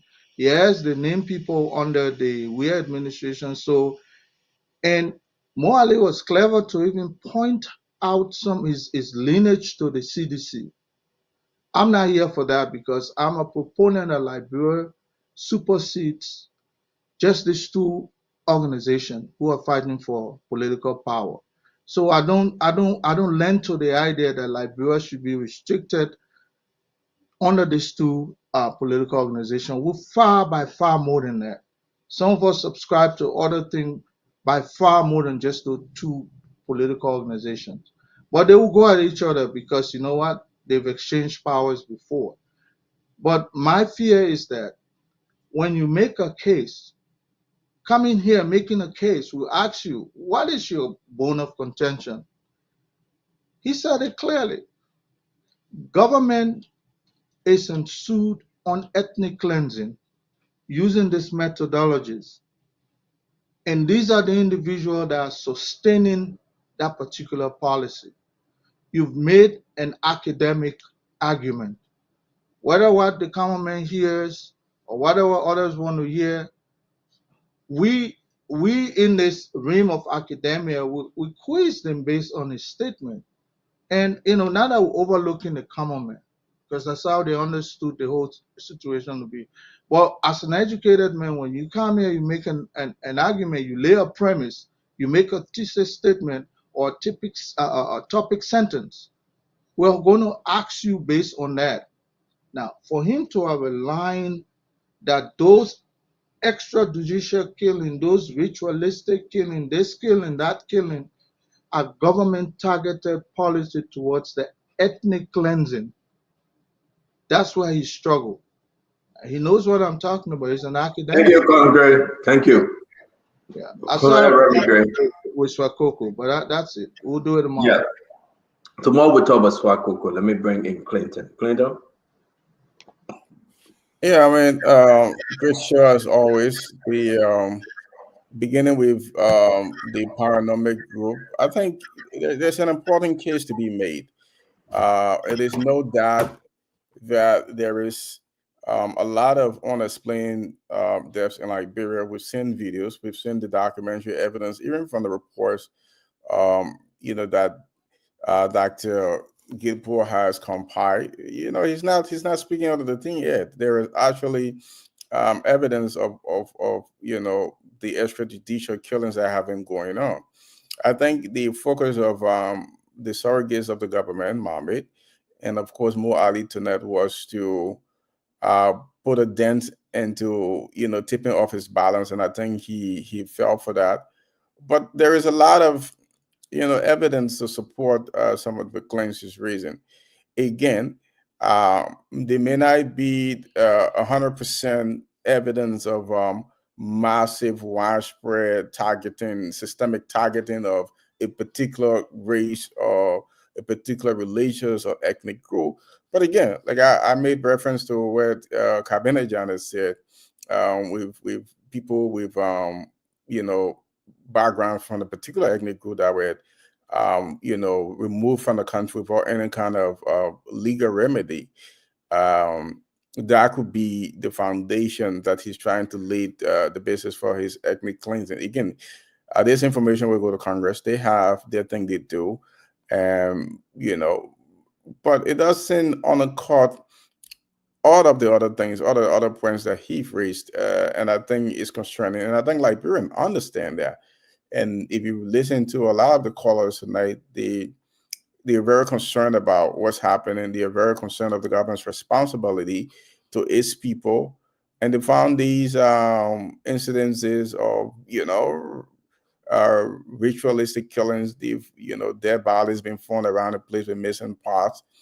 They found it very concerning, and they've raised that tonight. So I think they're onto something. I will encourage the doctor and his group to continue to make the representation. I think Liberia needs that.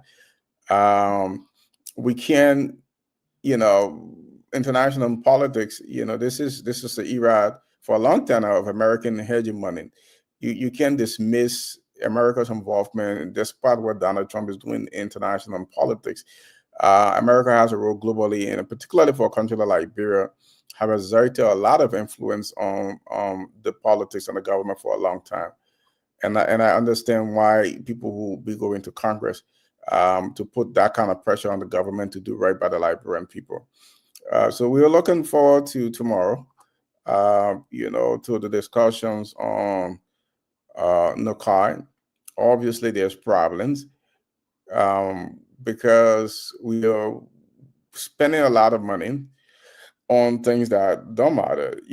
I saw the justification for why she needs two cars and not one. It doesn't make a lot of sense. But again, is when you have a president who is allowing his people to operate at will, doesn't seem to have control and oversight over his officials, then it become a problem. We've said this from the beginning that the presidency is weak. The president have not shown that he has any sort of control, and many of the issues of corruption that even been brought to his attention. He's not done anything about it. LTA. Now he's been convinced, or maybe this is orchestrated by him to make payments to people to concoct all the reports and use it as a pretext to install his own people in very sensitive positions. But this is the case of Liberia, and this is why we are here, and this is why we are spending our time every day to come and talk about them, because we want to see a better Liberia. It's not easy to come here every day. So when the people in the comment section are yelling and cussing and say you're not supposed to be on the show, I can be like, I wish. If you know what it takes to get me here every day, I rather wish. It's not easy to come here every day, but hopefully we'll be back tomorrow and to discuss more. Thank you. Thank you very much. We're going to bring Asidu and Mama will take us home live. Asidu, please, you get 2 minutes. Again, you said I'm gonna play the video. Which one you want to go first? Play the video, or you want to talk?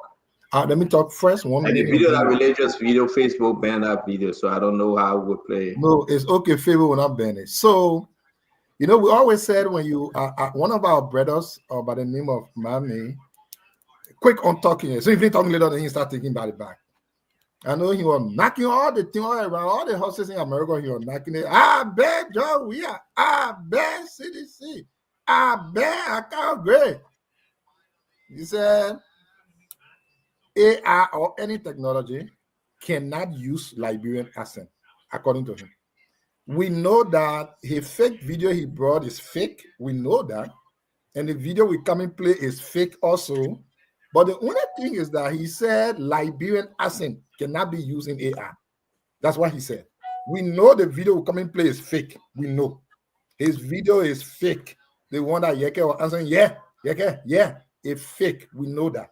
But we just want to tell the brother that we don't have the time to go to Hollywood and be producing video here, there, all day and kind of hair your head. But before you play the video, let me end on this. I understand, recently we talked about a case involving the Liberian government through the Ministry of Transport and MDMC. I understand they will be going to the court on the 6th of February or to have preliminary hearing. We just want to turn our body upside down to big President Baka. If the court rule, please respect them for the one-time papi. Nothing will happen to you. We beg you. Your government going to court with MDMC. Why the owner saying the concession the people got, certain things that inside. The thing that ain't inside. You do all the talking when I play a clip, because that MDMC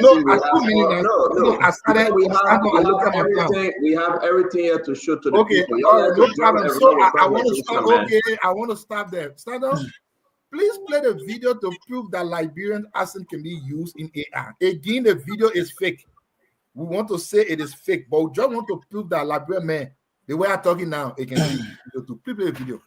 So you finished now? I'm gonna play the video. Yes, I finished. That's all. All right. Oh, how did? Yeah. How much you go? Yes, sir. Well, yeah. To the president's house. Who president?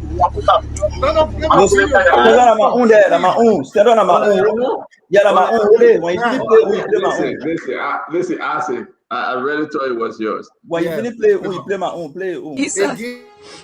Jesus. Martha, I was not expecting to see you here. Where Mary Air? They told me that you were coming, but I couldn't wait. Martha.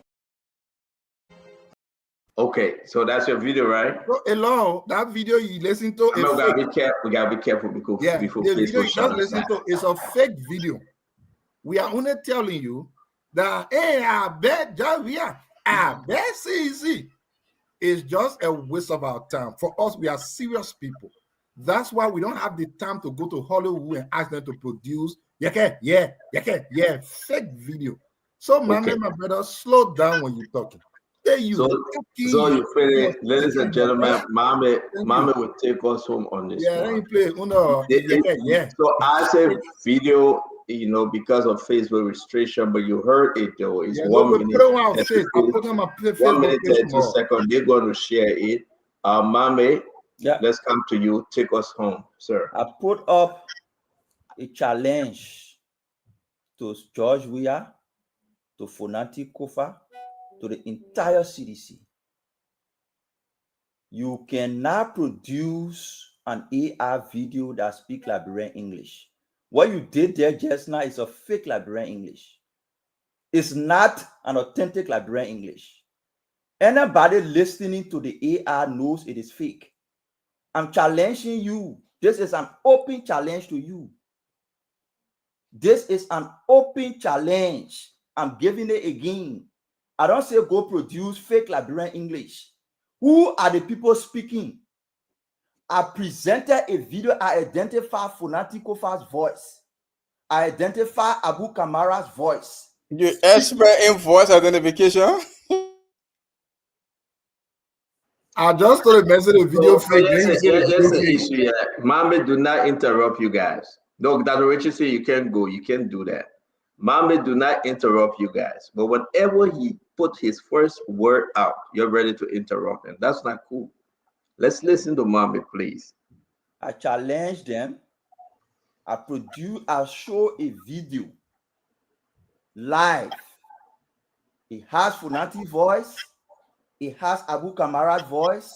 In the video, radio is playing in the background.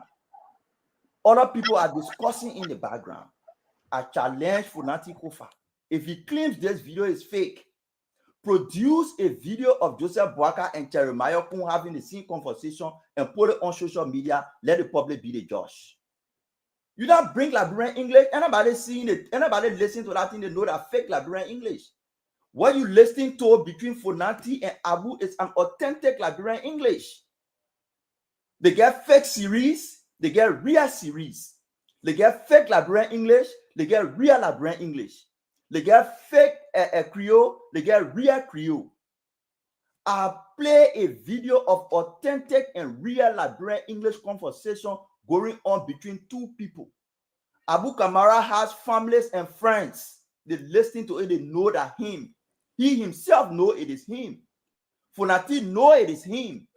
So when people make argument and try to defend it, he just sit back, a family member who listen to it and see you as clown. Because it is him. Who wants to create a video to indict Funati Kofa? But in the video, it is somebody who telling Funati say, we'll get something to do tomorrow. If we want to indict Funati, he will be telling them, say, I want you to go and do something tomorrow. Stanton, since you play his video, please play my video. Let the public compare which one is fake Liberian English and which one is real Liberian English. Yeah. I'm a speaker. Yes, sir. Oh, yeah. After the president's house. What's up? Who president? Which one? The current president. Oh, you don't do that way. The cause, we are meeting. Who you are with? Who's out there? Yeah, Ellie. That's different plan. I'm looking for you for her to conclude it. That one, it's on the phone. So, I know that WhatsApp is safe, but tomorrow one. Okay, well, if I will call you. Tomorrow one, do something happen to that plan. Alright. And the people, I got my actors with me. Thank you. So that is an authentic, real Liberian English. Anybody listening to it who got conscience knows that it is an authentic English. That you're here, take time to beg you. Boy, I can just play his video. Anybody listening to his video, they will know it is fake Liberian English. Mame, you're breaking. What's the issue now? But let him man feeling that by picking your back. No, let me finish. You're playing your video. No, yeah. But let him man finish. Go ahead, man. I have a question for you when you're done, sir. Yeah, they make it talk too much, man. Anybody, let me just learn now. Anybody listening to the fake Liberian English will know it is a fake Liberian English. You listen to authentic Liberian English, you know it is authentic. Yeah, you listen to fake series. You listen to fake series, you know it is fake series. Listen to authentic series, you know it is authentic series. So we play here authentic conversation. Remy Gray, you can ask. Mame, we know there's a fake Mame and there's a real Mame too, right? Let me ask you a question. They got fake Mame. They got fake Mame. Some of them, you know them. Let you a great question. Let me ask you a question. Two gentlemen were highlighted on that video or on that voice audio. Has any of those individuals come out and say, this is not my voice? I didn't have that conversation. Have you seen it anywhere? They're not going to do that. They're not going to do that. Sorry. I mean, did I ask you? I said, Mommy, man. Please, man. This is what I consider a grave allegation. and then you backed it by So all Mama the. didn't answer your question though. What a question. Did you allow him to answer No, your no, question? I'm just saying something. This is a grave allegation. If you're being me, I would have jumped and said, no, not my voice. I didn't have that conversation. As any of these individuals come out to dispute that particular conversation, forget about the audio itself, by saying that I never had that conversation before. It's not my voice. Matter of fact, they made it up. Have you seen any posting from these guys? And you expect It's Kofa not about the conversation. These guys. But he asking Mame, guys. Can Mame why you hate to hear my voice? Yeah, but I want you all, can Mame answer him that Richie say? Because that Richie say, let me say it's this. Well, Mame is speaking, right? Let's give him chance. Good questions coming up. It's not going And I to think make it's it a talk for fair 2 question. minutes. Remy You Gray don't had have a to talk on 2 minutes. Remy Gray Well, I said Remy Gray asked a question, and I was just clarifying that when this tape was talked about, it was being presented to court as evidence. It was not. Who says so? Who says so? That's what we talked about on this show. I'm saying that. No, it's not this clip. It's not this one though. It's the first this clip. one. It's the one that Mame put with the horns on it that we're talking about whether that tape was being real or not. They didn't present it as evidence though. It wasn't playing in court. Anyway, question. Let me ask my question. But I beg why you interrupting Dr. Richardson, but let me understand her argument, We please. talked about the tape in the context of it being used as evidence in court. That's why we brought it on this show. That's how that was the context that we're talking about this show. So let me understand you. You got two clips, Dr. Richardson, two clips, right? The first one was presented in court and we play it. This one, Mame talking about, it never went through court yet. Mame said to us that something big was going to happen the next day. He was trying to prove to us that these characters that he presented that talked were going to be the one that was going to be used against them to make the case that they were involved in the Capitol building. That's what it didn't make it through court.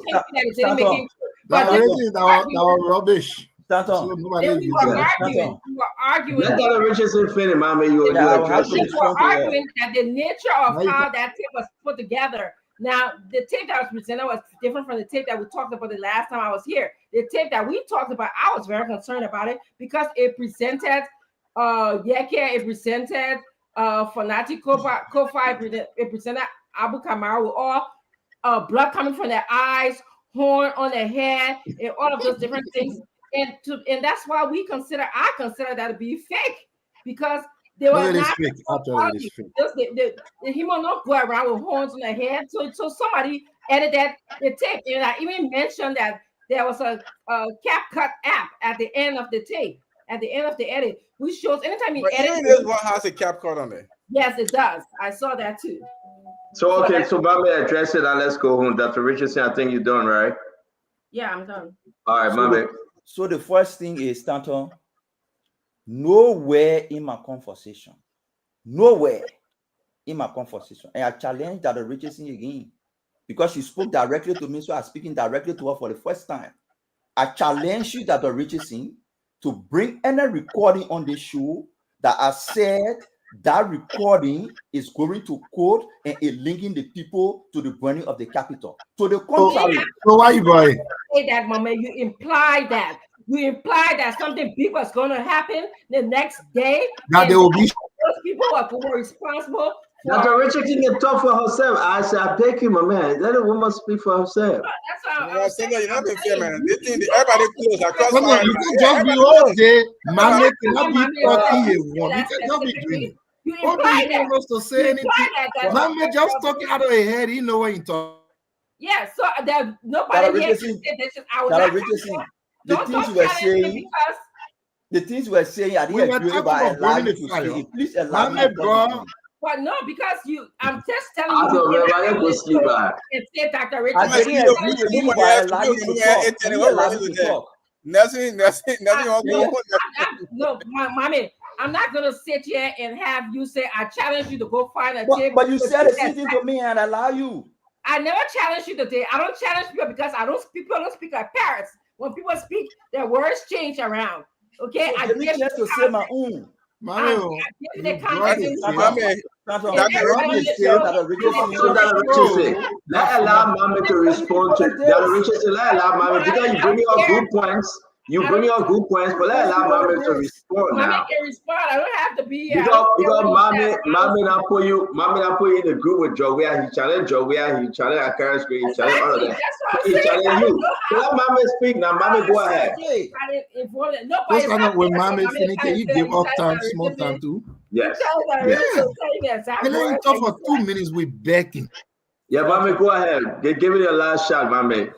So the thing is, one thing I want you to take into consideration is Remy Gray asked me a question. We are all closed. The show was closed. Remy Gray asked a question. I was about to answer that Richardson started talking. I'm responding to that Richardson. I am saying, I brought a recording. I did not say big thing will happen tomorrow. It is Abu Kamara who said we want to do heavy things tomorrow in the recording. Not me say it. I didn't say that you said that. I said the context in which we're discussing the tape. The tape says something big was going to happen tomorrow, and you are saying that the big thing was going to happen tomorrow was burning the Capitol building. I said it. Yes, that's what you're implying. That's what you're why I imply. Oh, okay, it's okay that's now. Why you brought the tape to be to okay, it's okay now. It's okay. It's okay. I get you now. I was implying it's okay.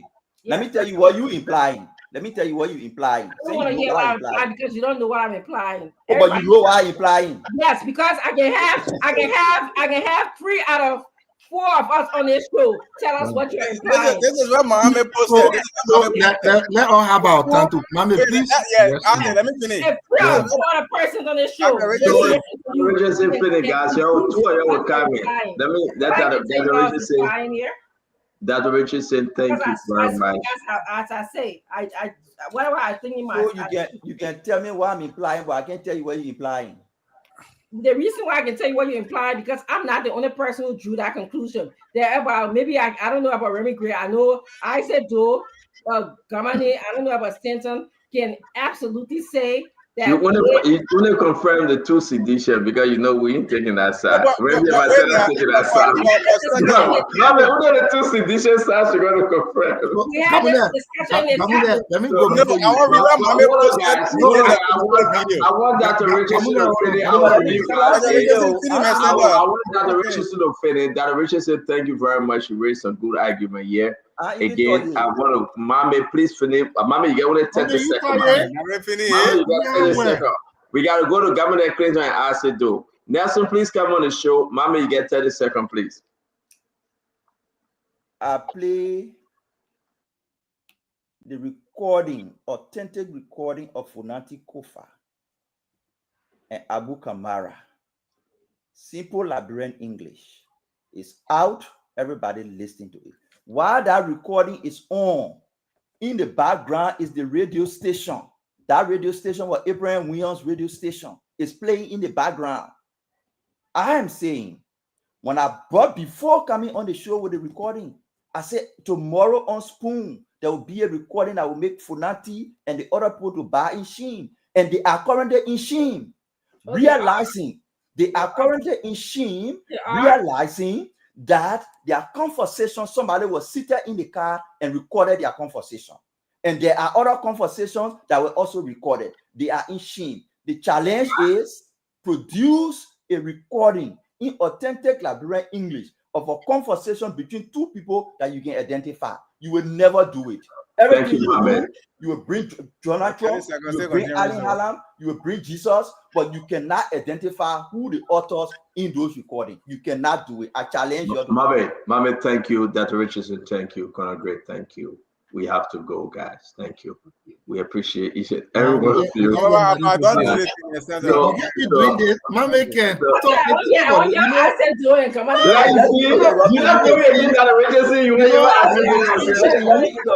When I was in school, they always told me. So among the seditions, among the 2 seditions, who going first? Among the 2 seditions, who going first? When they close, I will close. Yeah, who going first? I'm asking who going first, but man, I'll go. Gamuda, let me go first. Just when go close, first. So, listen, Stanton. I want the last. No, I want the last. Mikey, So if they Yeah, speak, mommy is oh, right. mommy, winner, you We won't be can't, last we again. can't, Yeah, we we got can't, time. If mommy mommy for like last. it, yeah, like him go for one more hour. We here. Yeah. so finish Okay. now. I wait So, for Go you. home. I'm going nowhere. all right, Oh, wait. Let's get some understanding. Let's get So, some understanding. I said way back. Pick you. I said way back. I said you better stay around our show tonight. You're not close with my good night. Bye. You're not close with no more. You better stick. I will close. I will be. I got nowhere to go today. But man, they think if you doing just take it for you mommy, checking you can you see back. how you suffer yourself and you keep airing I am yourself. suffering. Okay, I say you go ahead. So, I say you go ahead. listen now, Dr. Renaissance, you are right. You know, when you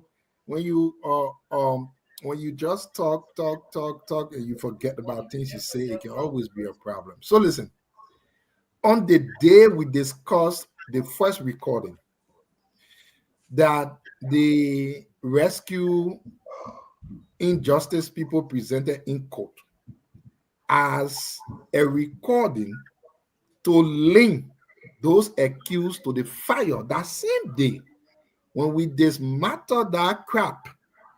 It was that same day our PhD holder, the most smartest Liberian, who can go to Hollywood and make a movie and can play it, or Dr. Mame, came and said, tomorrow they will see, they will be back in shame. Linking what he's saying to further prove that there is more recording to show that indeed Fonati was having a conversation relating to the fire. Correct. We're not to forget that Fonati didn't go to the president's house the day before the fire. We're not to forget that Liberians are smarter than his crap. We're not to forget that we know how AI can. As the internet just went off. You want to close, Clinton? No, but yeah, finish. But as the internet went off, that make a train it. Wait, so let me ask Mammy. Wait, let me Let me ask I know whether when somebody is in the car and they recording, if me and that is talking, maybe the four hours speaker, whether if you're doing a recording, you're able to capture the other person on the other side of the phone, so the person was in the car. I'm on there. What was your question? I didn't understand. The conversation. So hopefully, maybe the thing we're playing on the car speaker when the person. No. The radio was playing on the speaker. No, where the radio play on the speaker. So yeah. It means. So, I don't know anybody carry the other person in the car when they recorded the person. The other technology, but they capture the other person on the other side.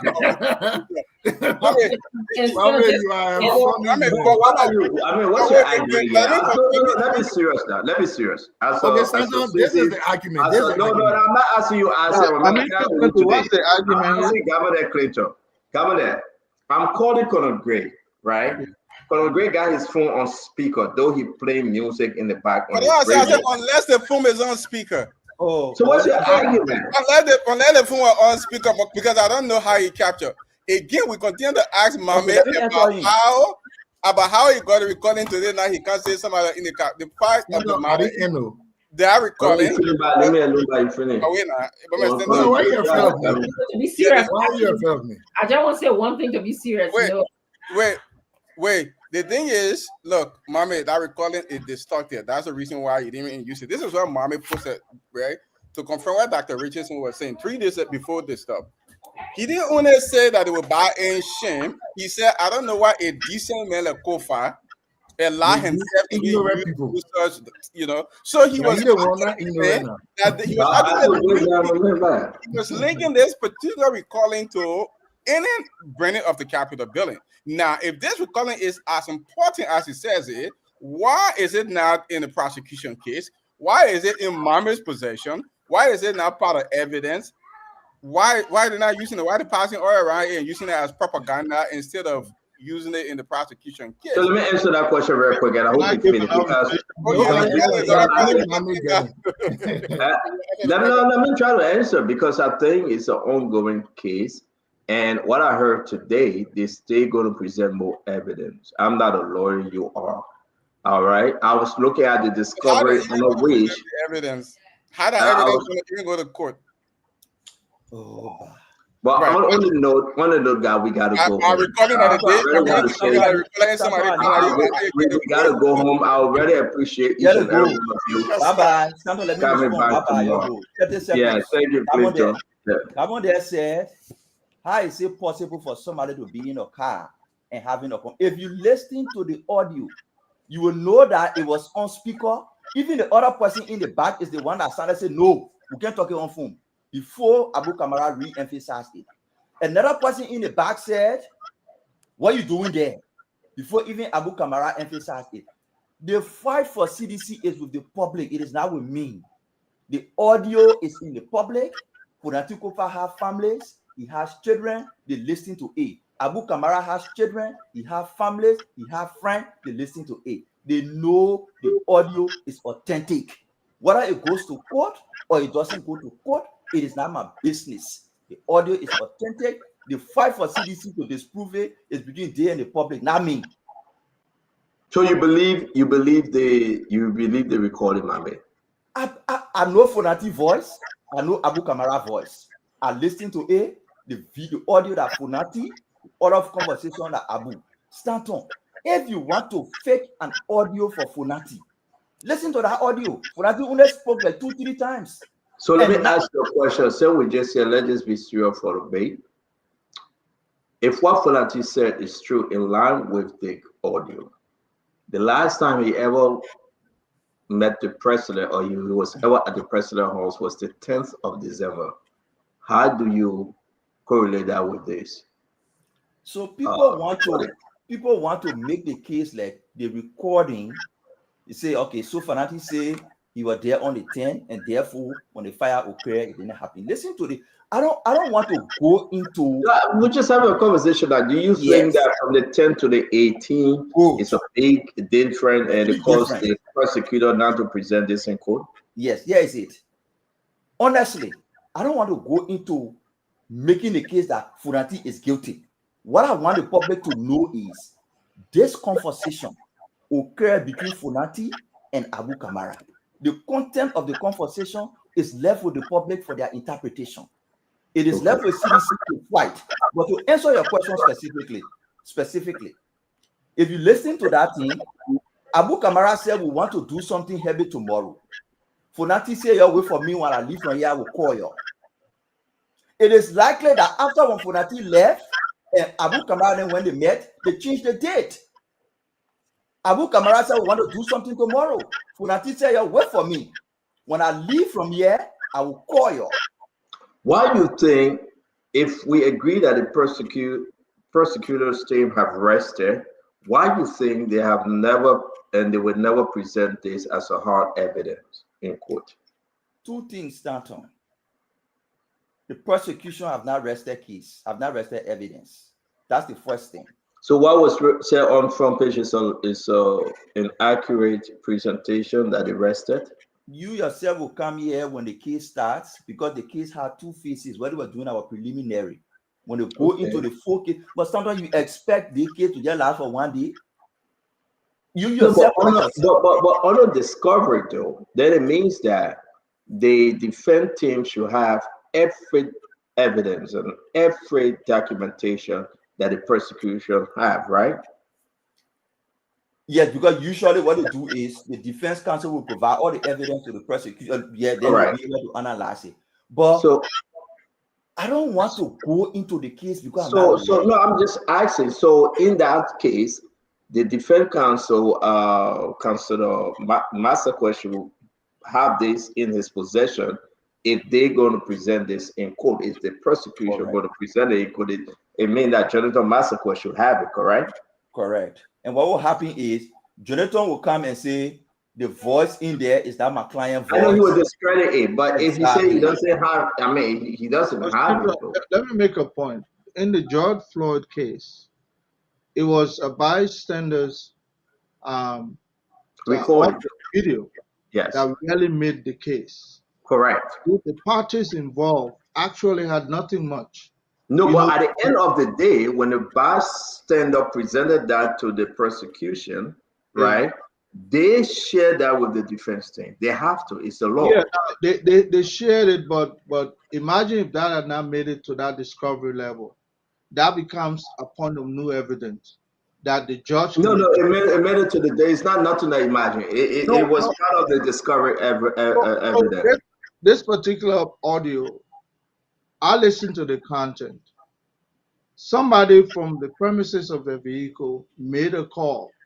That vehicle had probably 2 or 3 I'm occupants. not doubting that on Greg. Imagine was on the other side.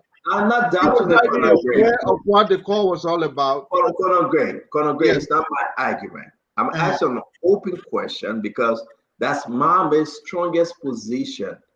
People are saying it's for Nati and Abu Kamara. Yeah. The thing that people want to know today, why the government couldn't produce this in court as the strongest argument. I agree. And if you tell me, say, well, they are waiting, then it means that the defense lawyer and their team should have this as part of the argument to say, listen, everything we have as a government, we share with the defense lawyer. If you don't do so, right, this cannot be allowed in court because you cannot keep something away from the defense lawyer. And that's my argument. So either or, they are not going to use it or not, or some other technicality fall into play. Because but how they not use something so strong like this? That's the question I asked Mommy. Because if it were me, somebody came up with an audio that is so indicting and say, I had that conversation. My very first response, whether or not the case is in court, already has not been presented into evidence in discovery. So that even gave me leverage. I would challenge the inception of that video or that audio and made my case clear that, matter of fact, I never even had that conversation.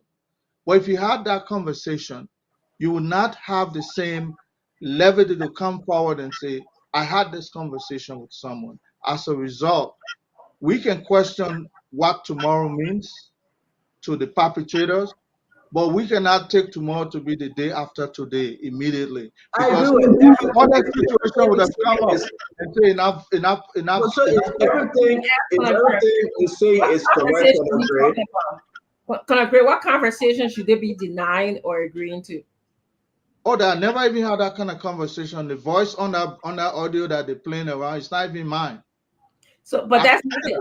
So the issue is these guys are being tied to the Capitol building. That's what whoever is sending the tape around is implying that the conversation was about the Capitol building burning. Exactly. Okay. If you had that conversation, you would say, I had the conversation. So it's not relevant whether they say they had it or not at this point. Maybe someday when they stay on court and if it's brought in court, they can say that because there's no that tape has not been authenticated. Nobody know where it came from. I'm here it's in court, but it was presented in court by the lawyer or not. So but that, I will not wait for it to be authenticated. If my name is involved and I know that has a closer proximity to this case, my first reaction will be to refute it.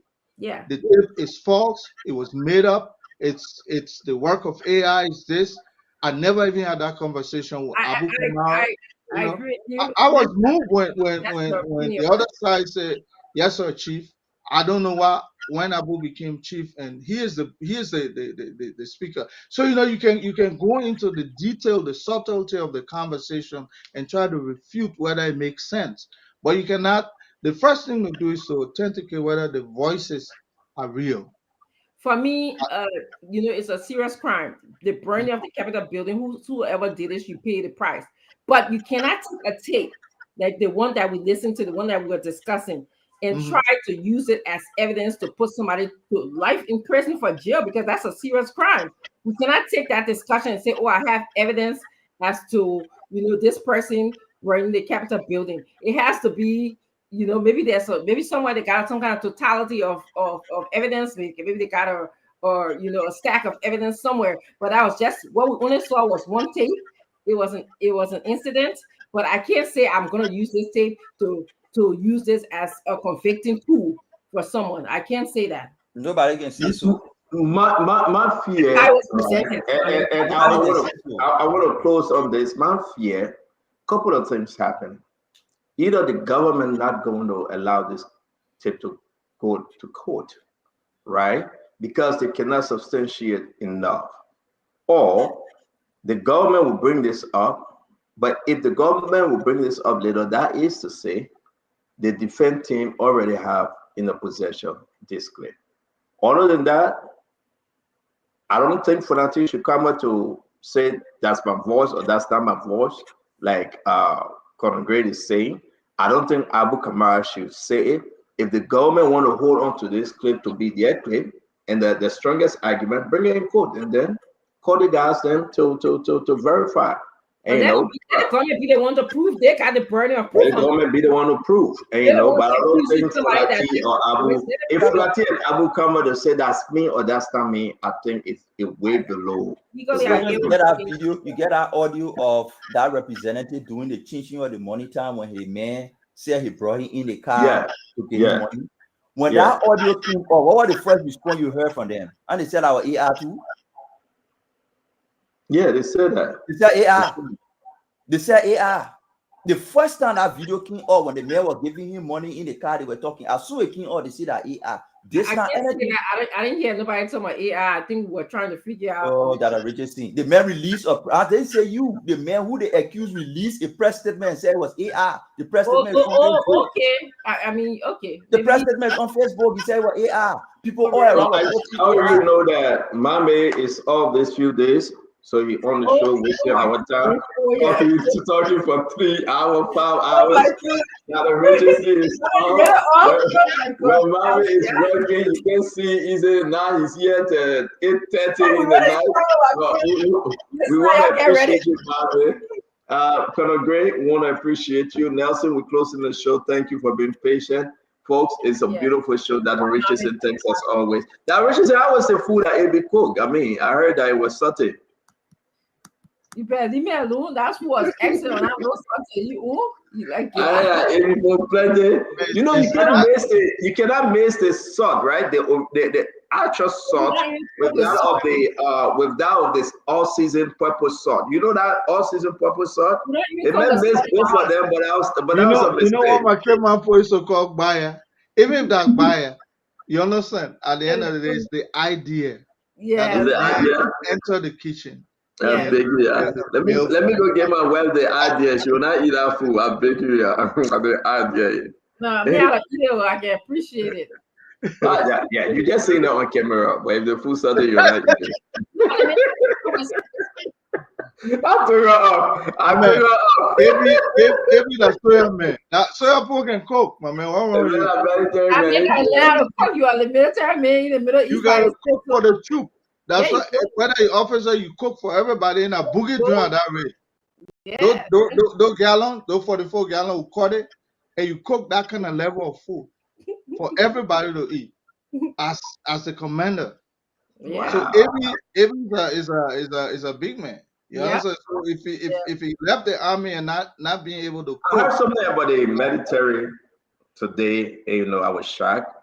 But I'm not allowed to say it due to national security reason. Oh boy. But I heard something about the military, and I'm going to let that pass. Maybe we'll just press on it more. Y'all continue watching school. We'll get the information. I can say, bye. Let me go. I gotta go.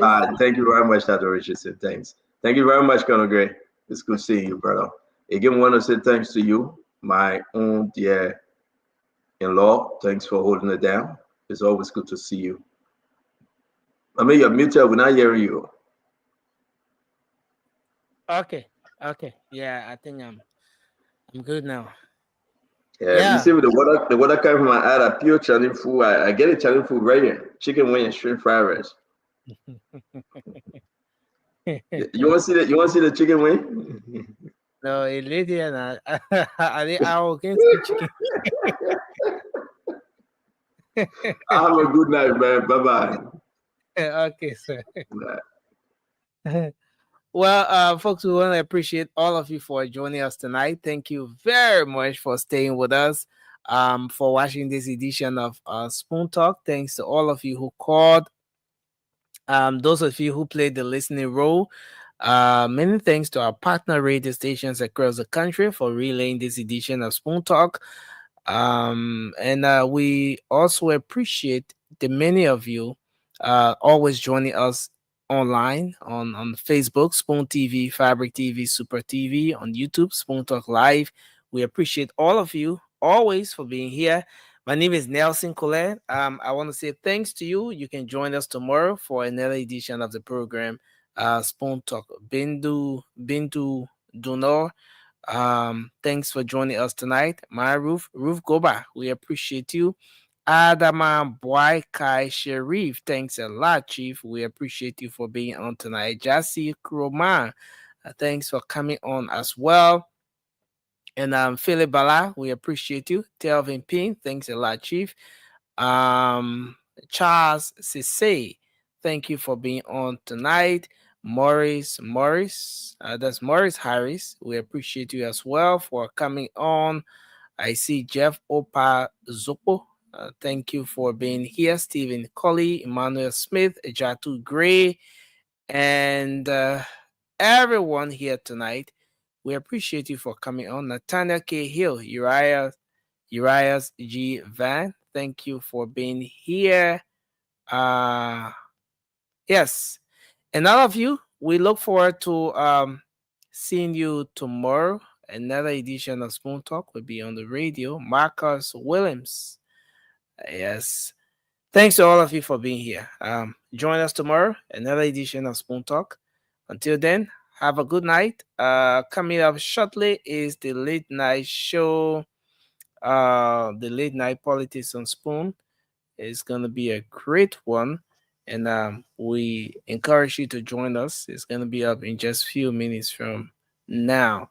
Yes, Adaman, you're right. That's true. We met, when he came, and I want to appreciate you as well. Johnny Pekin, yes, thanks to all of you for joining us.